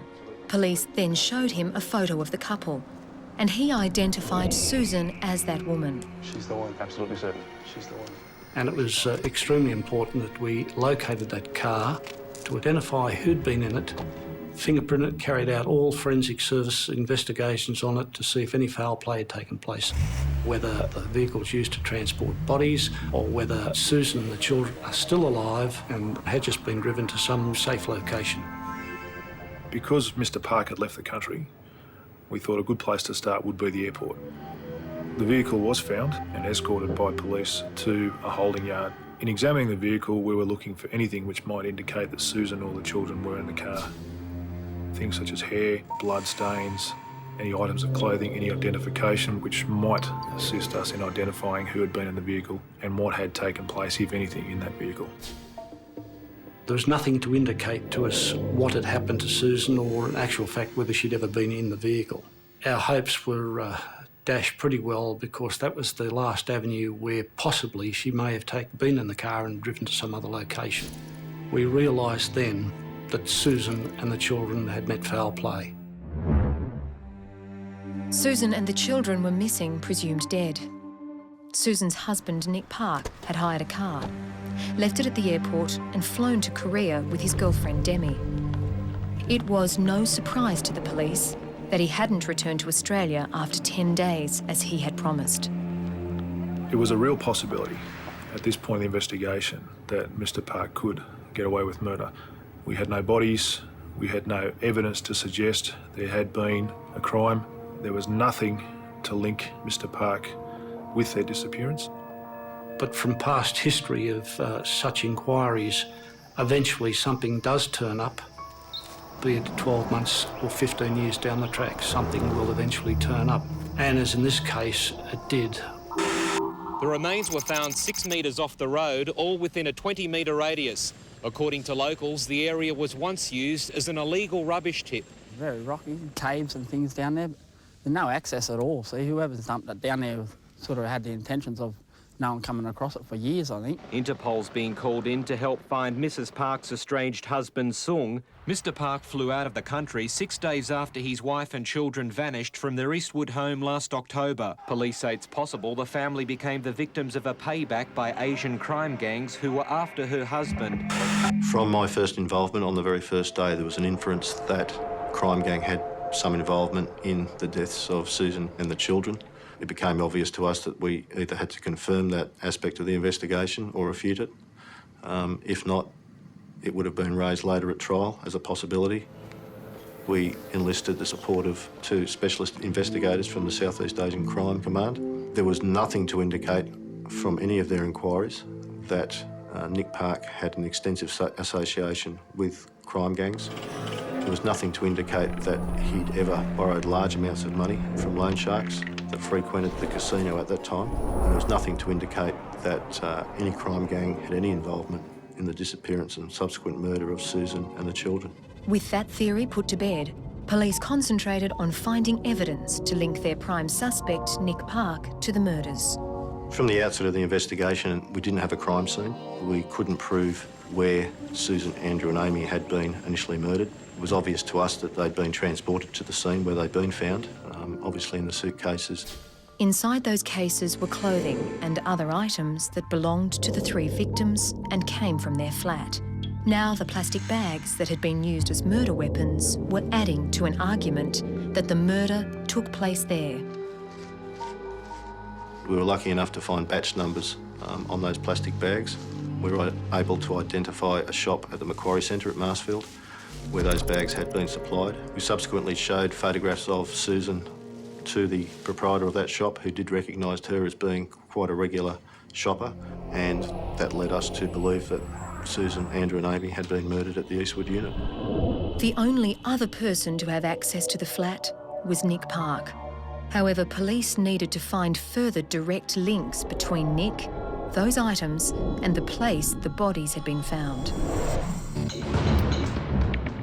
After we located the suitcase, we noticed that we had some tyre tracks that were dried into the road verge. The time of year it had been fairly dry, so I was reasonably confident these tracks had been made sometime before because they were quite hardened. And I'm thinking, is this tyre track related to the vehicle that possibly pulled up here? The car hired by Nick was repossessed and re-examined by the police. But the tyres did not match those at the scene, nor were there any signs that the suitcases had been in the boot. If we could prove that the suitcases at some stage had been in the boot of that vehicle, then we've had a very strong case against Nick. But their return to the car meant that they re-interviewed the manager.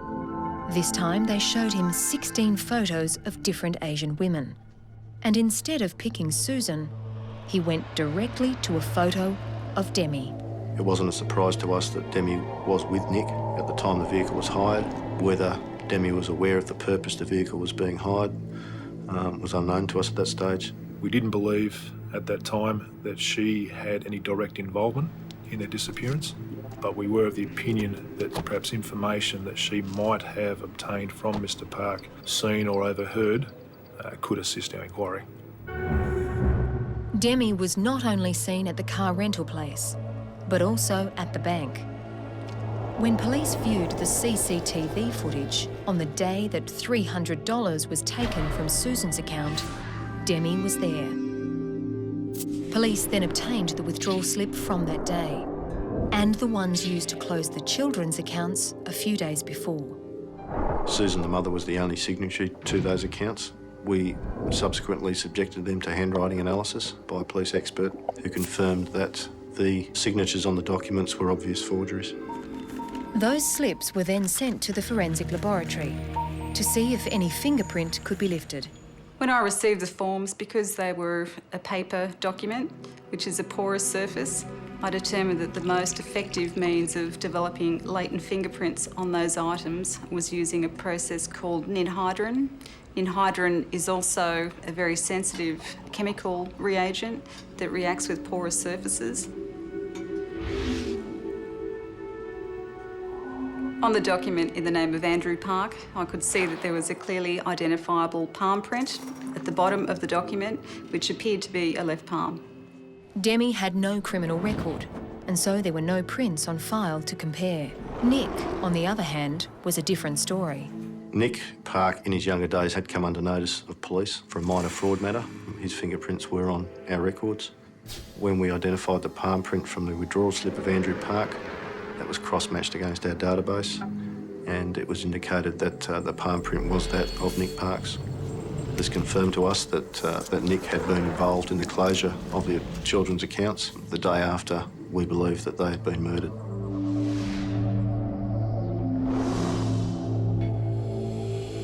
In those days after, police confirmed that Nick had also sold furniture, had pawned goods, And I just wanted to find out. I mean, we paid $50 on the 14th.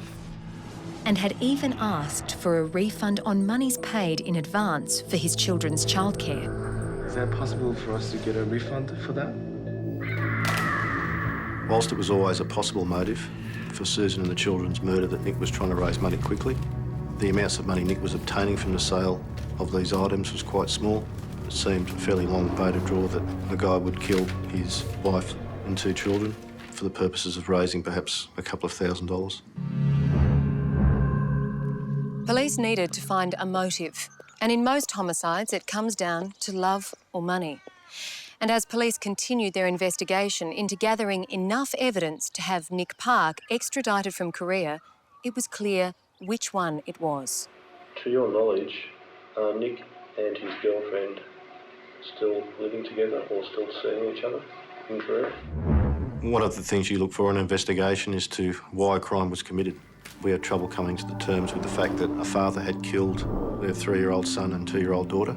He could have always left Australia and travelled to Korea with Demi without harming Susan and the children. It became obvious to us that some catalyst to the violence must have taken place. So a large part of our investigation was conducted in an attempt to try and identify that catalyst. When Susan had overdosed on her ginseng wine, she had been admitted to hospital and came under the care of a psychologist. The psychologist had indicated to Susan she should try and look after herself and her future and that of the children. The psychologist had urged Susan to apply for child support and had facilitated putting her in contact with the child support agency to try and claim ongoing support from Nick. We contacted the child support agency. They prepared a letter addressed to Nick Park at the Ashfield address on the 15th of October, which was posted on the 16th of October and was most likely received at the Ashfield unit on the 17th of October. It was considered at that stage that could have been the catalyst for Nick to confront Susan. While it was all circumstantial, police believed they had enough evidence to extradite Nick Park from South Korea to face the charges of murder. They just had to find him. To your knowledge, are Nick and his girlfriend still living together or still seeing each other in Korea? From what I heard from my brother, they had broken up a while ago. Nick's contact with his family was sporadic. He rang me on reverse charge in May or early June. At that time, he had started to work in James Will's English School in Bijangbu in Korea. When Korean police checked, he had left there and gone underground. For the purpose of this interview, can you state your full name? My name is Song On Park. But perseverance paid off. And exactly 1 year and 7 months after police believed Nick Park had killed his wife and children, he was back in Australia facing those charges. Would you agree that early this morning, Detective Woods and I escorted you back from Seoul into the Republic of Korea? Yes. And we arrived back in Australia at about 8:45 this morning? Yeah. And we came straight here to the Surrey Hills Police Station? Yes, we did. Well, what I propose to do is ask you some questions in relation to the alleged murder of your wife and your son Andrew Park and your daughter Amy Park. Do you have any objections to answering those questions? Yes, today I'm not going to answer any questions today. So is it the case, Mr. Park, that at this stage, under legal advice, you don't wish to answer any questions? Yes, this is correct. All right. Is there anything further at all you wish to say about this matter? No. While Nick wasn't talking, his ex-girlfriend, who was still in Korea, was happy to tell police what she knew. Demi told us that on the 17th of October, Nick received a letter from the child support agency at the Ashfield unit. Upon opening this letter and seeing that Susan was applying for ongoing child support for her and the children, Nick became enraged. Demi indicated that Nick went to the Eastwood unit He rang Demi at about 3 or 4 a.m. on the morning of the 18th of October, where he told Demi that their problems had finished and everything would be okay.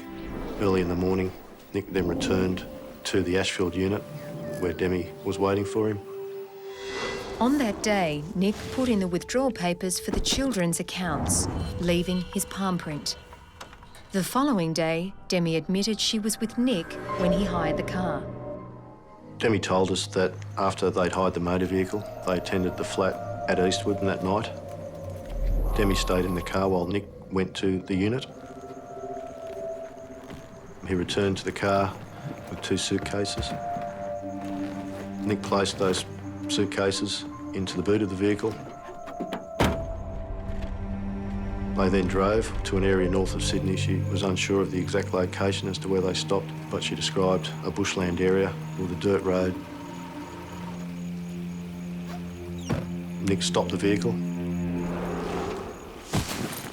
and threw the 2 suitcases into the bush.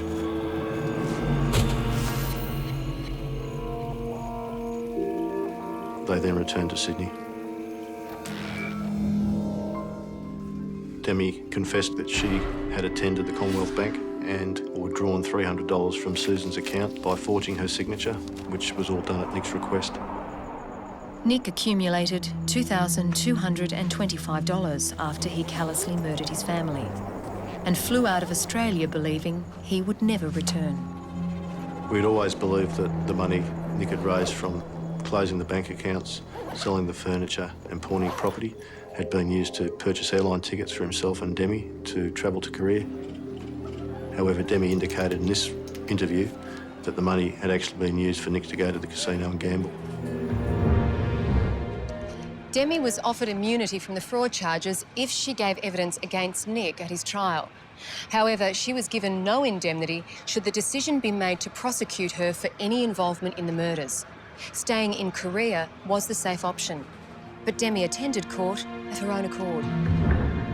The fact that Demi returned to Australia of her own free will to give evidence in the trial of Nick confirmed to me that she had no involvement in the murders of Susan and the children. No charges were laid against Demi, and she is now back living in Korea. Her witness account, along with the other circumstantial evidence, was enough for a jury to find Nick guilty of killing Susan, Andrew and Amy. It was very pleasing to see that that the perpetrator in this case was brought back to Australia, stood trial, found was convicted and jailed. Nick Park was sentenced to 26 years. His earliest parole date is 2017. This would have to have been one of the most brutal, vicious killings that I can recall. I've seen persons shot dead. I've seen them bashed. But to murder 2 little children and the mother, I think that's one of the worst incidents I've ever known about as far as murder goes. I hope the bastard rots in hell.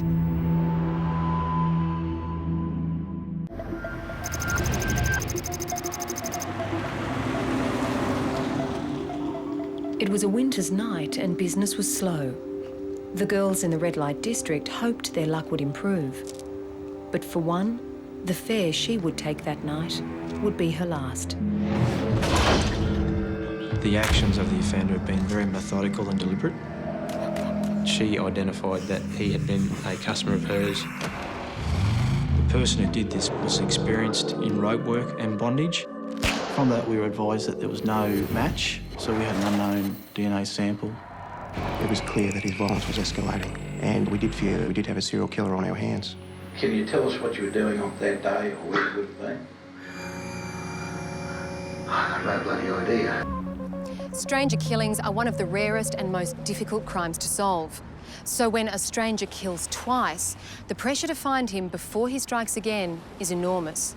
That was the challenge facing detectives and forensic officers of Task Force Midas.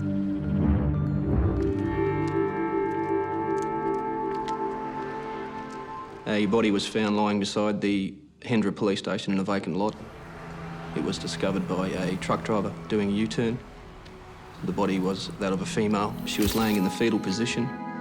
She was dressed in a black top and a pair of ankle boots only. It could be seen that rigor mortis had set into the body, which indicated to us that she had perhaps been in that location and deceased for some 4 to 6 hours. She had obvious signs of stab wounds to her stomach and her back, and it appeared that her throat had been cut. The amount of blood found at the scene, to me, was not indicative of the injuries that had been suffered by the victim.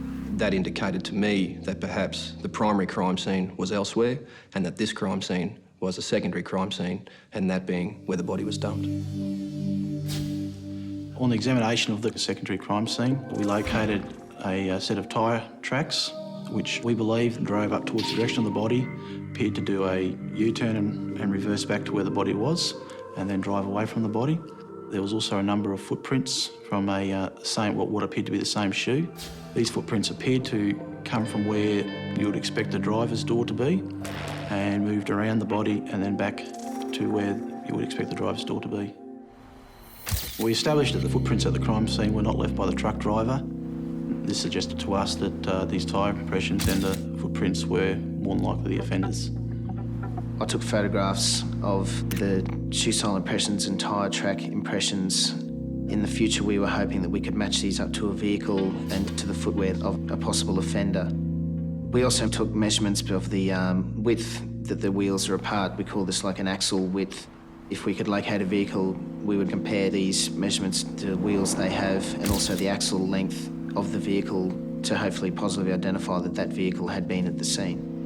But in order to identify the offender and then put him, his car and shoes at the crime scene, the detectives needed to identify the victim first. We had nothing, no wallet or anything to assist us at the scene at the time, so I took digital photos of the deceased, and due to the clothing she was wearing, we had an idea that possibly she might have been from the Fortitude Valley area, which is the red light district of Brisbane. These photographs were sent in to detectives in there and they were able to give us a name of Jasmine Crethern, a known street worker there. Postmortem was conducted on the deceased and we located at least 14 stab wounds that we could clearly make out. Most of these stab wounds were probably around 2.5 centimetres wide.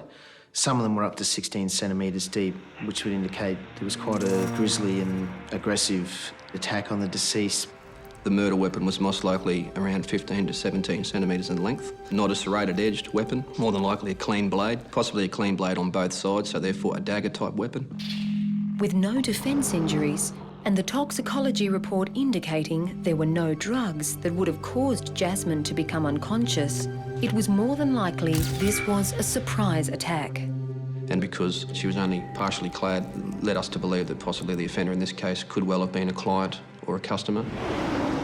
However, prostitutes, due to the nature of their work, they have a large client base, which leads us to quite a large, or possibly large, suspect pool to look at.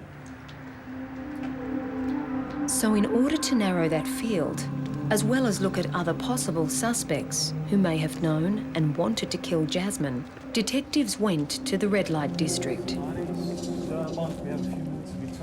Once it was explained to them that we weren't interested in their day-to-day activities, that we were interested in solving a murder of a friend or an associate of theirs, they were more willing to speak to police. We discovered that in addition to the clothing that Jasmine was found in, she was also, prior to the incident, wearing a beige short miniskirt, a beige sports type jacket and carrying a black handbag. We also learnt that an associate by the name of Renee had also lent her a black top, and we suspected that the black top was in fact hers. That top, along with Jasmine's boots, were currently being forensically examined to see whether any DNA from the offender could be found. But now that police knew what she was wearing that night, they hoped they might find her with her killer on footage from the various cameras around the valley. This footage was viewed. It was a quite time-consuming task, however important task. And from this footage, we were able to obtain one sighting of Jasmine at the BP service station. But in this one sighting, Jasmine was alone. It was 8:32 p.m, and police knew she would meet her killer in the next 3 to 8 hours. And one suspect had just emerged. Our inquiries in relation to this male person found that he had just recently been released from prison, in fact for a very serious stabbing assault. Police investigating the murder of 41-year-old sex worker Jasmine Crethurn say she was stabbed up to 20 times. So in all, it's a very frenzied attack. Her semi-clad body was found by a truck driver in a vacant lot on Thursday. Detectives investigating the case believe she was murdered elsewhere. Tyre marks in the dirt where Ms Crethurn's body was found are being examined. In relation to the tyre impressions found at the scene, unfortunately there was no database concerning tyre types. It was the case that we went door to door to tyre manufacturers in the possibility of locating that tyre.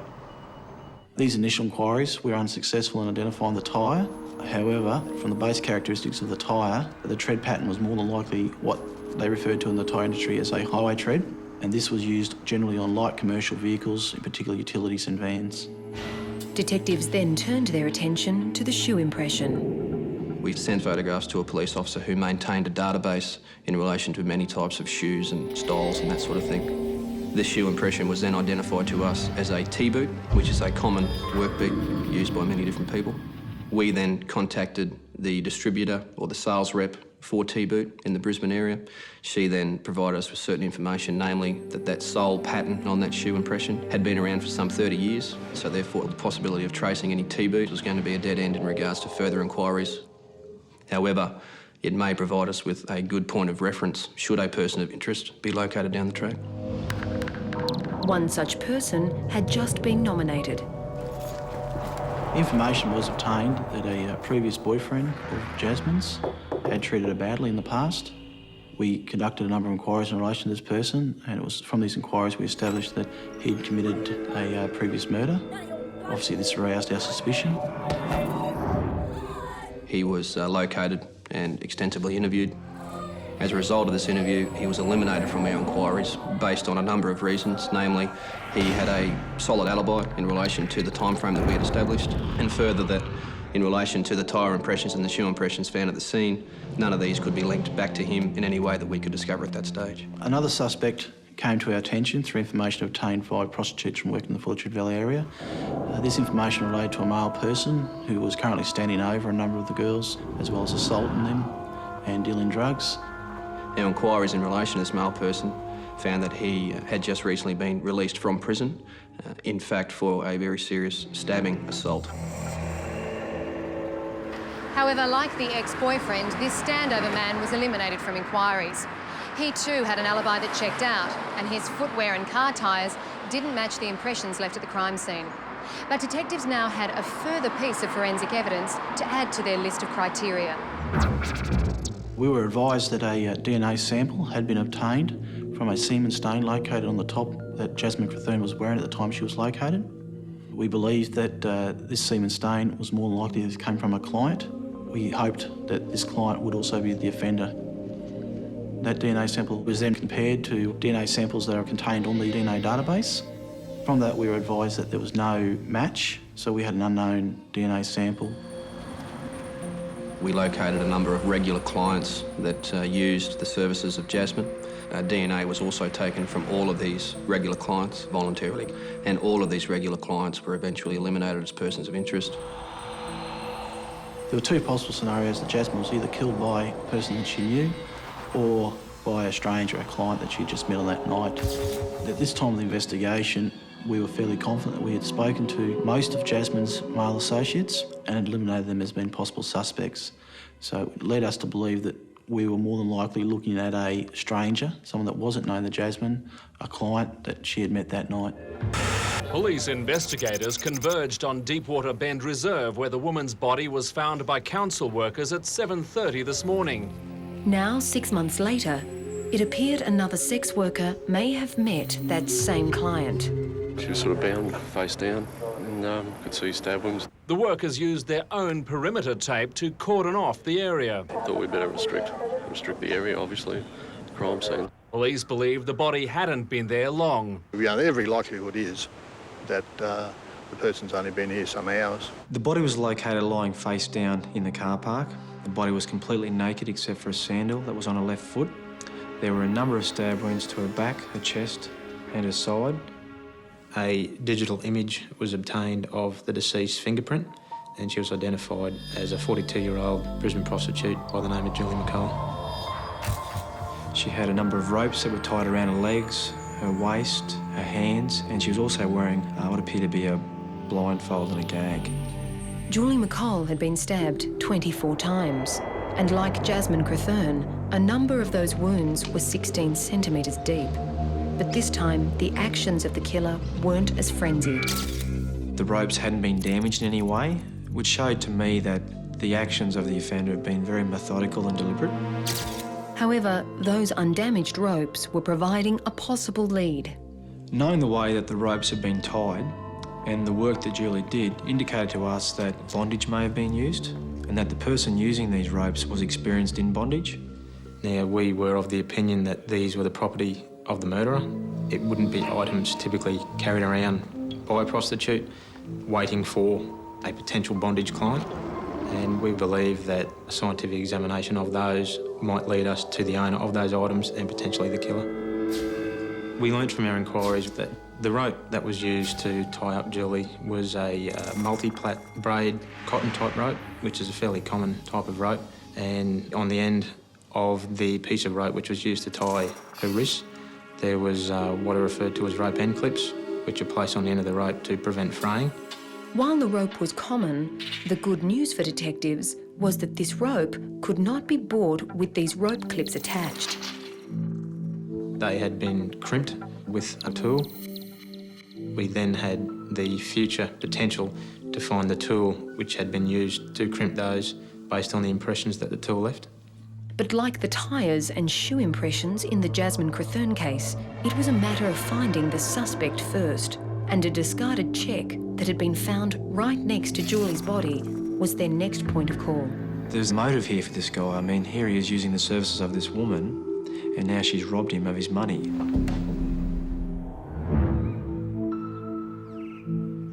When Julie McCall was found dead, I immediately feared the worst. I was actually at home and got a telephone call, and I immediately had a sinking feeling in my stomach that we had the same offender who'd struck again. I knew how difficult it had been in relation to the first investigation of Jasmine's murder, and I thought to myself, here we go again. When the area surrounding the victim at Deepwater Ben Reserve was searched, there were no shoe and tie print evidence found. This may have been due to the fact that it was raining on the night of the offence. However, right near the body, we located a scrunched up cheque. We were able to see that it was a personal cheque. This, we thought, was a great breakthrough in the case because it gave us an opportunity to identify who may have last been with the victim. The owner of the cheque was identified. His premises were placed under surveillance. Excuse me, sir. Upon him returning to his premises, he was interviewed at length. He provided details of his contact with the deceased Julie, and he said in a period prior to her murder, he had used her services as a prostitute, and that during that time he had been potentially drugged and had some checks stolen from him. This then gave us a thought of, well, there's their motive here for this guy. I mean, here he is using the services of this woman, and now she's robbed him of his money. However, he provided an alibi as to his movements on the night before, and we were able to verify this was the case. Now, we were also able to find out that the version he provided with regard to the theft of his cheques was in fact true. So at that stage, we really didn't have a lot more to go on, but he certainly wasn't out of the picture as such. We just needed to make further inquiries in other avenues. Normally they walk these streets in darkness waiting for business to come to them, but fears they're being targeted by a serial killer who grabs his victims at night has them scared. It could be any guy out here, we don't know. There's plenty of weirdos and, just safer during the day. When Julie was found, of course, there was a lot of media in relation to the death. The media were talking about the fact that it might have been a serial killer. Our worst fears was the fact that there could be a person out there who was killing street workers. We now had 2 women who'd been murdered violently, stabbed to death in the space of 6 months, and it was quite possible that there was a person out there who could strike again. So it was decided that the most effective way to investigate this murder and the still unsolved murder of Jasmine Crethurn was to set up a dedicated task force. It was codenamed Task Force Midas, and it was set up trying to solve these 2 murders and to look back at 2 other attacks on street workers in 1998. This was the murder of Elizabeth Henry and the serious bashing of Karen Redmile. Initially, each investigation will stand alone, and at this stage it's too early to make a comment as to whether we're looking at one person involved or a number. One fellow streetwalker believed she may have the answer, at least to Julie's murder. Jacinda thought she may have been the last person to see her friend alive and to have met her killer. Jacinda told us that at about 2:30 on that morning, she'd had a conversation with Julie on Brunswick Street in Fortitude Valley. They had a discussion about how quiet the night was, the weather, etc. About 20 minutes later, Jacinda was approached by a man. She had a conversation with him during which he asked for something a little bit different, and he then elaborated and said that he wanted to tie her up. Jacinda was not interested in this person's request. She then got out of the vehicle. The male person drove off and said to her, "I might be back." Sometime after that, Jacinda walked down to see where Julie was working and found that she was no longer there. Jacinda described the driver of the vehicle as male, obviously, Caucasian, fair-skinned, approximately 40, 45 years old, overweight, with a beer gut, a moustache, a fat, chubby face, and wearing a navy blue polo shirt of some description. Her street savvy had allowed police to compile a comfit of this suspect. She then went on to describe the car. Jacinda described the car as a fairly new two-wheel drive twin cab utility, because she stated to me that when she sat in the front passenger seat, she could place her left leg on the bitumen, which she said wasn't consistent with sitting in a four-wheel drive. She described that it had a matching canopy. It was the same colour as the body of the vehicle, and she also said that it had a Queensland registration plate. Police then went through the same process they had with Jasmine Crethurn and obtained all the security vision in the area to see if they could identify the utility and, more importantly, its number plate.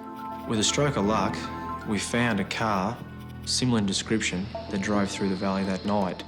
The vehicle was spotted 3 times on these tapes, and we thought, here we go, we're onto something here. But due to the quality of the video footage, and also it was raining, we weren't able to identify a registration number, or the make and model, or the type of vehicle it may be. We then went about a number of the Northside car dealerships with the photos to show these dealership owners to see if they could identify the type of car involved. A general consensus after a variety of makes and models were put forward was that it was more than likely a Mitsubishi Triton, 1996 to 2001 model MK Triton. When those working on the Jasmine Crethurn case learnt about this find, they were extremely interested. And while they had yet to identify the tyre that had left the impression at the crime scene, they did know that it was likely made from one that was on a ute. The track width of Mitsubishi Triton was compared to the track width left at the Crethurn crime scene, and they were found to be very similar. This was a further indication to us that it was extremely possible that the 2 murders were in fact linked. It was more than likely that we were looking at one offender for both murders. Police believed that Julie McColl's killer was driving this Mitsubishi ute. The vehicle was caught on camera only 90 minutes after Julie was seen walking the streets. They also believed the driver was responsible for the murder of Jasmine Crethurn 6 months earlier. Detectives on that case had discovered that the width between the tyres of this model Mitsubishi ute was the same as that found at Jasmine's crime scene. It was encouraging news, but they still needed to find the tyres that made the impression. As we already made inquiries with the major manufacturers, we decided to look at other avenues. These avenues led us to retreaders. They indicated to us that it wasn't a retread tyre at all, and that perhaps it was a cheap imported tyre. We attended at one particular importer. We asked the manager if we could possibly walk through the warehouse just to examine some tyres there, because at this stage we knew the tread pattern of our tyre inside out and back to front. Whilst walking through the warehouse, we discovered the tyre, and it was a Chinese imported tyre. It had only been imported into Australia since the year 2000. That only a couple of thousand had actually been imported and sold, and that this manager was the only person who imported that tyre into Australia. After several months of being quite frustrated with our investigation, we finally obtained a piece of evidence which we may be able to use to identify our offender. So as detectives Paskin and Ryan began to go through the 2,000 or so possible buyers of the tyre, back at the McColl investigation, a list of several hundred registered Mitsubishi Tritons had been identified. The only problem was there was no way of telling whether the ute was a two-wheel drive with a dual cab, as seen in the security vision. So we were looking for ways that we could narrow that field. The security footage also indicated to us that the vehicle had a number of non-manufacturer features to it, and that included very distinctive pinstriping down the side. And there was a CB aerial that was discernible.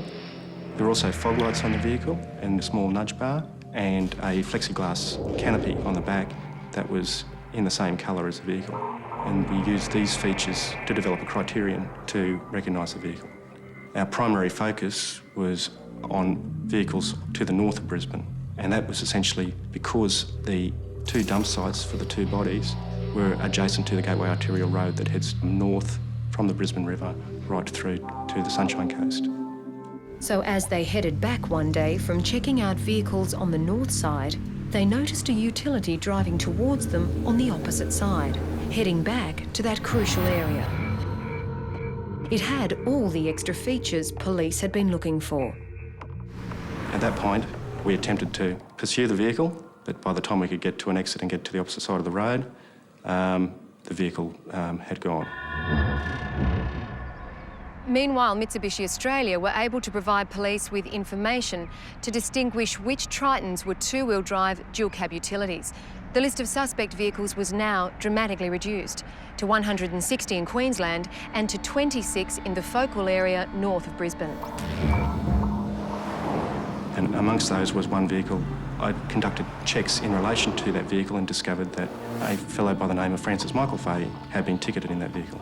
I conducted checks in relation to Mr Fahey and established that sometime previous he had been convicted of a work cover fraud offence, and a prison photo existed of him. Managed to obtain a copy of that photo, and I compared it to a confit likeness that had been prepared by an eyewitness and saw that there were similarities. We then proceeded out to the Narangba address, where we observed, sitting in the driveway, a grey MK Triton that clearly had the pinstriping that we were looking for, CB aerial, and that it had other features, including the grey canopy, consistent with the colour of the vehicle. Because the vehicle was facing towards the garage, we were unable to see whether it had fog lights or the nudge bar on the front, but we were satisfied that that was the vehicle that was depicted in that CitySat footage. We proceeded back to headquarters and put mechanisms in place to have the vehicle put under surveillance. During surveillance of Fahey, we were able to determine that he did frequent the Deepwater Bend Reserve at Bald Hills, where Julian McColl was located. And on one such occasion, our surveillance team was able to see that in his vehicle was a pair of T-boots. Detectives then began inquiries to confirm whether Francis Fahey could be the owner of those T-boots. With this genuine suspect now in their sights, they didn't want to blow their chances by jumping in too early and speaking with him without collecting as much evidence as they could. It was established that Francis Fahey used to work for the Queensland Ambulance Service. Inquiries made with the sales rep for T-boots ascertained that at one point in time T-boots were supplied to the Queensland Ambulance. Investigations were then conducted in relation to Fahey spending some time in the Rockhampton jail, and they subsequently sent us through a list of all his property that he had on him at the time of him being incarcerated. On this list, it could clearly be seen that at the time of Fahey's incarceration, he had in his possession and was wearing a pair of T-boots. Information was then received from surveillance team that the tyres located on Fahey's vehicle were in fact the same Chinese import tyre that we had located the tread of at our crime scene of Jasmine Crathurn.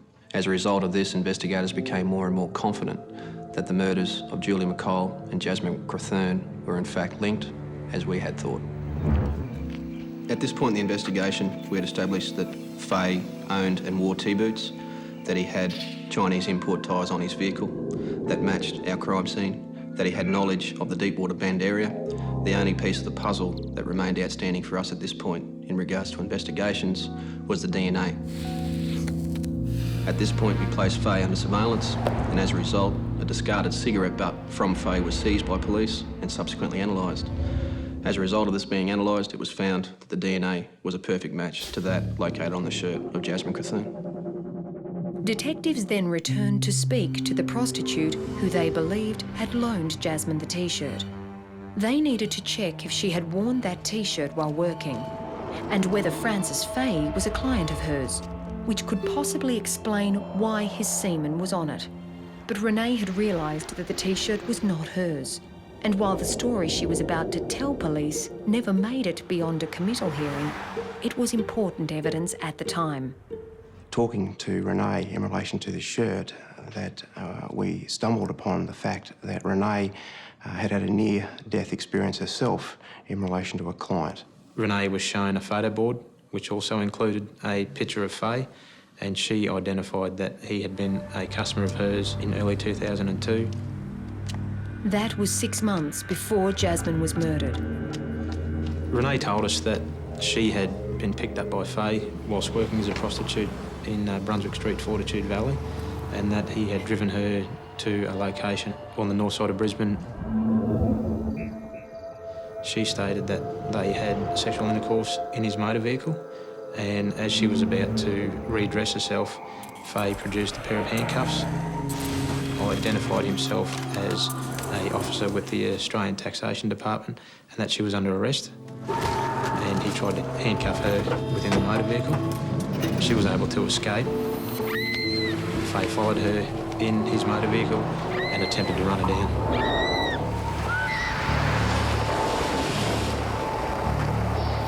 When investigators learned about the incident with Renee, it became clear that Francis Fay's violence was increasing every 6 months.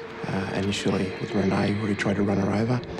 After that, there was the murder of Jasmine, where she was stabbed 14 times.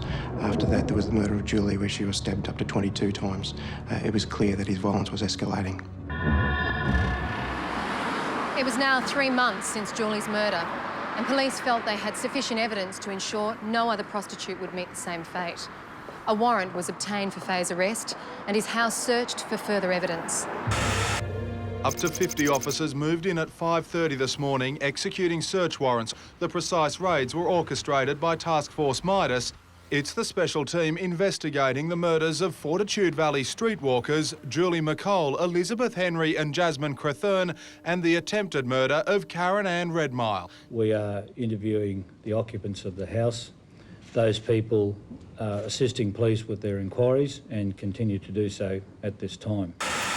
Mate, we're part of Task Force Midas, and that task force is investigating deaths of a number of prostitutes from the Fortitude Valley area over a period of time from 1998 onwards. Do you understand that? Yeah. All right. Once we had arrived back at police headquarters, we participated in a record of interview with Fay about the murders of the prostitutes.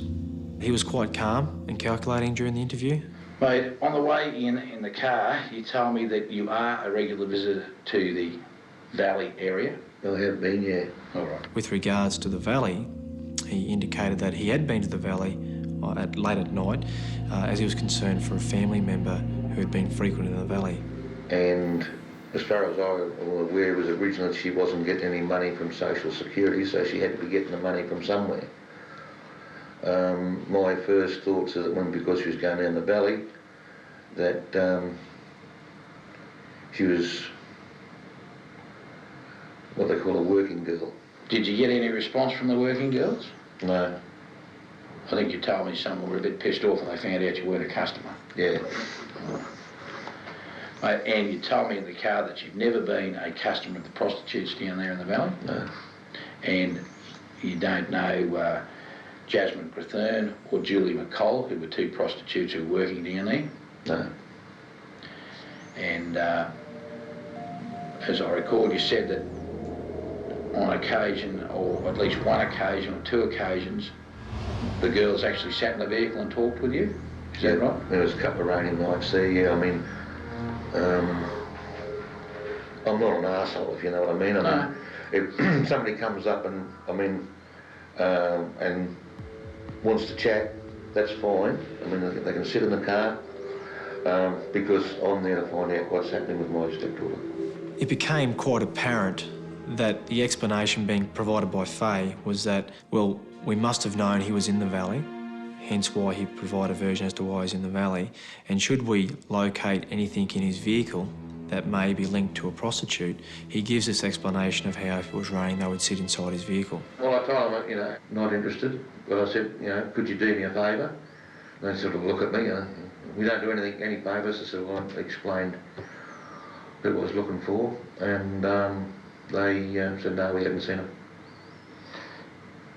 Do you recall anything else that was said to them, or they said to you? I was actually told what the prices were there at one stage, and they vary.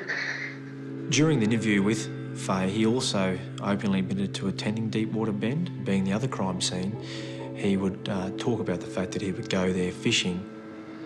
So where do you put in, if you're going to fish the Pine River, where do you put in from? I put in at Deepwater Bend. I prefer to stick to the more sheltered waters. Yep. I usually find the fishing dam site better.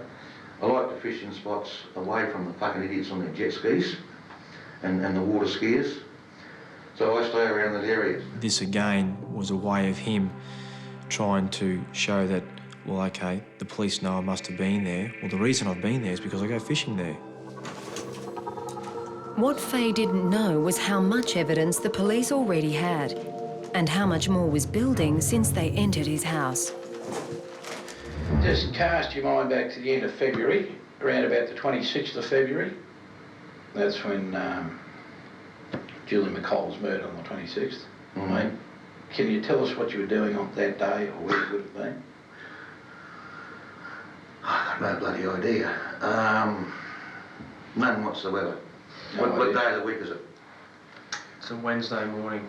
So it's a Tuesday night, Wednesday morning sort of thing. On Tuesday night I would have been home, I suppose, watching Law and Order if it was on. Francis Faye had been in custody for nearly 4 hours, and at no time had he flinched in terms of his guilt. Her name's Jasmine Crethurn. Never ever seen her before? No. Police already had a strong body of evidence against him for the 2 murders, but they hoped they would find more in his house. Mate, we've just got to wait a little bit longer to get some results on some tests and that. And, they could be done by now. And it's just, mate, it won't be much longer, but we'll just have to suspend the interview, mate. One of the very first things that we saw was a set of T-boots. In fact, there was 2 sets of T-boots at the front door of the house. These were taken away for scientific analysis. The dimensions of the shoe, the size of the shoe, the scuff and wear marks on the tread pattern matched perfectly to the shoe prints left in the dust beside Jasmine's body. A drop of blood was found on the left T-boot. This blood was subsequently analysed and matched to that of Jasmine Crethurn. We found a boat in the garage. The boat had an outboard motor, and tied around the outboard motor was a rope. The rope was found to be of exactly the same construction and the same material as the ropes found tying up Julie McColl's body. And the rope was also crimped with metal crimps on the end of the rope. Also, we found a crimping tool. Impressions from the crimping tool were placed into lead, and the identifying marks in the lead were then compared by microscope with the marks left on the crimps that were attached to the ropes that tied up Julie McColl's wrists. These crimp marks were found to be an identical match. The most beneficial evidentiary thing we found in Francis Faye's house was a bayonet. The dimensions of this weapon were consistent with the wounds that were caused to both Julie and Jasmine. During the search of the house, there was a lengthy break between 2 of the interview tapes, and this is when a lot of the main information was coming in. Mate, ever smoke another cup of coffee or a glass of water? Another glass of water. We feel at that time that Faye was having problems, sticking to this story. He must have known that we were getting a lot of evidence that could link him to these crimes, and it was getting too much for him to bear. It was at this stage that Faye summoned us back to the interview room. Mate, a short time ago I was called back into the room. I was told that you wanted to speak to me. Yep. Mate, what is it you want to talk about on this occasion? I just want to get a lot of shit off my chest. Mate, is it in relation to the matters that we have spoken to earlier this morning? Yep, two only. And that's the one at Hendra and the one at Deepwater Bend. Faye then started to talk about the death of Jasmine Crethurn. He He indicated how he picked her up in the valley that night. And this bird jumped in and wanted to know if I wanted any company. And I said, yeah, I don't mind the company. And she told me what the prices were, $50 for a blowjob. And it kind of appealed to me, so I agreed. We drove into a vacant lot. She wanted to be paid first up, and so I paid her the $50, and we walked to the back of the car and had oral sex. The condom broke, and next thing I recall is that I'm hooking along the bloody gateway at a fucking great rate of knots. The other one, I pulled up there at the Night Owl place. I got a cup of coffee from there, and I think I got something to eat. Can't remember what I had to eat. I pulled into a side street. I think it was on the right-hand side, heading back towards the wall. Pulled up there to finish my coffee. Got a tap on the window, and this bird was offering different services and what have you. She offered to give me a blowjob for $25, I think it was. And she sat in the car with me while I was finishing my coffee, and she started, talking about what turned me on, that sort of stuff, and that led to the bondage thing. And then she suggested that we go back to her place. I said no, I wouldn't be in that. I wouldn't feel safe. And the only place I could think of was Deepwater Bend. I told her about it, and she agreed to go. With this sort of weather, she said, I'm not going to get much business tonight.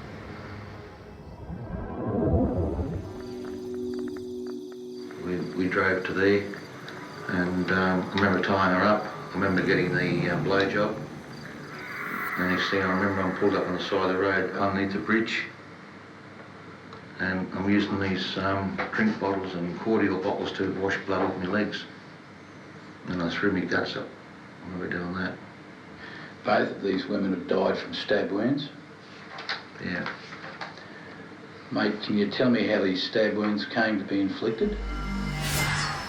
Well, I obviously stabbed them, but I don't have much recollection about it at all. Do you recall what you did it with?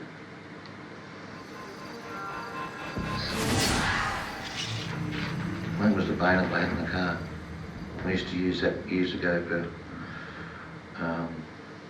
when I was pigging. It was good for killing the pig, Mate, I showed you these two photos earlier and you said you didn't recognise them. I'm now going to show you two photos again. That's Julie McColl, mate, and that's Jasmine Crethern. So they still don't mean anything to me. Well, obviously they are the two women involved. But, I've never sort of looked at them that much. Didn't really care. During the investigation and interview, police were able to discount Faye being involved in the murder of Elizabeth Henry and what has now become, since her death, the murder of Karen Redmill. These murders remain unsolved. Frances Faye was charged with 2 counts of murder in relation to the deaths of Jasmine Crethern and Julie McColl. The trial was held in September 2005 and ran for 3 weeks. Frances Faye chose not to call evidence or give evidence on his own behalf. The jury was out for 6 hours and returned a guilty verdict in relation to both counts of murder. Frances Faye was sentenced to 2 life imprisonments to be served concurrently. He must serve a minimum of 25 years, which means he will be eligible for parole in 2028.